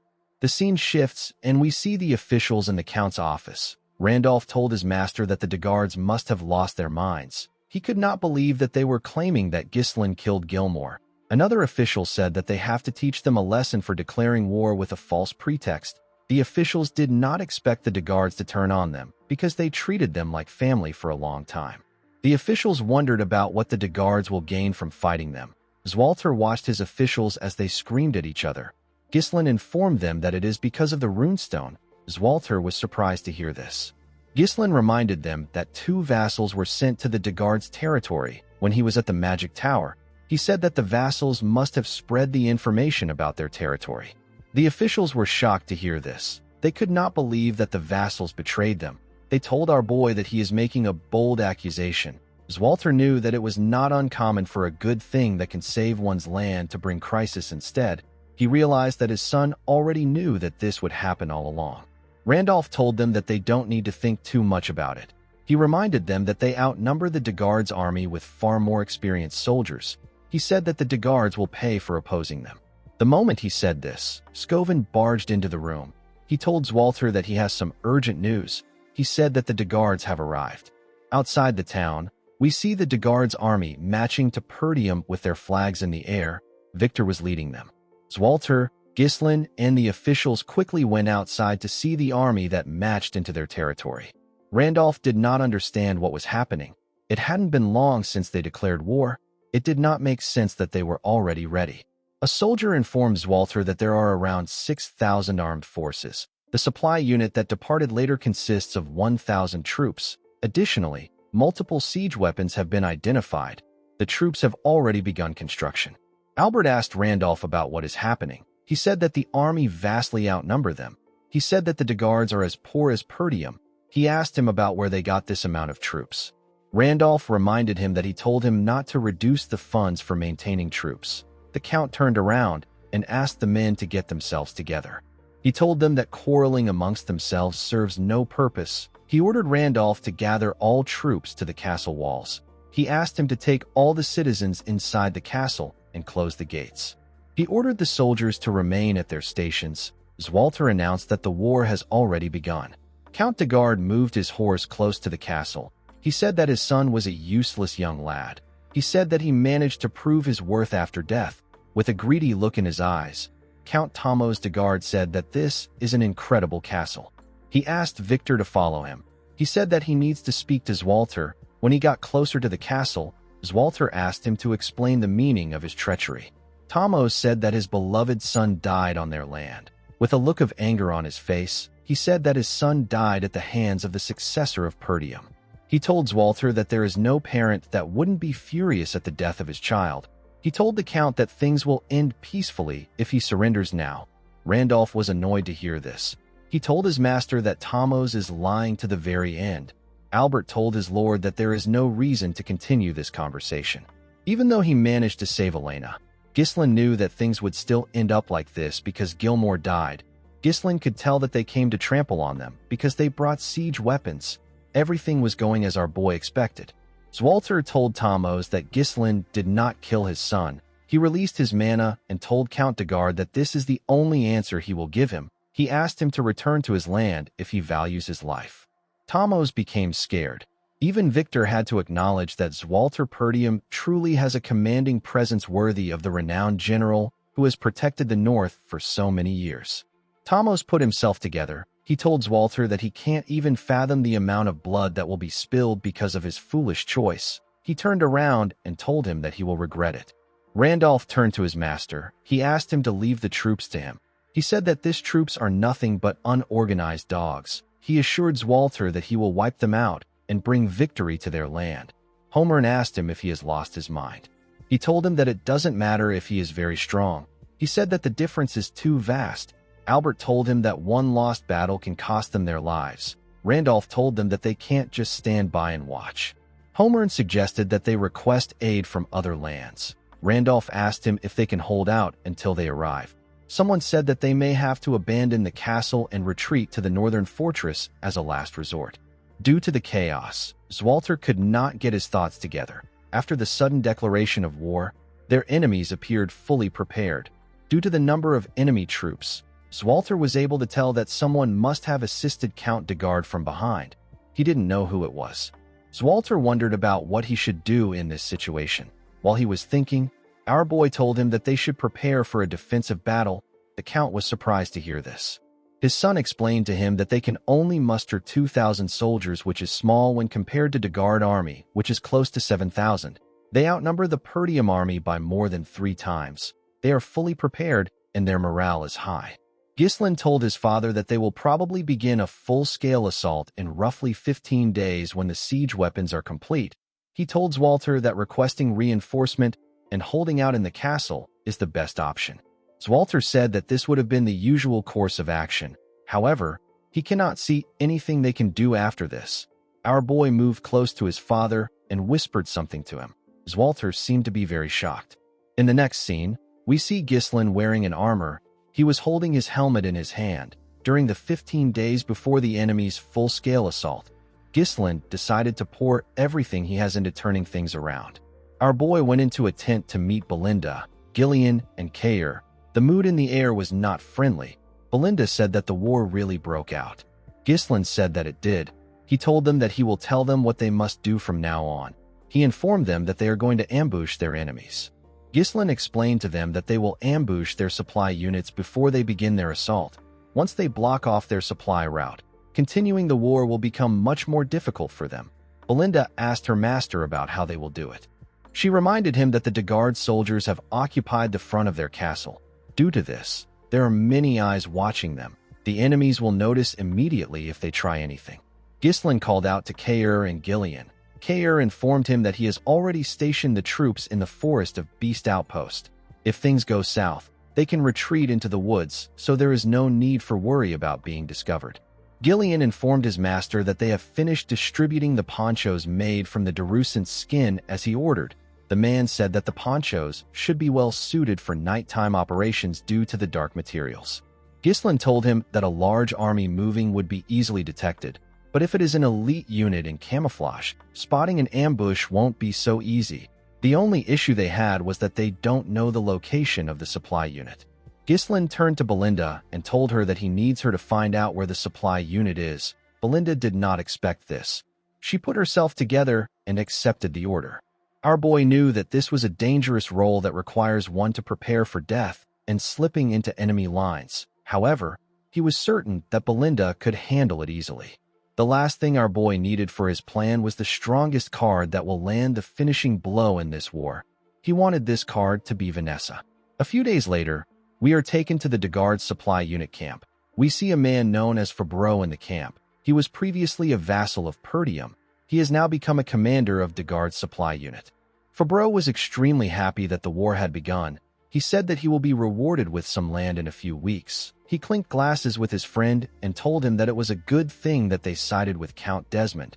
Thanks to his help, they can rest in the back without taking any risks. His friend told him that it was all thanks to his splendid decision.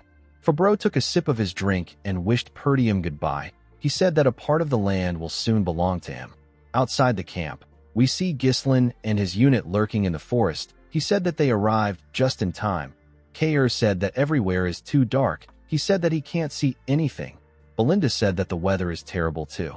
Our boy said that this is actually perfect for an ambush. He closed his helmet and announced that he does not need any hostages. Ghislain drew his sword and covered it with mana. He ordered his men to kill them all. Ghislain and his soldiers charged at the soldiers of the supply unit. The soldiers quickly stood up when they saw them coming. Kair and our boy tore the first soldiers they saw apart. Gillian rode into the camp with his huge axe and began to cut people down. The soldiers were shocked to see that they were being ambushed. They wondered about what the sentries were doing for this to happen. Before they could put themselves together, Ghislain and Gillian cut them down. Our boy ordered his mercenaries to move according to the plan. He asked them not to spare anyone. In another part of the camp, someone informed Baron Fabreau that he had to come out quickly. He said that they are being ambushed by the enemies. Fabreau told the man that he has eyes too. He asked him about what the sentries were doing. He asked the man not to panic. He reminded him that they have 1,000 soldiers on their side. With a worried look on his face, the man revealed to the Baron that 70% of their soldiers have already been killed. Ghislain, Kair, and Gillian slaughtered the soldiers. Fabreau was shocked to hear this. He told the man that they need to run. The man was surprised to hear this. Fabreau told him that he will be killed before he gets his reward if this continues. Immediately he said this. Someone threw a dagger at the man's neck. Fabreau was shocked to see this. He fell to the ground. When he raised his head up, he saw Belinda, with a cold gaze in her eyes. Belinda told the man that she didn't expect to see him there. Fabreau was horrified to see Belinda. Ghislain and his men burned down the camp and killed every single soldier there. Belinda took Fabreau to our boy. She made him kneel in front of Ghislain. She revealed to our boy that Fabreau is one of the vassals who went to Degard as an envoy. She told Ghislain that Fabreau sold their information and even became the commander of Degard's supply unit. Fabreau begged Ghislain to spare him. He told him that he surrenders. Our boy asked the man to tell him who is behind everything. Fabreau told him that it is Count Desmond. He said that he was threatened by the Count, so he had no choice but to work for him. Ghislain was not surprised to hear that Count Desmond was involved. He realized that the Count was the one who supported and provided soldiers for Count Degard. Fabreau reminded Ghislain that he has served Perdium for a very long time. He told our boy that Count Degard will pay a generous price for him. He said that it will be a profitable deal. Our boy came down from his horse and asked the Baron to raise his head. Fabreau was happy to hear this. He thanked Ghislain for giving him another chance. He promised to serve Perdium for the rest of his life. Before he could say anything else, Ghislain beheaded him with a single swing. He told the Baron that he doesn't deal with people like him. With a scary look on his face, our boy said that those who attack Perdium will face nothing but death. After saying this, he got on his horse and rode out of the camp with his mercenaries. Belinda was a bit worried to see the scary look on her master's face. Kair asked Ghislain about what they are going to do next. Our boy revealed to him that they will head straight to the castle. He knew that the war had already begun by now. Their enemy's attention was focused on the castle. Ghislain planned to use this to his advantage by attacking the enemy from the rear to confuse them. While riding to the castle, Ghislain informed Kair and Belinda that they will be supporting the left side of the castle when they arrive there. Our boy said that he will head to the right side of the castle walls. He turned to Gillian and told him that he will be entrusting him with their main forces. He reminded him that he will be fighting thousands of soldiers with a handful of men. He asked Gillian if he thinks he can handle it. Gillian smiled when he heard this. He told his master that he can take care of it if it is his command. Our boy smiled when he saw that Gillian was confident. Kair said that Ghislain is giving Gillian the most fun part of the plan. Belinda asked her master to tell her who will be in charge of the castle gate.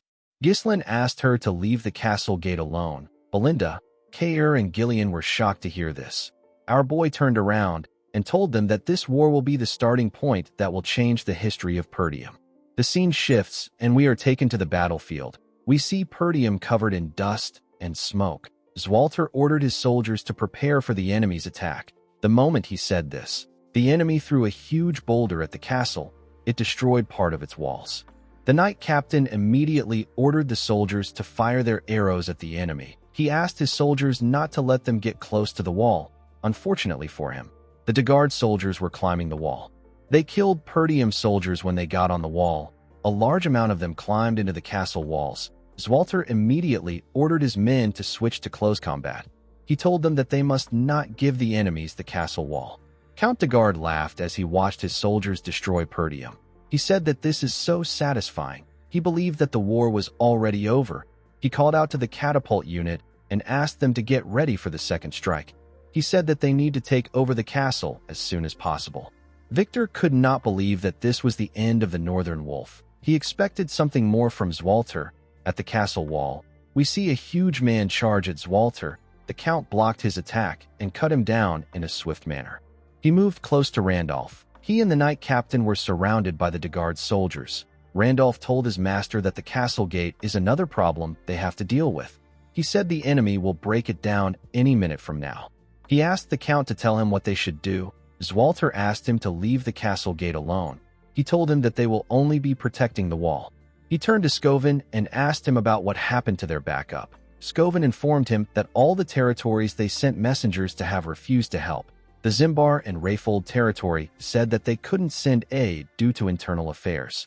Scovin told his master that all the messengers they sent to the Loges territory have gone missing, so they didn't get anything back. Randolph was shocked to hear that no territory sent them help. He called them ungrateful bastards. At the Degard's camp, a soldier ran to meet the Count. He told him that something bad has happened. He said that their supply unit has been compromised. Tomos was surprised to hear this. The soldier informed him that a soldier they sent out for a supply request hasn't returned. He said that something might have happened to him. The Count asked the soldier not to jump to conclusions so quickly. He asked the soldier to tell him how the fools at Perdium could know where the supply unit is and attack it. Victor noticed that there was smoke in the air. He realized that it was coming from the direction of the supply unit. He did not expect that Perdium still had someone who could think like this. Victor became excited. Tomos turned to him and asked him about what they should do. He said that the war just started and they don't have their supplies. Victor tapped the Count on his cheek. With a serious tone in his voice, he told Count Degard that they don't need any supplies. He said that they simply have to take over the castle today. The Count was shocked to hear this. Victor took a look at the castle walls. He noticed that the assault on the left and right walls, which began some time ago, still hasn't broken through. He realized that it was because Perdium's elite unit and the Northern Wolf were holding down the line. While looking around, Victor noticed that the castle gate was free. He raised his sword and pointed it at the gate. He ordered the soldiers to advance. He told them that they shall break down the castle wall today. He got on his horse and called out to a man known as Adon, a soldier who was wearing a weird armor and holding a huge sword and shield stepped out on a horse. Victor informed Adon that he is going to personally head out to break through the castle gate. He ordered Adon to stay there and protect the base. As Victor rode his horse forward with his soldiers, Adon turned around and moved to the base.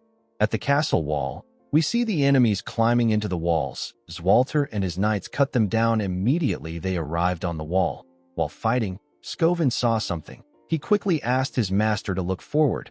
When Zwalter raised his head, he saw some siege towers moving towards them. Zwalter was surprised to see this. He did not know how they figured out the height of their castle. Randolph said that they are already too busy with the soldiers around them. He said that they won't last if the towers reach the wall. Zwalter quickly turned to his soldiers. He asked them if the catapults are ready. The soldiers informed him that they just finished their preparations. Zwalter ordered them to fire immediately. He told them that they need to stop the towers from approaching. The soldiers quickly fired a huge rock at one of the towers. The enemy was shocked to see the rock. They wondered about how Perdium was able to quickly make a catapult before the huge rock could destroy the tower. Victor grabbed a spear and covered it with his mana. He raised his hand up and threw the spear at the rock. The spear destroyed the rock when it touched it. Everyone was surprised to see that the shot was actually intercepted. Zwalter and his men could not believe what they just saw. They all wondered about who did it.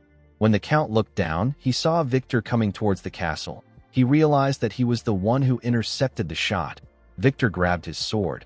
He told the Perdium soldiers that there is no point in resisting. He told them that their demise is predestined and it will take place no matter how much they resist. He raised his sword and ordered his soldiers to charge with the siege ram. He asked them to charge towards the castle gate. While they were running towards the gate, their comrades in the tower got close to the castle walls and charged at the Count and his soldiers. As Zwalter heard the siege ram hit the gate, he wondered about where his son was. At the castle gate, we see Alfoy and the other mages tied up together. They were all seated around a magic circle. Some soldiers pointed their swords at them. Vanessa was with the soldiers. She stood next to Fergus.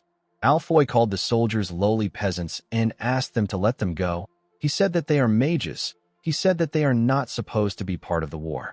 Fergus told Alfoy that this is an order from his master. He asked him to stay still. Alfoy asked the man if he is blind. He asked him if it is right for him to stay still in this situation. He told Fergus that the fact they let the siege ram get close to the castle gate means that they have already lost. He said that the castle is done for. Vanessa asked Alfoy not to worry. She told him that Ghislain will surely prevail. Alfoy was annoyed to hear this. He asked her not to mention Ghislain in front of him. He said that they are going to die a meaningless death because of Ghislain. He asked Vanessa to tell him what Ghislain will do now. The girl said that she still believes in him. Alfoy became angrier when he heard this. He asked Vanessa to shut her mouth. He called Ghislain a lunatic and asked Vanessa if she is going to continue listening to his orders. With a serious look on her face, Vanessa told Alfoy that our boy is not a lunatic. The scene shifts, and we are taken back a few days. We see Vanessa trying to use magic. She was barely able to shoot out a small amount of energy. She apologized to Ghislain for her pathetic display. She said that this is everything she can muster, even though she can now use magic. Our boy smiled and told her that it is fine. He told her that the important thing is that she can use magic. He explained to her that time will sort her lack of mana since it will accumulate soon. He asked Vanessa to follow him. He told her that he wants to show her something. Ghislain took Vanessa to the entrance of the gate. She saw Alfoy and the other mages burying some runestone in the ground with their shovels. The mages were burying the runestone under the guidance of the mercenaries. Vanessa wondered why they were burying the runestone. Alfoy quickly ran to our boy when he saw him. While shaking in pain, he asked Ghislain about why he is making the mages dig. He told our boy that he has plenty people who can do this job. He told him that he can move the runestone if he wants to hide it. Gordon grabbed Alfoy's neck and slowly choked him. He asked him not to talk while he is working. Alfoy begged for his life. Vanessa asked our boy about what this is. Ghislain said that he is making preparations. He explained to her that the most powerful and simplest tactic in war is to overpower the enemy with an overwhelming difference in numbers. Our boy knew that the castle gate will be compromised no matter how much they struggle. He believed that it was bound to happen after the gate takes on endless attacks. He turned to Vanessa and told her that there is still a way to win. Vanessa was surprised to hear this. She quickly understood our boy's intentions. She asked Ghislain if he believes that she can do it. Our boy told her that he knows she can do it. The moment she remembered this, Vanessa raised her staff and hit it on the magic circle. It released a large amount of energy. Immediately he saw this.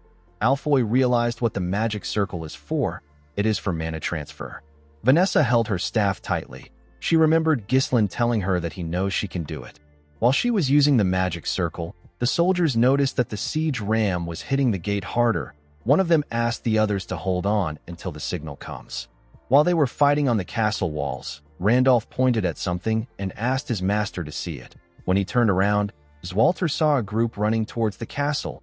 He quickly realized that this squad belongs to Ghislain. He saw his son leading his men towards them. While Victor was looking at the gate, a soldier ran to him and told him that he has something to report. He revealed to Victor that an unknown cavalry unit is launching a surprise attack from the rear of both sides. Ghislain and his mercenaries cut down anyone in their path. Our boy tore the soldiers who attacked him apart with a single swing of his sword. The enemy was shocked to see that they were being ambushed. They heard that no support would come to Perdium. They didn't understand what was happening. The archers quickly fired their arrows at Ghislain. They wanted to kill him before he got close to them. Ghislain didn't fear the arrows. He charged at them bravely. When he got close to them, his horse jumped. The soldiers were shocked to see him flying. The moment he landed in their midst, our boy tore them apart with a single strike. He did not give anyone a chance to fight back. The other soldiers became scared. They could not believe that he killed this amount of soldiers in one strike. They wondered if they were looking at a monster. Ghislain raised his sword and opened his helmet. He ordered the soldiers of Perdium to rise. He told them that their counterattack begins now. Ghislain and his soldiers charged at the enemy. Belinda and Kair charged at them from the left, and Ghislain charged at them from the right side. Victor was in the middle. At the Degard main camp, Gillian tore the soldiers apart with his group. He called out to Gordon and the eye-patch man whose name is Torrent. He told them that he will draw the enemy's attention. He asked them to spread out wide and disable their key facilities. The two men accepted his order. Torrent smiled when he saw how the enemies were panicking.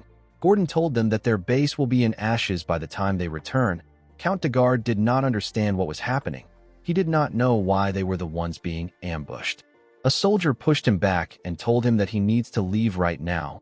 Before the Count could run, Gillian charged at him. He told Tomos that he will take him as a hostage.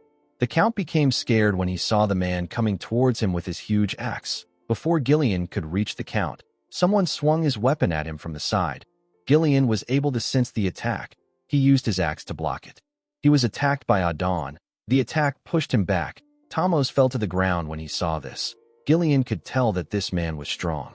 Adon told our man that he has a lot of guts to attack the main base with a small force. He introduced himself as Adon Prasso. He asked Gillian to state his name. Like a badass, Gillian raised his axe and told the man that he has no name. He said that he is merely a weapon for his master. At the left fortress wall, we see Belinda use a rope to tie some soldiers up and throw them at Kair. With a smile on his face, Kair tore the soldiers apart. Belinda was annoyed to see this. She asked him to stop splattering blood on her. Kair called her an old lady and asked her to handle it herself. He said that he can't worry about this. Belinda became angrier when she heard him call her an old lady. At the right side of the castle walls, Ghislain was cutting down the enemies without any issues. They began to run out of fear. They knew that they were going to die if Ghislain got close to them. Our boy ordered his soldiers to make a full charge while their enemies are confused. He told them that this is their chance to overwhelm them. He said that he will bring down the siege towers by himself. The mercenaries' morale got boosted when they saw how their master took care of the enemies. They all wanted to completely crush the enemies. One of the superiors called the soldiers who ran a disorganized bunch of amateurs. He told them that they were foolish for turning their backs on the battlefield. He ordered the spearmen to block the front. They all quickly raised their spears. Ghislain asked his horse to dodge the attacks on its own. When the horse got close to them, the soldiers thrust their spears at it. The horse was able to bend its head and dodge the attack. The spearmen were shocked to see that Ghislain was no longer on the horse. They quickly looked around. Unfortunately for them, Ghislain was above them. He landed on a soldier's neck and used his leg to lock the soldier down. He used the soldier's neck to turn around and tear everyone around him apart. He then moved away from the man's neck and beheaded him with a clean cut. Our boy looked in front of him. He saw a large amount of soldiers on the ground and a large amount of them around the tower. Ghislain noticed that the castle wall was in a worse condition than he expected. He believed that it was because of the siege tower. He realized that the castle wall might fall before the enemies break through the gate. Although his cavalry was keeping the enemies at bay, the difference in their numbers is still way too big. Our boy realized that they will get surrounded by the enemies if they let things drag on. While he was looking around, a captain ordered his soldiers to attack. He said that the castle walls will soon fall now that the siege tower is in play. He asked them to do their best to keep Ghislain there. Our boy realized that he didn't have a lot of time left. He raised his sword and said that they must secure their win before they lose this momentum. Ghislain used his sword to split the head of the first soldier that got close to him. Another soldier quickly charged at him. Ghislain cut off his neck. He cut the next person's throat. He blocked a soldier's attack and moved his sword close to him. He quickly tore the man's chest apart. The soldiers on the siege tower saw this. They quickly fired their arrows at him. They knew that they couldn't let Ghislain get close to them because he is targeting the siege tower. Our boy dodged the arrows and moved close to the captain. He stabbed the captain in his stomach and used his sword to raise him up. He threw his sword and the captain's body at the tower. His sword managed to land on the tower. The captain's body fell out of it. Ghislain attached his mana thread to the sword and used it to pull himself towards the tower. Immediately, he got close to his sword. He took it out and landed inside the tower. The men in the tower were horrified to see him. Ghislain raised his sword and hit it on the ground. He pushed his sword into the tower and dragged it down to the ground. The enemy soldiers were shocked to see what our boy did to their tower. Victor could not believe that our boy dismantled the entire tower with his bare hands. He realized that Ghislain is the commander of the cavalry unit. He turned to a soldier and asked him if the main gate still hasn't been breached.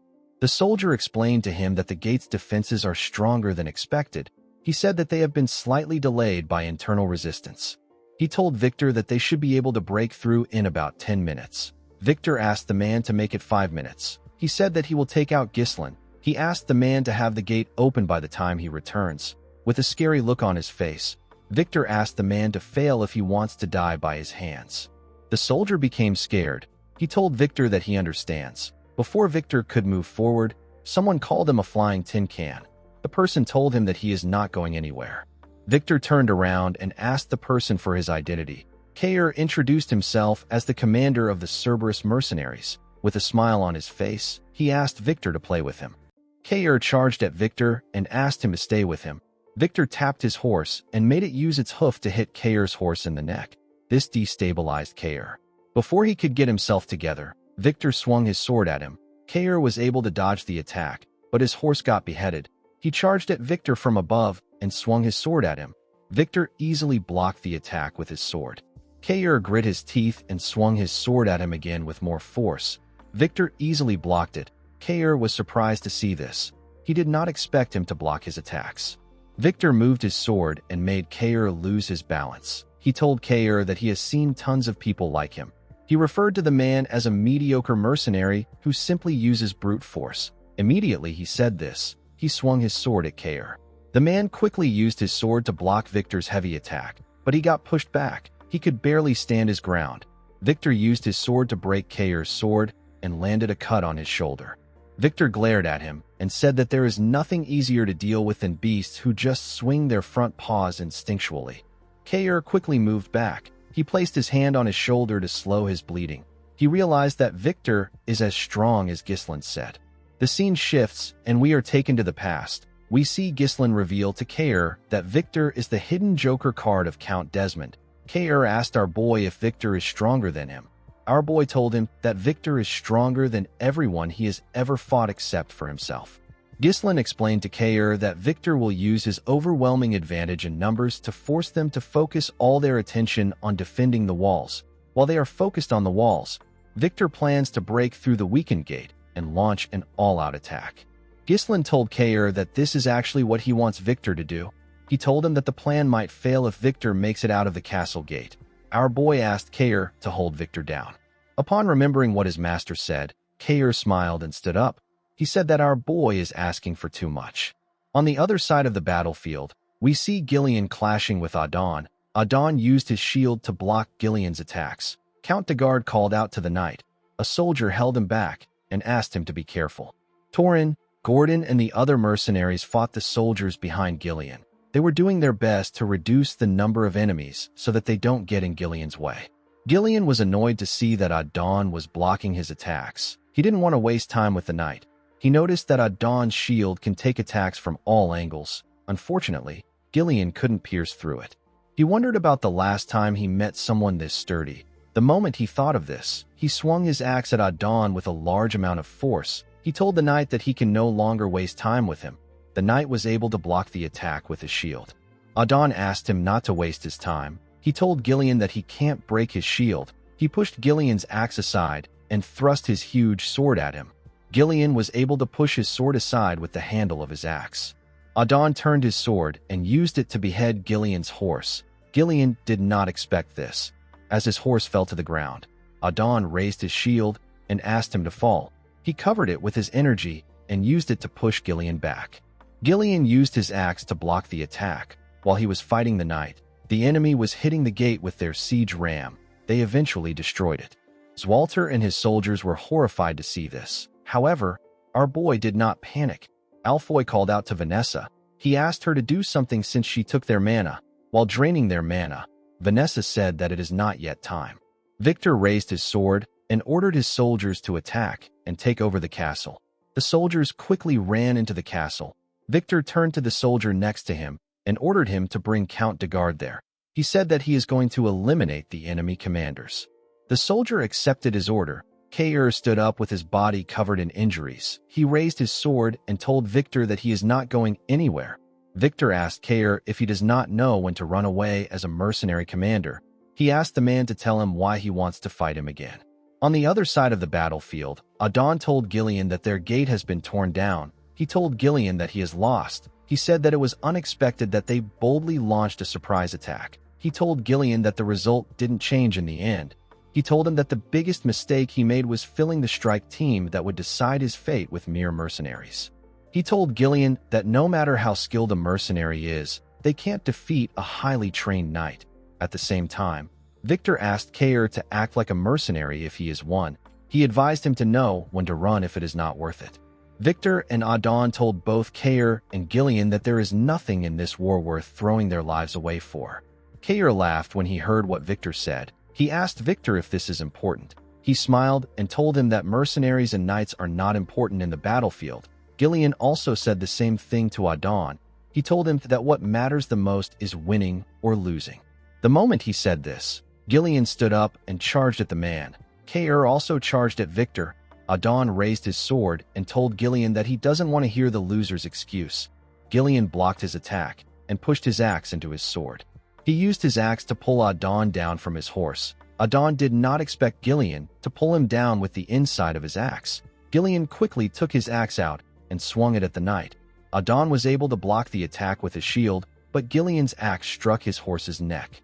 Adon got slammed to the ground. He raised his head up and called Gillian a wretched mercenary. Gillian jumped and swung his axe at him.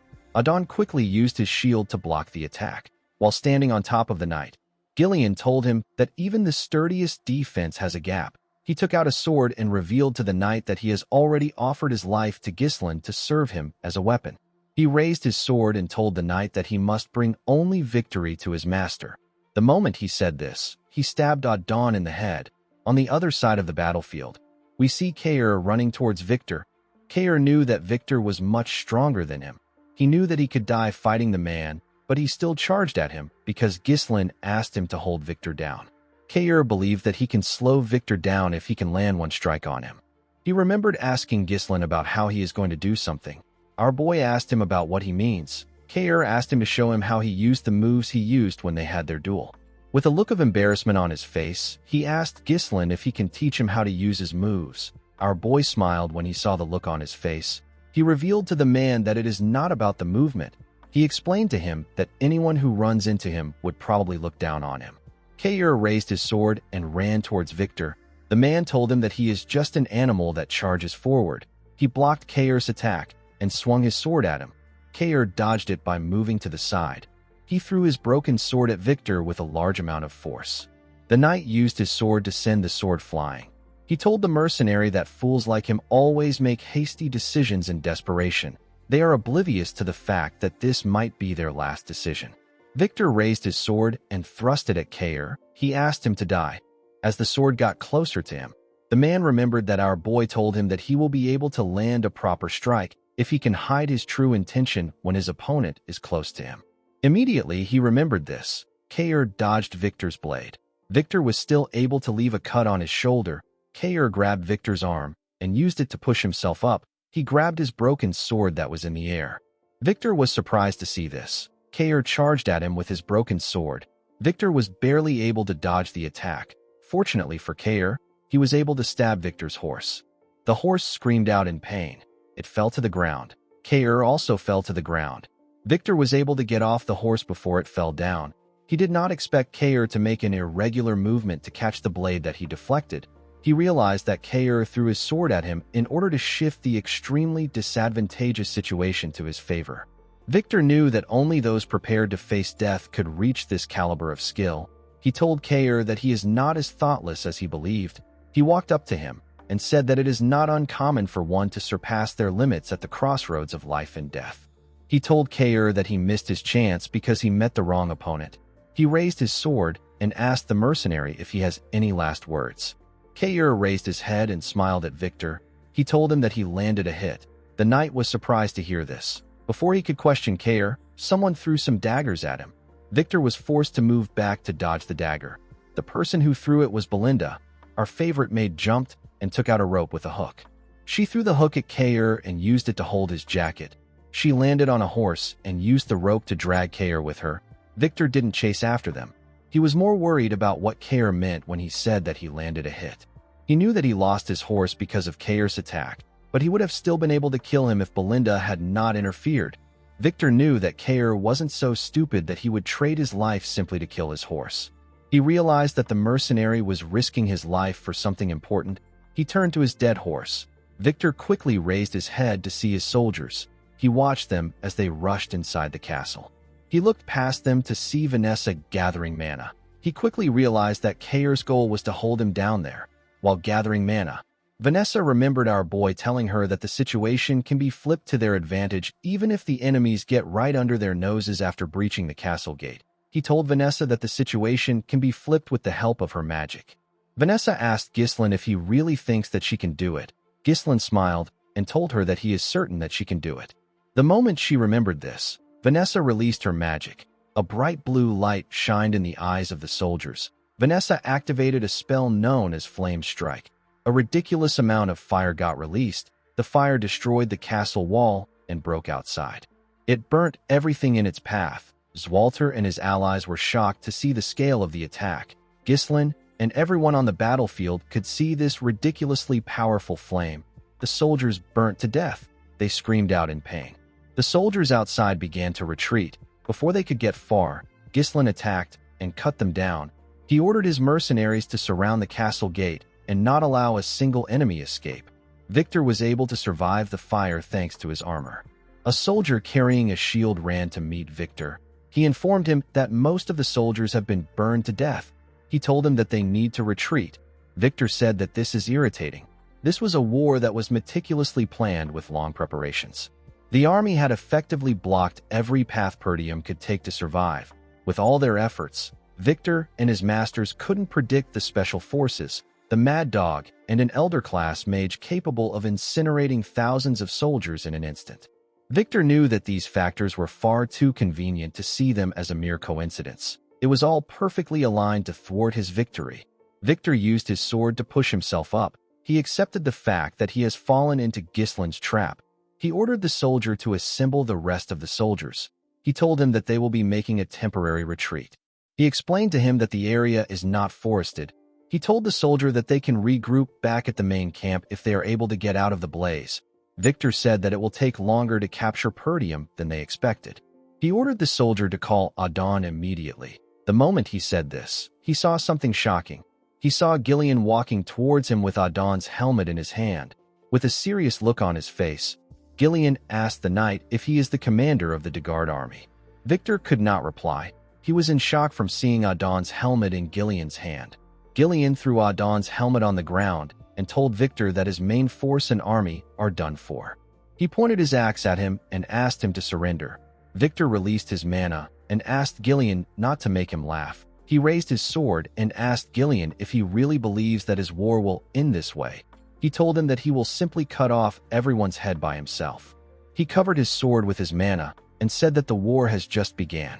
While the enemy soldiers were rushing to retreat, Zwalter ordered his men to fire at the enemies. He told them that the enemy is trapped. Ghislain ordered his mercenaries from the ground.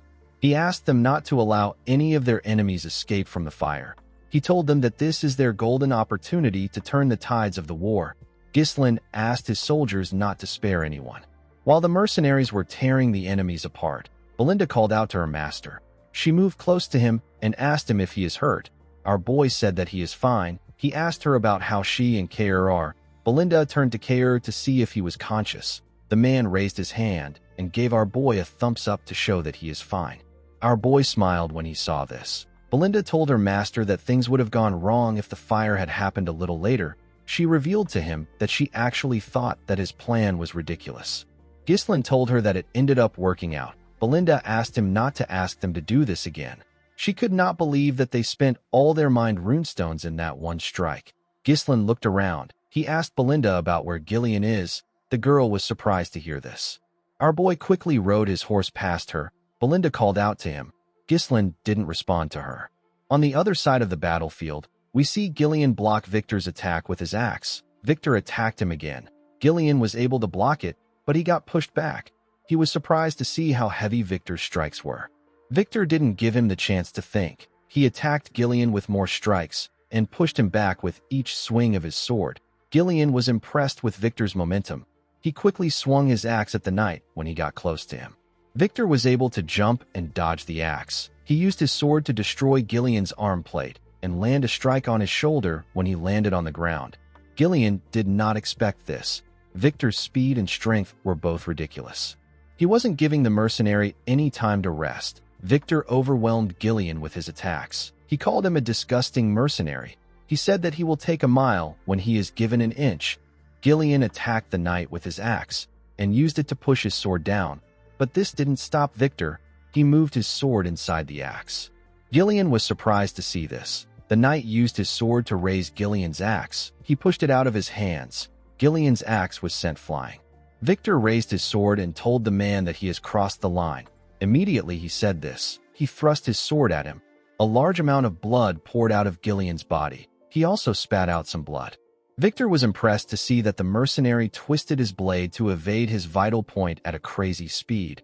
He realized that Gillian didn't defeat Adon by luck. He told the man that no one has ever received his attack like this. He told him that it was a foolish decision for him to come straight at him after he spent all his strength defeating Adon. Victor believed that Adon won't have been angry since he was killed by a man like Gillian. He told the man that it is now time for him to die. The moment he said this, someone threw a sword at him from behind. Victor was able to sense the sword coming at him. He quickly drew out his sword and separated himself from Gillian. He turned around and asked the person to show himself. Ghislain walked up to him. Victor was shocked to see him. Our boy picked up Gillian's axe with a single hand and placed it on his shoulder. Victor knew that he was looking at the leader of the mercenaries. He recognized his black armor. Ghislain released his core energy and charged at Victor. He quickly closed the distance between himself and the knight. He swung the axe at him from above. Victor was able to block the attack, but he could feel the weight of our boy's power. He quickly pushed him back. He swung his sword at him. Ghislain used the axe to block the attack. Victor swung his sword at him again. Our boy blocked it and swung the axe at the knight's leg. Victor was able to dodge it by jumping. He attacked Ghislain from above. Our boy used the handle of the axe to block the attack. He used the handle to push himself up at a crazy speed. He grabbed Victor's neck with his legs and locked him down. He used his leg to slam him to the ground. Victor quickly stood up and moved away from Ghislain. While breathing heavily, he realized that he couldn't predict our boy's movements at all. He knew that he will die if he makes the wrong move. Victor could not believe that such a powerful individual was hidden within Perdium. Ghislain told the knight that he knows him. He revealed to him that he knows about his war power, strategy, and the faction that supports him from the shadows. With a scary look on his face, Ghislain told Victor that he knows everything. The knight wondered if this war was a trap. He stood up and charged at our boy. He told him that he is spouting nonsense. As he clashed with Ghislain, Victor told himself that it is impossible for Perdium to know about this grand project that they have been conducting in absolute secrecy. He blocked Ghislain's heavy attack and told himself that he is the hidden joker of Count Desmond. The moment he thought of this, Victor used his sword to push the heavy axe aside. He moved close to Ghislain and asked him not to think that he will fall for his cheap trickery. Our boy dragged the axe and used it to push himself up to dodge Victor's attack. Victor's sword hit the handle. The knight did not expect this. He quickly looked up. Ghislain raised the axe and used it to attack the knight. Victor was able to dodge the attack by moving back. He swung his sword at our boy. Ghislain quickly moved back to dodge the attack. He pushed himself forward and gave Victor a heavy kick directly on his face. The knight was able to quickly regain his balance. Ghislain raised the axe while he was in the air and swung it at the knight. Victor was able to block the attack, but it was too much for him. Our boy pushed his sword down. The attack caused a huge explosion. Victor's helmet was sent flying. We get to see the knight's blonde hair and face. His head was covered in blood. While breathing heavily, Victor raised his head up to see Ghislain. Our boy moved close to him. He took out his sword, which was in the ground. He told Victor that he likes using axes, but a sword suits him better. The knight asked Ghislain to tell him who he is. Our boy grabbed his helmet and told the man that he is the young Lord of Perdium. He took off his helmet and introduced himself as Ghislain Perdium. Victor couldn't believe his eyes. He began to laugh like a crazy person. He couldn't believe that the strongest knight in the north lost to a mere scoundrel. Ghislain told him that he wants to show him the real strongest knight in the north. Victor smiled and told Ghislain that he is arrogant. The knight wasn't interested in knowing how our boy set up a trap like this. He understood that it is fundamental to use every means possible to gain a decisive victory. The process of war is not important. The important thing is that the winner is the last person standing. Victor took a stance and released his mana. He seemed to be excited for the fight. Ghislain raised his sword and took a stance. He agreed with what the man said. He asked Victor to come at him. Everyone on the battlefield was dealing with the enemy. Ghislain and Victor stared at each other as the fire burnt the things around them. The two men quickly charged at each other. They blocked their attacks with their weapons. Victor tried to stab our boy in the head, but he managed to push his sword back. Victor made some huge swings. Our boy was able to dodge them. The knight swung his sword at him again from the side. Ghislain pushed his sword away with his sword. Victor quickly thrust it at his head. Our boy moved his sword behind him and used it to block the attack. He pushed Victor's sword back and tried to press him down. The knight gathered his strength and pushed our boy's sword away. He moved close to Ghislain to strike him down. Before he could swing his sword, our boy raised his leg and used it to stop Victor's hand. He stepped on his sword and used it to push himself up. He gave the knight a heavy kick to the face. Victor spat out a large amount of blood and lost his balance. Our boy quickly attacked him with this opportunity. However, Victor was able to block his attack. He gathered his strength and pushed Ghislain's sword down. He pushed our boy back. Our boy was able to safely land and regain his balance. He noticed that Victor's attack left a scratch on his armor. The knight smiled when he saw what he did. He raised his sword again and charged at Ghislain. Our boy blocked his attack and swung his sword at him. Victor blocked the attack with his sword. He quickly turned around and used his cape to block Ghislain's vision. He swung his sword at our boy from his blind spot. Our boy was able to dodge the attack by jumping above the knight and his sword. Before he could land on the ground, Victor swung his sword at him. Ghislain was able to turn and use his sword to block the attack while in the air. He landed on the ground and charged at the knight. Victor was able to block his attack. He pushed our boy back and swung his sword at him. Our boy was able to easily block the attacks. He and Victor swung their swords at each other at the same time and locked their swords together. They pressed their swords against each other. They were trying to suppress themselves. They both grit their teeth as they glared at each other. Victor managed to take control and push Ghislain's sword down. He quickly dragged his sword up and swung it at Ghislain's head. Before his sword could reach our boy, he pulled his sword from the ground and used it to block the attack. Ghislain grabbed Victor's breastplate and used it to drag him. He kicked his leg and made him lose balance. He then threw the man with all his might. Our boy didn't give Victor the chance to rest. He took out his sword and charged at him. Victor quickly rolled on the ground to dodge Gislin's attack. He moved back and dragged his sword on the ground. He used his sword to throw some sand at Gislin. Our boy was able to see the attack, so he used his hand to cover his face. Victor used this opportunity to thrust his sword at him. When Gislin saw the man's sword coming towards him, he was forced to acknowledge the fact that Victor is a powerful knight. Even though our boy's power is amplified by the third core, there was still no real difference between them. In his past life, Gislin started a war and attacked Count Desmond. Victor was also the one who stood in his way at that time. Our boy was able to defeat him after their swords clashed dozens of times. Unfortunately, he ended up wasting too much time on Victor. He lost Perdium because of this. Gislin understood that Perdium's downfall was inevitable since men like Victor were determined to destroy it. On that day, Gislin made up his mind. He told himself that he will deliver nothing but death to those who pose a threat to him and his family. The scene shifts, and we are taken back to the present. We see Gislin raise his sword and cover it with his mana. He also thrust his sword at Victor. Our boy stabbed the man in his stomach. A large amount of blood poured out of Victor's body. His blood splashed on the sand. Gislin was able to block Victor's sword by pushing it in between his arm. The knight called out to Count Desmond. Our boy took out his sword and let Victor fall to the ground. Victor looked around to see the fire that burnt everything around them. Our boy glared at him. He could tell that this man was done. He turned around and decided to leave. Before he could take a step forward, Victor called out to him. He told him that he has one thing to ask him. He asked Gislin to tell him who he is. He said that the Gislin he knows is just a loser in Perdium. He is the trash of the North. Victor smiled when he said this. He realized that this was stupid. Our boy's identity didn't matter anymore.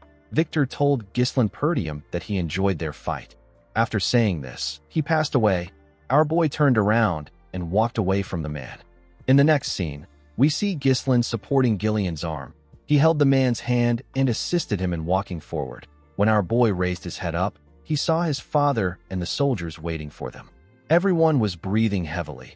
When our boy turned to the side, he saw Belinda and his mercenaries waiting for him. Gislin smiled. He asked his soldiers if everyone is still alive. Belinda and his mercenaries quickly ran to him.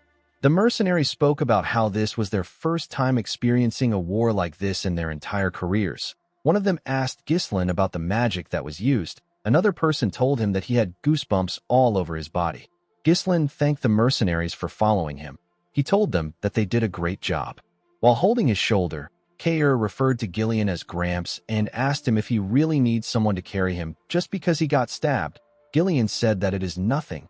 Belinda asked him to stop spouting nonsense. She asked the man to let her see his wound. Gislin asked Belinda about where Vanessa is. The woman revealed to him that Vanessa passed out because she used all her energy. She said that Fergus moved Vanessa and the other mages inside the castle. While Belinda was talking, someone called out to our boy. When Gislin turned around, Randolph hugged him tightly. He told him that he is proud of him. He told our boy that he is truly the successor of Perdium. Gislin told the knight captain that he also did a wonderful job. He turned to the side and told his father that he also did well. Zwalter could only look at his son. He looked worried. He moved close to Gislin and gave him a hug. He told his son that he did an amazing job. Gislin was shocked to hear this. Zwalter told his son that he thought his plan was impossible when he first heard it. He never expected that Gislin would actually be successful. Gislin told his father that he was only able to carry out his plan because he fended off the enemies from the castle wall.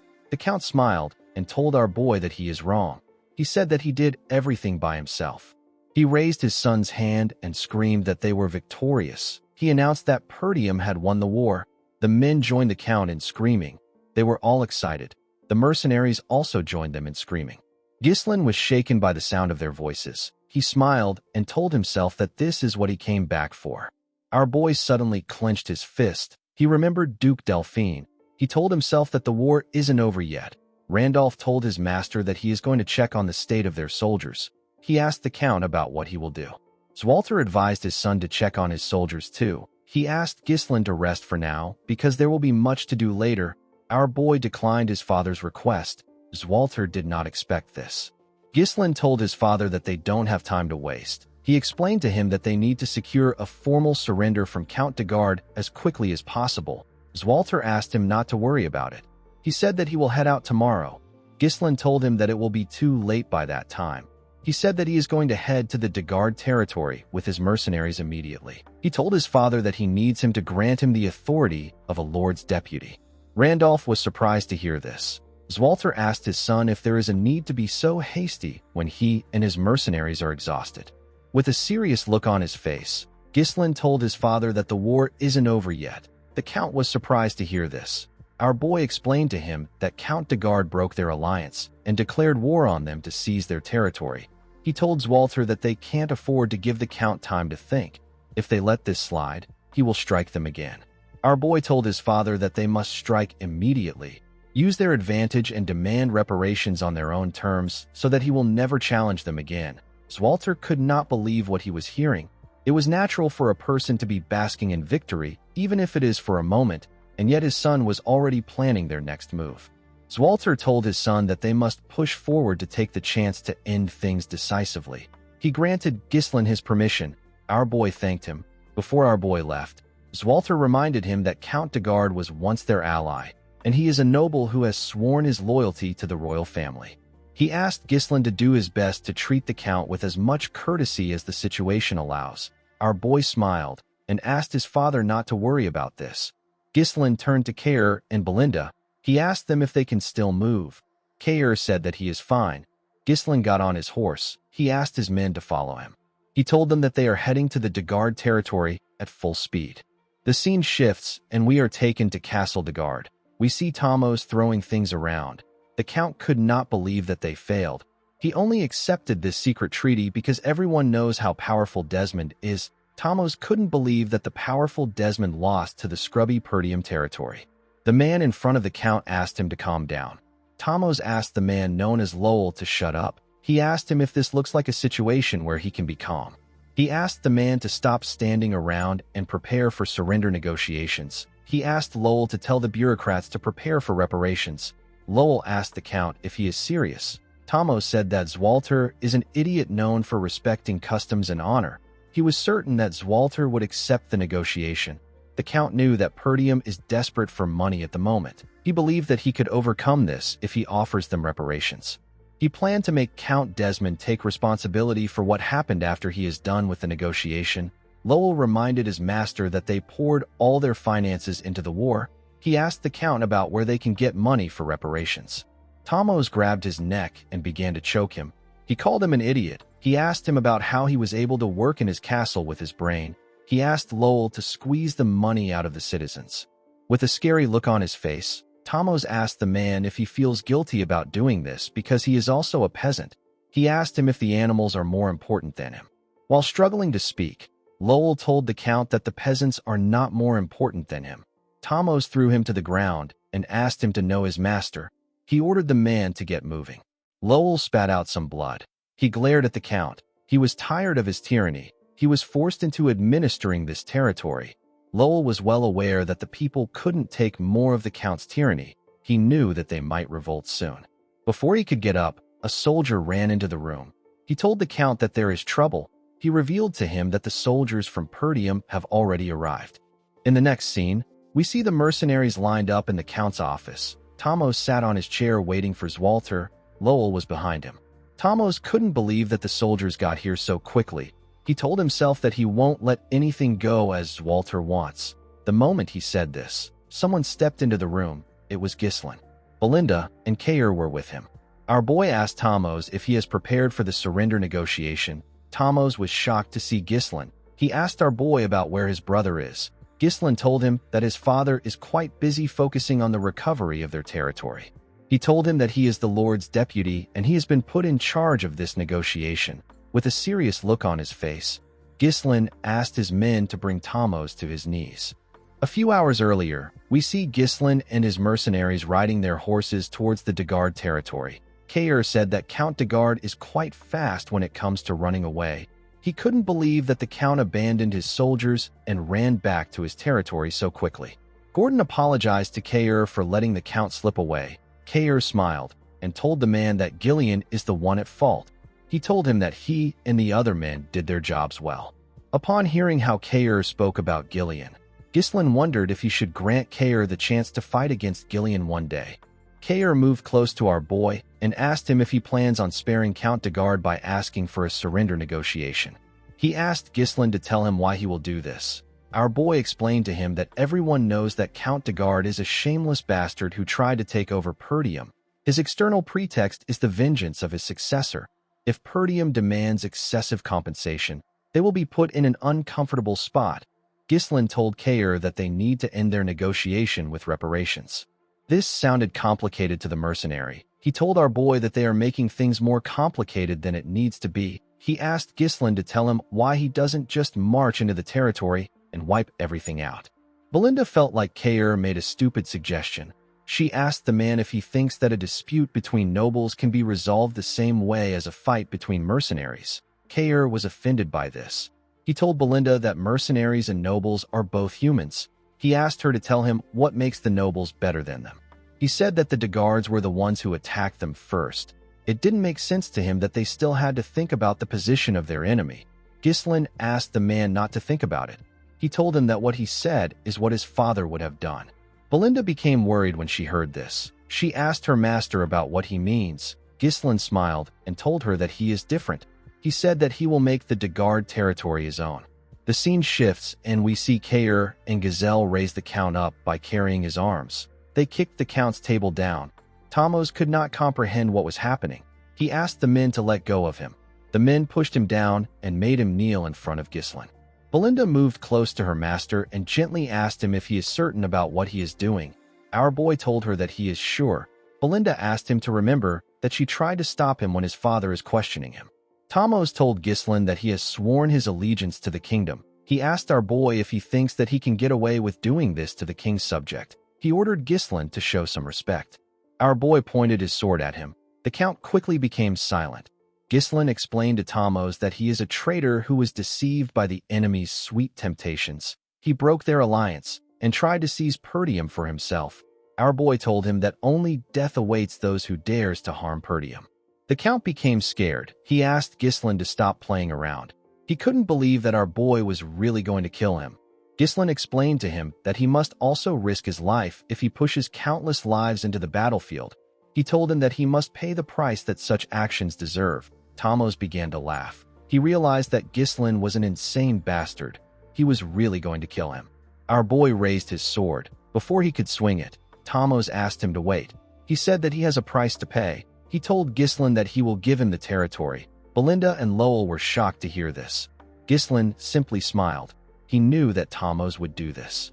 He reminded the Count that one must be from the same bloodline or a rightful successor to inherit a territory. Otherwise, they would be against the inheritance law. A domain isn't something that a person can just trade like battering goods. Thamos told our boy that he will handle those issues himself. He asked him not to worry about it. He told him that they will say that he is a distant blood relative. Thamos revealed to Ghislain that he will have his people forge the inheritance rights. He told him that all he has to do is accept it. The Count turned to Lowell and asked him to stop standing around. He ordered him to bring a pen and paper. Ghislain decided to press the Count more. He told him that he is not sure about the arrangement. Thamos told him that he will still pay reparations. He said that he doesn't have money right now, but he can get some by taxing the citizens. He begged Ghislain to give him some time. Thamos begged our boy to spare him. Ghislain asked the man if he really values his life this much. He told him that he will give him a chance. Thamos was happy to hear this. Ghislain dragged his armor. He took the Count outside the castle and threw him to the ground in front of his subjects. The people were surprised to see someone throw their lord to the ground. Thamos turned to Ghislain and asked him about why he put him in front of the peasants. Our boy advised him to watch what he says. Be revealed to him that the people get to decide whether he lives or dies. The Count did not know what he meant. Ghislain called out to the people of de Garde and introduced himself as the young lord of Perdium. He announced that their lord declared war against Perdium to avenge his successor and was defeated. He told them that the Count wants to collect reparation from the people. He asked if there is anyone that would like to volunteer. The people were shocked to hear this. The Count took a lot from them in order to start the war, and now he wanted to take more. The people said that the nobles should handle their issues among themselves. Ghislain announced that he will offer them mercy as the deputy lord of Perdium. He told them that he will also give them a choice. Ghislain asked the people if they will save their lord and pay him massive reparation or let him die and have their land absorbed by Perdium. He revealed to them that they won't have to bear the weight of defeat if they do this. Thamos could not believe what he was hearing. He did not expect that Ghislain would insult him in this way. The moment he thought of this, someone threw a rock at his head. Thamos was shocked to see this. Before he could react, more of his citizens threw heavy rocks at him. The citizens picked up pitchforks and stones. They moved close to their lord. One of them told Thamos that he took his mother's keepsake and the bread for his children. The citizens asked him if he knows the amount of people that have suffered because of him. Thamos couldn't respond. The citizens attacked him with their pitchforks and stones. They beat Thamos as if they had forgotten that he was their lord. They didn't give him the chance to beg. The man could only cover his head and scream out in pain. Ghislain walked up to his men and told them that they can go back now. He said that the war is over. He turned to Belinda. He said that he has something to say to his father. Belinda believed that our boy must have a plan to deal with his father. She told him that she is not worried. The scene shifts, and we are taken to Perdium. We see Zwalter and his council looking shocked after finding out that Count de Garde is dead. Zwalter asked his son to repeat himself. Ghislain told his father that the Count is dead again. Zwalter asked his son if he remembers that he asked him to treat the Count with as much respect as the situation allows. Ghislain assured him that he did not forget his words. He explained to his father that he judged that this was the best course of action after seeing the Count for himself. He told him that the Count would have attacked them again if they spared him. Albert and Holmern were shocked to hear this. Holmern said that this is impossible. Ghislain reminded the men that the de Garde attacked Perdium with an army of over 7,000 men. He told them that this isn't something that the de Gardes could do by themselves. Our boy revealed to them that Desmond provided the troops, and Rayfold worked behind the scenes. The men couldn't believe what they were hearing. They could not believe that two dominant powers were targeting them. They knew that the Desmond territory is known for maintaining neutrality. They wondered why they supported the de Gardes. Ghislain already knew that the reason they didn't receive any aid from their allied territories is because of Amelia. She killed the messengers to cut off the flow of information completely. This isolation tactic has always been her specialty. Once Ghislain takes control of the de Garde territory, the situation will change. The Desmond and Rayfold County would not be able to launch an immediate attack on Perdium because it would now share a border with the de Garde territory. If any of their enemies make a move that is even slightly suspicious, our boy will be able to respond immediately.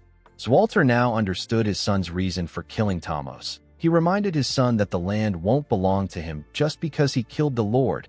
He told him that it must be inherited by a blood relative or a rightful heir.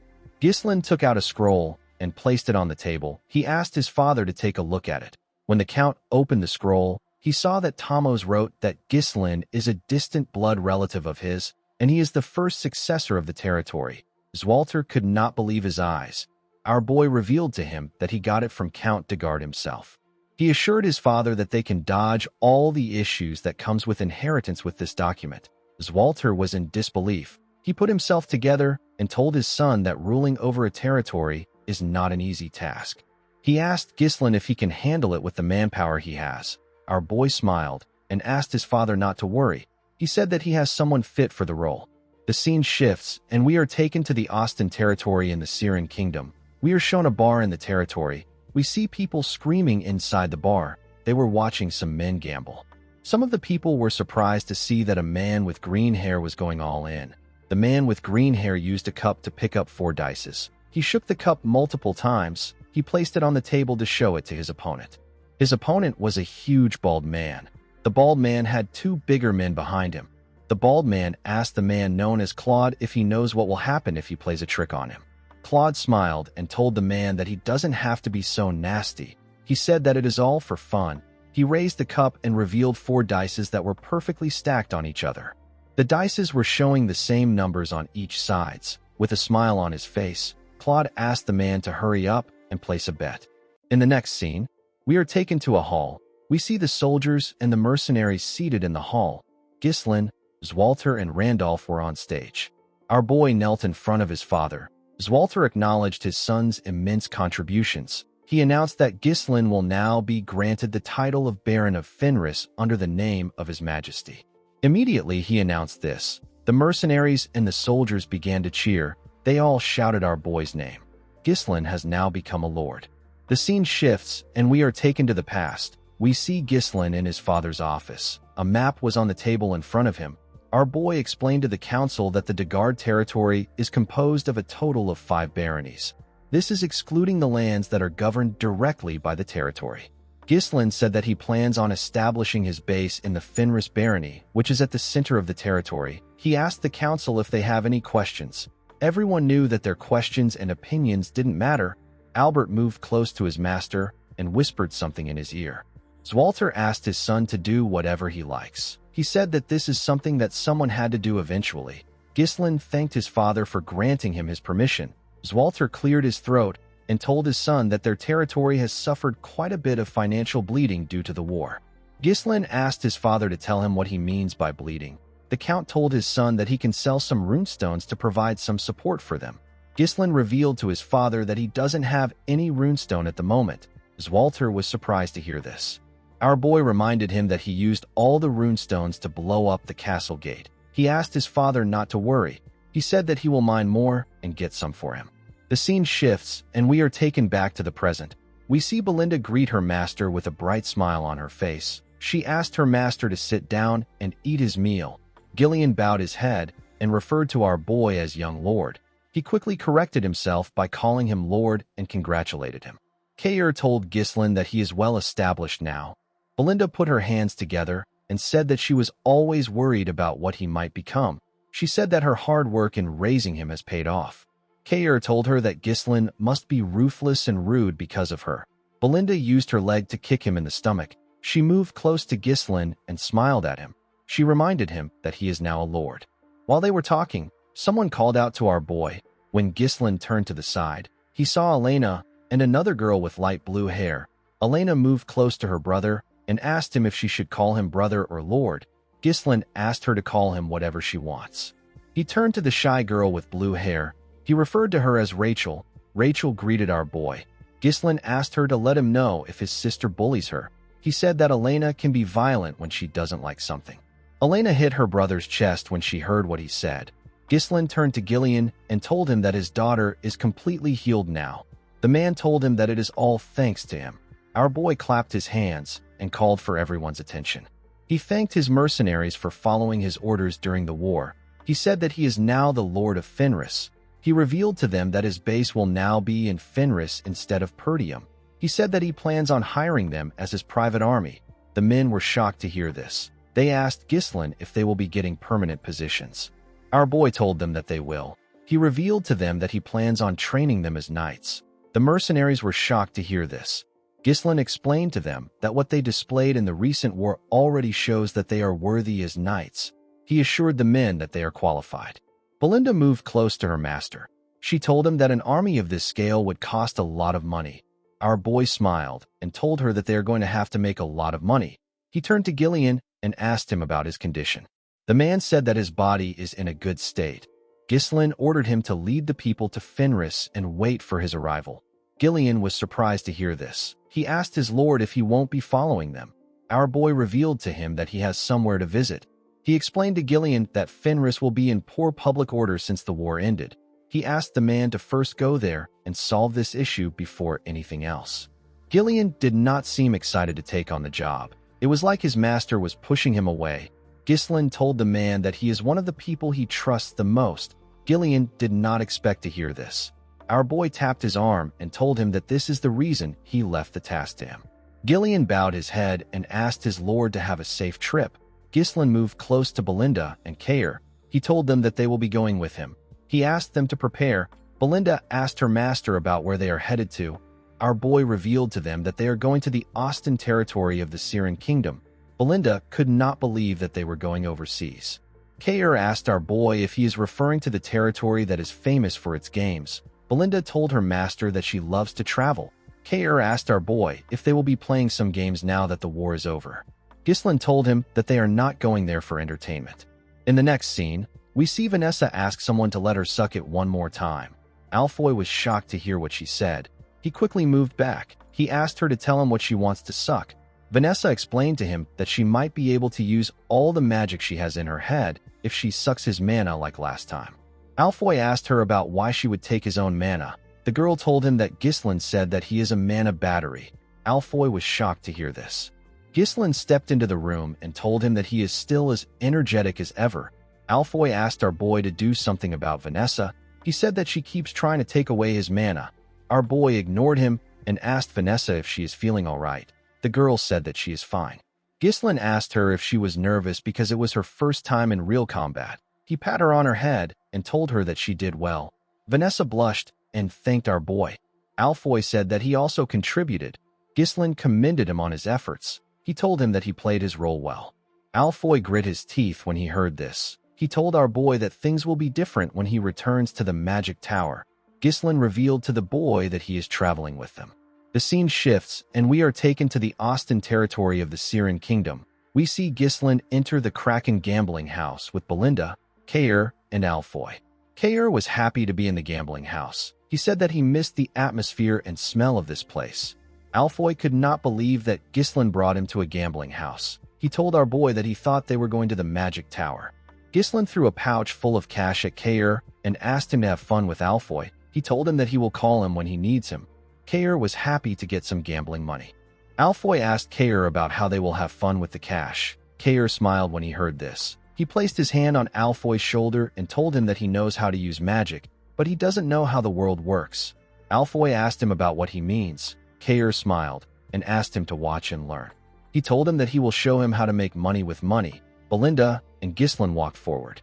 The maid told her master that he can be honest with her. She asked him if he is also there to have some fun. She promised not to nag him if he gambles a little. She told him that he has done a lot. Ghislain assured her that he is not there to gamble. He revealed to her that he came to find the man that he wants to make the steward of the territory. He said that the man lives in this gambling house due to his circumstances. He said that he wants to take the man away before he loses his hand. Belinda was shocked to hear this. She couldn't believe that her master wanted to make a gambler the steward of the territory. Ghislain told her that the man is under special circumstances. He asked her not to worry about it. He assured her that the man is good at handling resources. Before he could tell her the man's name, someone called Claude a crazy bastard and told him that he caught him. Ghislain and Belinda quickly turned around. In another part of the gambling house, we see a large amount of people gathered around a particular table. The people spoke about how it was odd that Claude had been winning. They said that he deserves what he is about to get for boasting about his education. On Claude's table, we see one of the huge men that works for the bald man holding him down. He held out his hand. The other guard took out a sword. People asked the bald man, whose name is Captain Crank, to cut off Claude's hand. Crank reminded Claude that he asked him not to play any tricks. He accused Claude of swapping and using a die that has weight in it. He told him that he can't use tricks with a fake die. The man crushed the die in his hand and asked Claude if he has been scheming this entire time. Claude said that he has never prepared or swapped a die like that. He told Crank that he is the one playing tricks on him, even though he asked him not to play a trick. Crank asked Claude not to feel mistreated. With a smile on his face, he told the man that they can never fully understand each other. Claude grit his teeth out of anger when he heard this. Crank ordered his subordinate to cut his hand off. When the man raised his hand, Claude closed his eyes. He began to sweat. While he was panicking, he heard someone say that it is a fun game. The person asked Crank to let him join them. Claude quickly opened his eyes. He saw that Ghislain was blocking the man's sword. With a look of anger on his face, Crank asked our boy for his identity. Our boy introduced himself as Baron Ghislain Fenris of the Lithania Kingdom. Crank did not expect to meet a noble from a foreign land. His men quickly raised their swords. They wanted to attack Ghislain. Crank ordered them to stop. He welcomed our boy to the Kraken gambling house. He asked him not to start a fuss in this place. He asked Ghislain and his men to put their swords away. His men quickly followed his order. Our boy put his sword away and called out to Belinda. The maid put her dagger away. Crank referred to our boy as a distinguished guest and asked him about why he came to a place like this. Ghislain said that he was looking for someone. He said that he has found the person. He asked Claude to stand up. He told him that he came to get him. In another part of the gambling house, we see someone roll 3 dice. The 3 dice all landed on 1. This roll made Alfoy win the game. He was given a large amount of gold. The boy was shocked to see what he won. The other gamblers could not believe that they lost to a newbie. They wondered about how he was so lucky. Kair placed his hand on Alfoy's shoulder and asked about the amount of money he won. He did not think that Alfoy would be so lucky. Alfoy did not say anything. He realized that he just earned more money than he has ever gotten from selling magic scrolls all day. The boy felt his heart beating fast. He wondered about the last time he felt his heart beat this fast. I think Kair might have created a gambling addict. Kair noticed that people were shouting upstairs. He wondered why they were doing this. Alfoy did not care about the noise. He was more focused on his newfound passion. Belinda asked her master if this is the gambler he is looking for. Our boy told her that it is. Crank told Ghislain that things can't go as he wants. He explained to him that Claude did not honorably participate in the sacred game and resorted to trickery. He said that Claude must pay. Ghislain asked him if he is serious. Claude smiled and bowed his head to Ghislain. He referred to him as Baron Fenris and apologized to him. He told our boy that he lost the money he gave him to support himself to a swindler.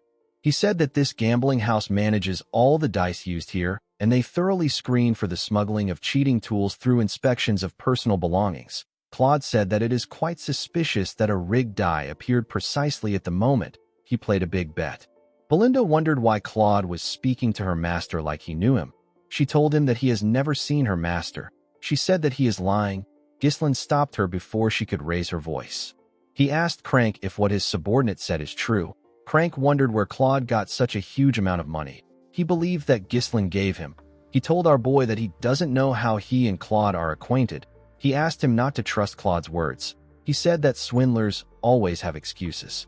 He revealed to Ghislain that this gambling house belongs to Baron Austin. He explained to him that he won't be able to avoid a diplomatic dispute if he causes trouble there. He suggested that they just pretend that nothing happened and our boy returns to his land quietly. Ghislain told the man that he cannot do this. He told him that he has swindled him. Crank did not expect this. Our boy sat down and asked the man not to scowl at him. He suggested that they find a compromise since they both want Claude. Our boy asked Crank to play a game with him. He told him that he will take Claude and his money if he wins. He said that he will give him his status and all his assets if he loses. Everyone was shocked to hear this. Claude became scared. He told Ghislain that he appreciates the thought. He asked him about why he is going so far for him. Our boy pulled him close and told him that he is someone he needs. Claude did not expect to hear this. Crank laughed and said that he doesn't remember the last time he saw a noble with this much gut. He accepted Ghislain's offer and told him that a person must gamble if they are at a gambling house. Everyone around them began to cheer. They couldn't believe that some no-name noble was challenging Crank. They were all happy to witness a big match. Crank placed the dice on the table and told Ghislain that the person with the lowest number wins. There is no such thing as a tie in this game. Crank laughed and said that nobles these days don't seem to understand the rules if they are too complicated. Ghislain told him that he understands. He asked him to start. Crank was annoyed to hear this. He told our boy that he is hastier than he thought. Someone took out a coin and tossed it up. Ghislain chose heads and Crank chose tails. The coin landed on tails. Crank was asked to start first. The man picked up the cup and said that he will go first. He began to shake the cup. He shook it vigorously. Belinda believed that he was doing too much. She did not know why he was taking all the time in the world to throw a single die. While shaking the cup, Crank swiftly opened the bottom of the cup and did something to it. Immediately he did this. He slammed the cup on the table. When he removed the cup, it was shown that the die landed in 1. The dealer announced that he got 1 point. Everyone began to cheer. They couldn't believe that the game was over the moment it started. They said that people need to stop bothering Crank. Belinda became scared. Claude didn't know what to say. Crank apologized to Ghislain. He said that the game ended too quickly after they caused so much noise. Ghislain asked him to keep quiet. He told him that he has a big mouth. Crank did not expect this. He believed that our boy was bluffing. He assumed that Ghislain was pretending to be calm. He was certain that our boy was panicking. He believed that Ghislain was wasting his time. Crank used a special custom-made cup with a bottom that opens depending on how it is held. He took out a weighted die that always lands at 1 between his fingers. The motion of shaking the cup is used to conceal the process of switching the die. No one has ever caught Crank using this trick. He smiled and told himself that our boy cannot avoid defeat, no matter how hard he tries. Ghislain covered his hand with his mana and pressed it against the cup. A small wave of energy covered him. The energy dispersed when our boy released his mana. He placed the cup down and reminded the man that he said that the person with the lowest number wins. The moment he said this, our boy removed the cup and showed everyone the crushed die. He told Crank that he got 0 points. The man was shocked to see this. Everyone around the table were also shocked to see that Ghislain turned the die into dust. They wondered if this counts as a loss for Crank. Crank stood up and pointed at our boy. He told him that this doesn't count. He said that it is trickery. He told Ghislain that he can't do this even if he is a noble. Ghislain grabbed his hand. He pressed it and made the man drop a die. He asked him to tell him what he was holding. Everyone was shocked to see another die drop from Crank's hand. They couldn't believe that he has been lying to them this entire time. Our boy reminded him that he talked about acting honorably in the sacred game. Crank could not comprehend what was happening. He wondered if Ghislain knew everything from the start. He quickly took out a dagger and thrust it at Ghislain. Our boy easily dodged the attack by moving to the side. Belinda and Claude were shocked to see this. Our boy told the man that he should have done this from the start. He said that there is no reason for him to be polite when he is a thug. Crank moved his dagger to his other hand and told Ghislain that he doesn't know what he is talking about. He told him that they can't let him go now that he knows. He ordered his men to attack our boy. They quickly charged at Ghislain. Ghislain dodged their attacks by jumping. He stepped on their shoulders and used it to push himself forward. Crank was scared to see our boy coming at him. He quickly raised his dagger and thrust it at him. Our boy dodged the attack and landed behind the man. He drew his sword and pointed it at the man's neck. Crank realized that he was screwed.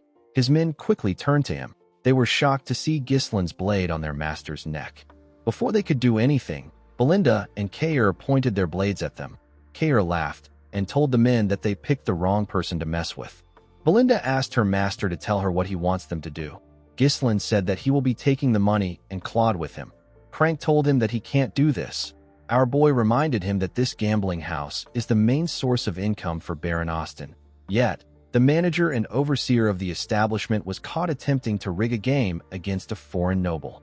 Ghislain asked the man if he knows what will happen to a gambling house that has lost its credibility. He moved his blade closer to Crank's neck and asked him if he knows what will happen if he tries to bring up this issue again.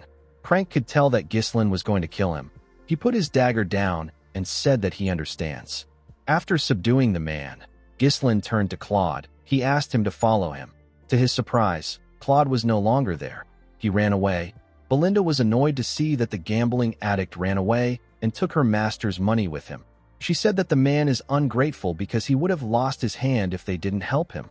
Kair said that Claude might have just ran away to a different gambling house. Belinda suggested that they search for him. Ghislain asked her not to bother. He said that he already knows where Claude is headed. In the next scene, we see Claude riding a horse somewhere. He carried a bag full of coins with him. He wondered about who Ghislain was. He didn't know why he helped him. He knew that he was only able to get the money thanks to Ghislain. He felt bad for what he did. He convinced himself that he really needs the money. The scene shifts, and we are taken back 1 year into the past. We are shown a poorly built cabin in the woods. Inside the cabin, we see Claude pouring gold coins on the table. He asked a lady wearing a hood to see what he got. This lady's name is Anna. Claude told the woman that he got everything through gambling. He said that gambling isn't all luck. There is a certain winning formula. He told her that they won't have to hide anymore if he can keep making money like this.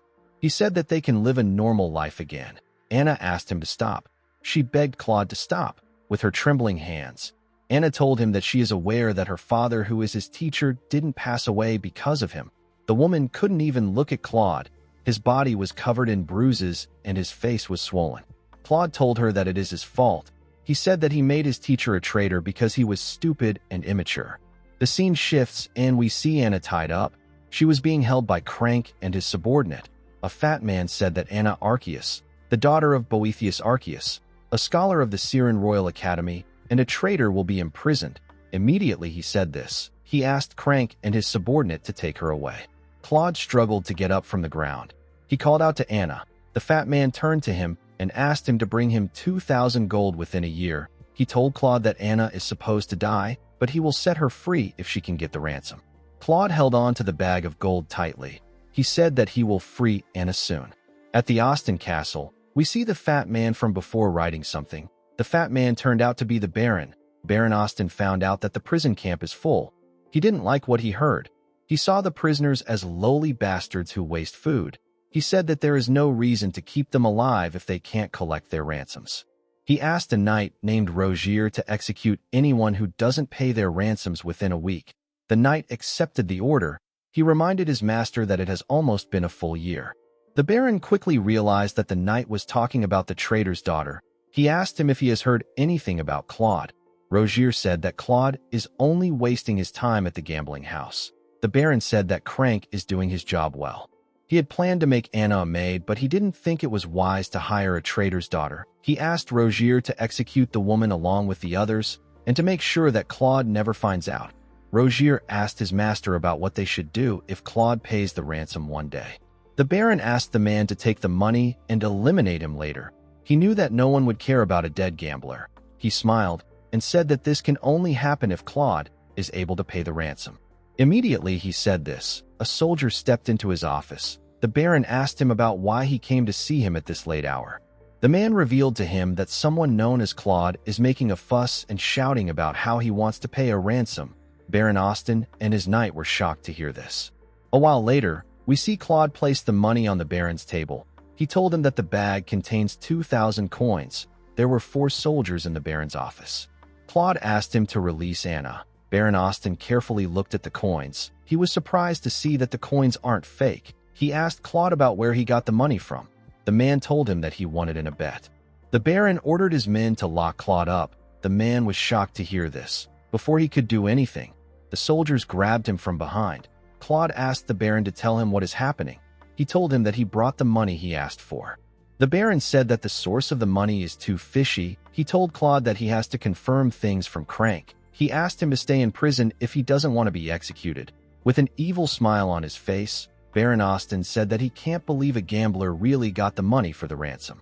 Claude screamed at the Baron as he got dragged away. Before they could drag him out of the office, the soldiers got hit in the neck. They both passed out. The Baron and his knight were surprised to see this. Our boy tapped Claude on his shoulder and told him that he did a good job. The man was shocked to see him.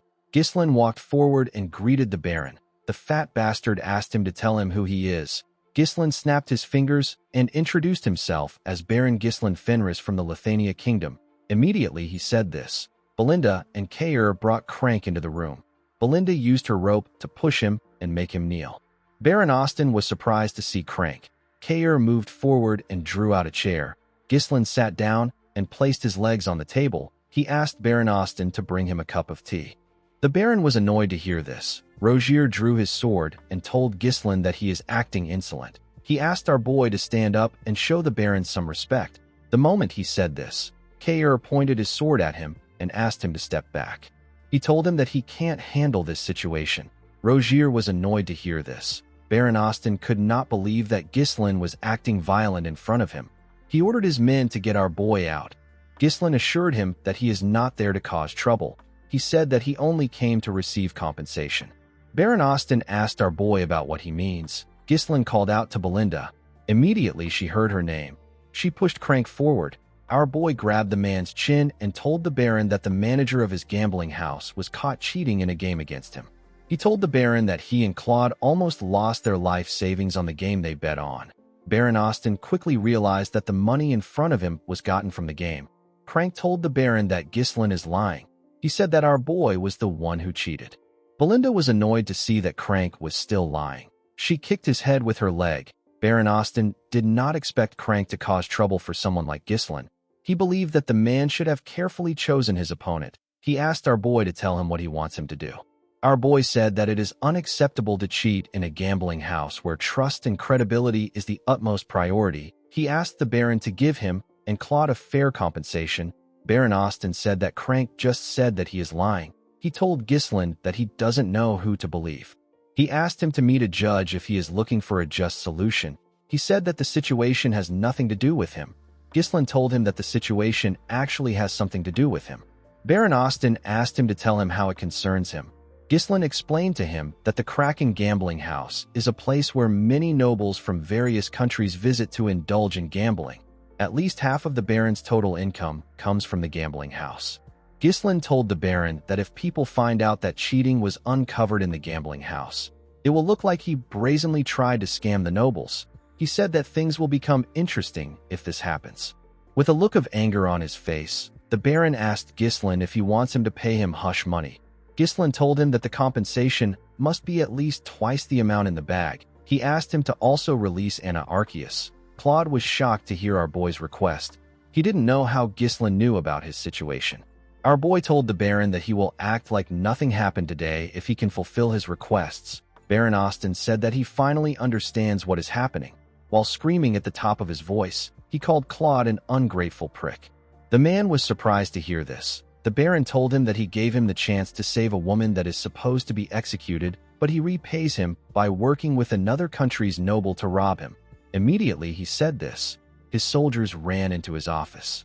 Kair asked Claude to move aside. He told him that he will only get in the way. Belinda felt offended that Baron Austin thought that they were working with Claude from the start. Ghislain asked her to give him a dagger. Baron Austin told our boy that no one will hear about anything if he kills them there. He ordered his men to take out the group. Immediately he gave the order. Rogier swung his sword at Ghislain. Before his blade could reach our boy, he used his leg to kick the bag of gold. The bag hit the knight's head and made him lose balance. Ghislain took out the dagger and charged at the Baron. He stabbed his hand and pressed it into the table. Baron Austin screamed out in pain. His men couldn't reach him because Belinda and Kair were holding them back. With a cold gaze in his eyes, Ghislain asked Belinda and Kair to not kill the soldiers. They accepted his order and charged at the soldiers. Kair used his sword to block his opponent's attack. He then gave him a punch that knocked him out. Belinda took out some thin and light strings. She used it to block her opponent's sword. She gave the man a bone-crushing kick in his neck. Ghislain got on the table and blocked one of the soldiers' attack with his sword. He pushed the man back with his sword. The moment he did this, Rogier charged at him. He swung his sword at him from behind. Our boy easily turned around and blocked the man's attack. He used his sword hilt to hit Rogier in his neck. His attack went through the knight's helmet. Claude watched the group as they fought. He didn't understand what was happening.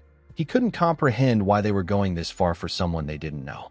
Immediately he thought of this. He remembered our boy telling him that he is someone he needs. Claude didn't want to believe this.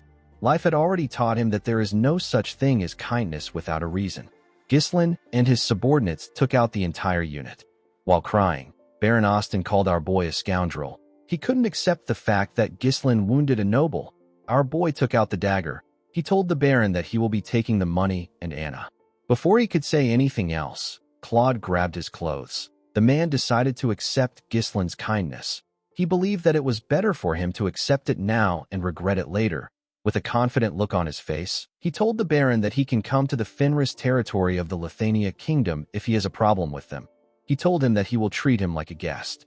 The next day, we see Kair and Belinda riding their horses in front of Ghislain's wagon. Claude sat with our boy. Ghislain asked him if he is certain that he doesn't want to live with Anna. Claude said that Anna will find it more comfortable to stay in her homeland without the person who caused her father's death. He looked up and said that he didn't even save the girl by himself. Ghislain smiled when he heard what he said. He told himself that he has now repaid his debt to his friend. It was a debt that he owed him when he was obsessed with revenge. He recalled how he held Claude's dead body in his hands. Ghislain looked at the sky and said that he feels much lighter now. He looked at the land in front of them and asked Claude to tell him how he likes the place. Claude asked him to kill the lord of the land if he gets the chance. He said that the land looks a bit strange, but it will be easy to take over. Ghislain asked him if he is suggesting that he harms himself. Claude was shocked to hear this. He couldn't believe that this poor-looking countryside belongs to our boy. He told him that he only followed him because he looked rich. Ghislain grabbed his head and moved him closer. He revealed to Claude that he is now the steward of their land. He told him that everything he sees will now be under his management. Claude realized that he messed up. He told Ghislain that he takes back everything he said. He begged him to take him back to Anna. Unfortunately for him, it was too late. The scene shifts, and we are taken to the Desmond territory. We see Count Desmond sitting on his throne. His officials sat on a round table in front of him. The Count mentioned Perdium and Fenris. His officials became nervous when they heard him speak. With a serious look on his face, Count Desmond mentioned our boy's name. He raised his hand and ordered his officials to send a messenger to Amelia. He said that they will be moving up their plan. In the next scene, we are taken to Gislin's castle. We see our boy standing in front of his men. He was dressed like a proper noble for once. He thanked them for gathering there. He told them that they need to get to work. Everyone accepted his order. The state of the territory that was just freed from Count Degard's tyranny was abysmal. Gislin appointed Claude to various administrative roles and began to restore order in the territory. As they walked around the town, Gislin asked Claude to do a census and track down every last person. He asked him to purchase at least 6 months of food supplies in bulk. He told him that solving the food crisis is the top priority. Claude accepted his order and wrote it down. Since they will soon start farming, Gislin asked Claude to assign oxen with plows to the farming households in order to get the land tilled. He asked him to also check if they can clear parts of the nearby forests to secure more arable land. Claude was surprised to hear this. He asked our boy if they are really going to farm on the dried-up, withered land. Gislin told him that they are. He explained to him that they will grind the bones of the blood python and use it as fertilizer. He asked Claude to replace all the outdated structures because they are useless. He asked him to construct a warehouse and a sewer. As he heard Gislin's orders, Claude realized that he was dead. He is the general administrator, inspector, clerk, treasurer, auditor, tribune, requisition officer, customs officer, tax collector, food officer, liquor control officer, and he still held many more positions. The poor bastard shouldn't have accepted Gislin's kindness. He should have left Anna and ran away. Later in the day, Claude went to meet Gislin. He told our boy that the work is too much for one person to handle. Gislin asked him if he has even tried. He asked him to use this opportunity to test his limits. He told him that he can hire more people if needed. Claude realized that he wasn't getting through to Gislin. He quickly turned around and began to run. Our boy didn't even bother to look at him. He called out to someone known as Wendy. A woman came out of nowhere and charged at Claude. She easily caught up to him and tied him up with her strings. The beautiful woman with platinum blonde hair introduced herself as Wendy. She told Claude that she has received an order from head maid Belinda and has been assigned as his bodyguard. She told him that she looks forward to working with him. Claude screamed out for help. Since they were still in the early stages of development, Gislin needed Claude to hold out. Our boy remembered that this kinds of things were quite easy for Claude in the past. A noble by right has the responsibility and duty to protect their people. However, this territory has a lot of issues. The citizens don't trust nobility due to the exploitation and oppression they faced from the greedy lords. They have lost the will to work due to endless poverty. There is also the issue of starvation. The more these problems are ignored, the more the nobles end up isolating themselves. Gislin knew that he needed to resolve the basic issues quickly if he wanted to restore the foundation of this territory. Unfortunately, our boy was met with another problem. There was not enough funds to resolve their issues. Gislin explained to his group that he won't be able to pay their wages in 3 months if they keep spending money on the territory. Gillian said that this is truly an important issue. Kayer didn't understand why our boy was bothered about money. He reminded Gislin that he can just mine some runestone. Our boy explained to him that the runestone has more uses for it other than just selling it. He said that they need to fund the mage's research. Apart from this, the runestone vein isn't limitless, so they can't rely on it forever. Our boy said that they need a stable source of income. The moment he said this, Claude barged into his office. Gislin told him that he arrived at the perfect time. He told him that he has something he wants him to do. Claude told him that there is no need for him to do anything. He revealed to him that he has devised the best plan to save the territory. Everyone was surprised to hear this. With a confident smile on his face, Claude asked Gislin to build a casino. Immediately he said this, he got kicked out of the building through a window. When they brought him back to the room, Belinda gave Wendy the authority to act before Claude can say something. Claude asked her to tell him what she wants him to do. Since they can't farm or use the runestone as they please, Claude believed that the best thing to do would be to turn this worthless piece of land into an entertainment district. He told Belinda that he is just trying to be realistic. Alfoy, the gambling addict, appeared behind Claude and said that he supports the idea. Gislin told Claude that he will consider his plan when they have spare time in the future. He asked him to proceed with the tasks he assigned to him. Claude asked him if he really believes they have enough food stock to hold out. Gislin explained to him that they might be able to make money if they build a casino in a territory with no proper foundation. He told him that they will also be unable to stop the rise of an underworld. Our boy believed that a casino won't be good for him in the long run if he wants to go against his enemies. Claude explained to him that they are constantly importing food due to shortages. He told Ghislain that they need to do something now before they run out of money. Alfoy backed the man up by suggesting that they build a grand game hall in the town. Ghislain told him that he will take care of the food problem. Claude was surprised to hear this.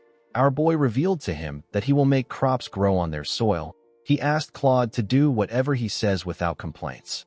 Claude reminded him that he said that the land isn't fit for farming. Ghislain smiled and asked him if he is certain about it. Claude said that he is sure. Alfoy backed him up and said that it can never happen. With a smile on his face, Ghislain asked them if they would like to make a bet. 3 months later, we see Claude and Alfoy staring at something in shock. Claude asked Alfoy if he is dreaming. The two of them couldn't believe their eyes. The field was filled with rye. The commoners were extremely happy to see that the seeds they planted actually grew. It had been so long since they harvested crops in their land. Claude asked Ghislain about how he did it. Our boy explained to him that rye grows in harsh environments. Before planting the seeds, they spread the powdered bones of the blood python on the soil. The bones are rich in nutrients. They then planted rye seeds which were enhanced with the mana compression sigil. Ghislain touched the rye and told the man that this method will make crops grow faster and allow them to be harvested frequently. Upon hearing our boy's explanation, Alfoy now understood why our boy made them develop a mana compression sigil. Vanessa was amazed by Ghislain's knowledge. She asked him about how he thought of using a mana compression sigil on seeds when it is normally meant for humans. The truth was that Ghislain didn't come up with the idea himself. A mana compression sigil is a magic circle that extracts power stored in a runestone to accelerate growth several times over. When mages first suggested that mana compression sigils could be used this way, they experienced some backlash. People didn't want to use something so valuable on mere grains. However, once the results were shown, no one argued again. This method of farming has already been verified by magic scholars in the future. The principle behind it was none of Ghislain's business. The people began to cheer for Ghislain. They said that they will now trust him. They were extremely happy to see that they will no longer starve. While the people were cheering, Claude and Alfoy tried to sneak out of the fields. Ghislain called out to them. He asked them about where they are going. He told them that they need to write their contracts. With a nervous look on their faces, they asked Ghislain about the contract he is referring to. Our boy took out some papers and reminded them that they made a bet saying that he will give them 5,000 gold each and grant them freedom if they won. However, if Ghislain won, they will work as unpaid slaves for 10 years. Immediately, our boy reminded them of the bet. His soldiers surrounded them from all ends. The two of them realized that they were screwed. Now that they had resolved their food problems, they were free to use the runestone for purposes beyond just selling them. In the next scene, we see the Tower Master of the Flame Magic Tower sitting with Ghislain. Hubert was shocked to hear our boy ask him to build a branch of his magic tower in his territory. He didn't understand why Ghislain suddenly made this request. He told him that he simply stopped by to congratulate him on becoming a lord. Ghislain revealed to him that they won the war at a heavy cost. He told him that the victory came at the cost of detonating runestones. He said that this happened even though they received help from the magic tower. Hubert was shocked to hear this. He only heard about Perdium's victory. He didn't hear about the runestone. Ghislain let out a sigh and said that if a young territory like Fenris is attacked, they will have no choice but to blow up more runestone meant for the magic tower. Hubert became scared when he heard this. He asked Ghislain to stop doing extreme things. With a smile on his face, our boy told him that they will need more mages. Hubert easily accepted his request. Ghislain believed that mages shine the brightest when used for construction projects. He used them to solve his housing issue, his waterways issue. He used them to build churches and to construct the Flame Magic Tower's Fenris branch. Due to the fact that more mages were dispatched from the Magic Tower, they were able to complete the large-scale construction swiftly. Of course, there were occasional minor conflicts by some mages who struggled to adapt to the territory. The mages protested against Ghislain's treatments. They called him a ruthless scum. They couldn't believe that he was making mages like them do hard labor. Ghislain found a way to resolve the issue through what he calls amicable agreements. Of course, our boy knocked them out. He asked Alfoy to get the contracts. Alfoy gladly accepted the order. He didn't want to be the only one who became a slave in this territory. Thanks to the efforts of the mages, the territory quickly regained its functionality. Unfortunately, there were still external issues that Ghislain had to face. In the next scene, we see Claude barge into Ghislain's office. He told our boy that there is trouble. He revealed to him that a rebellion has broken out in Rayfold. He said that Amelia has started a rebellion. Our boy wasn't shocked. He already knew that the rebellion was going to take place. However, it took place sooner than it did in his past life. Ghislain knew that his interference caused this. Desmond and Amelia are puppets dancing to the tune of Duke Delphine. Since the Duke's attempt to use Degard to seize Perdium has failed, he has no choice but to act directly. Ghislain was well aware that his war wasn't over. Gillian asked his master about what he wants to do. Belinda said that things are bad for them if Amelia now runs the territory. Ghislain wasn't just going to sit back and let the Duke pressure him. He said that they are heading to the kingdom's capital. The scene shifts, and we are taken to Cardinia, the capital city. We are shown a room in a tower. We see sunlight entering the room through the roof. Someone in the shadow moved close to the sunlight. The person put their hand into the sunlight. Immediately they did this, their skin began to burn. It quickly turned red. The masked person glared at their hand. They said that they want to die. Guys, we have come to the end of our video. If you guys want more of this recap, let me know in the comments section. Don't forget to like and smash that subscribe button for more recaps. See you guys later.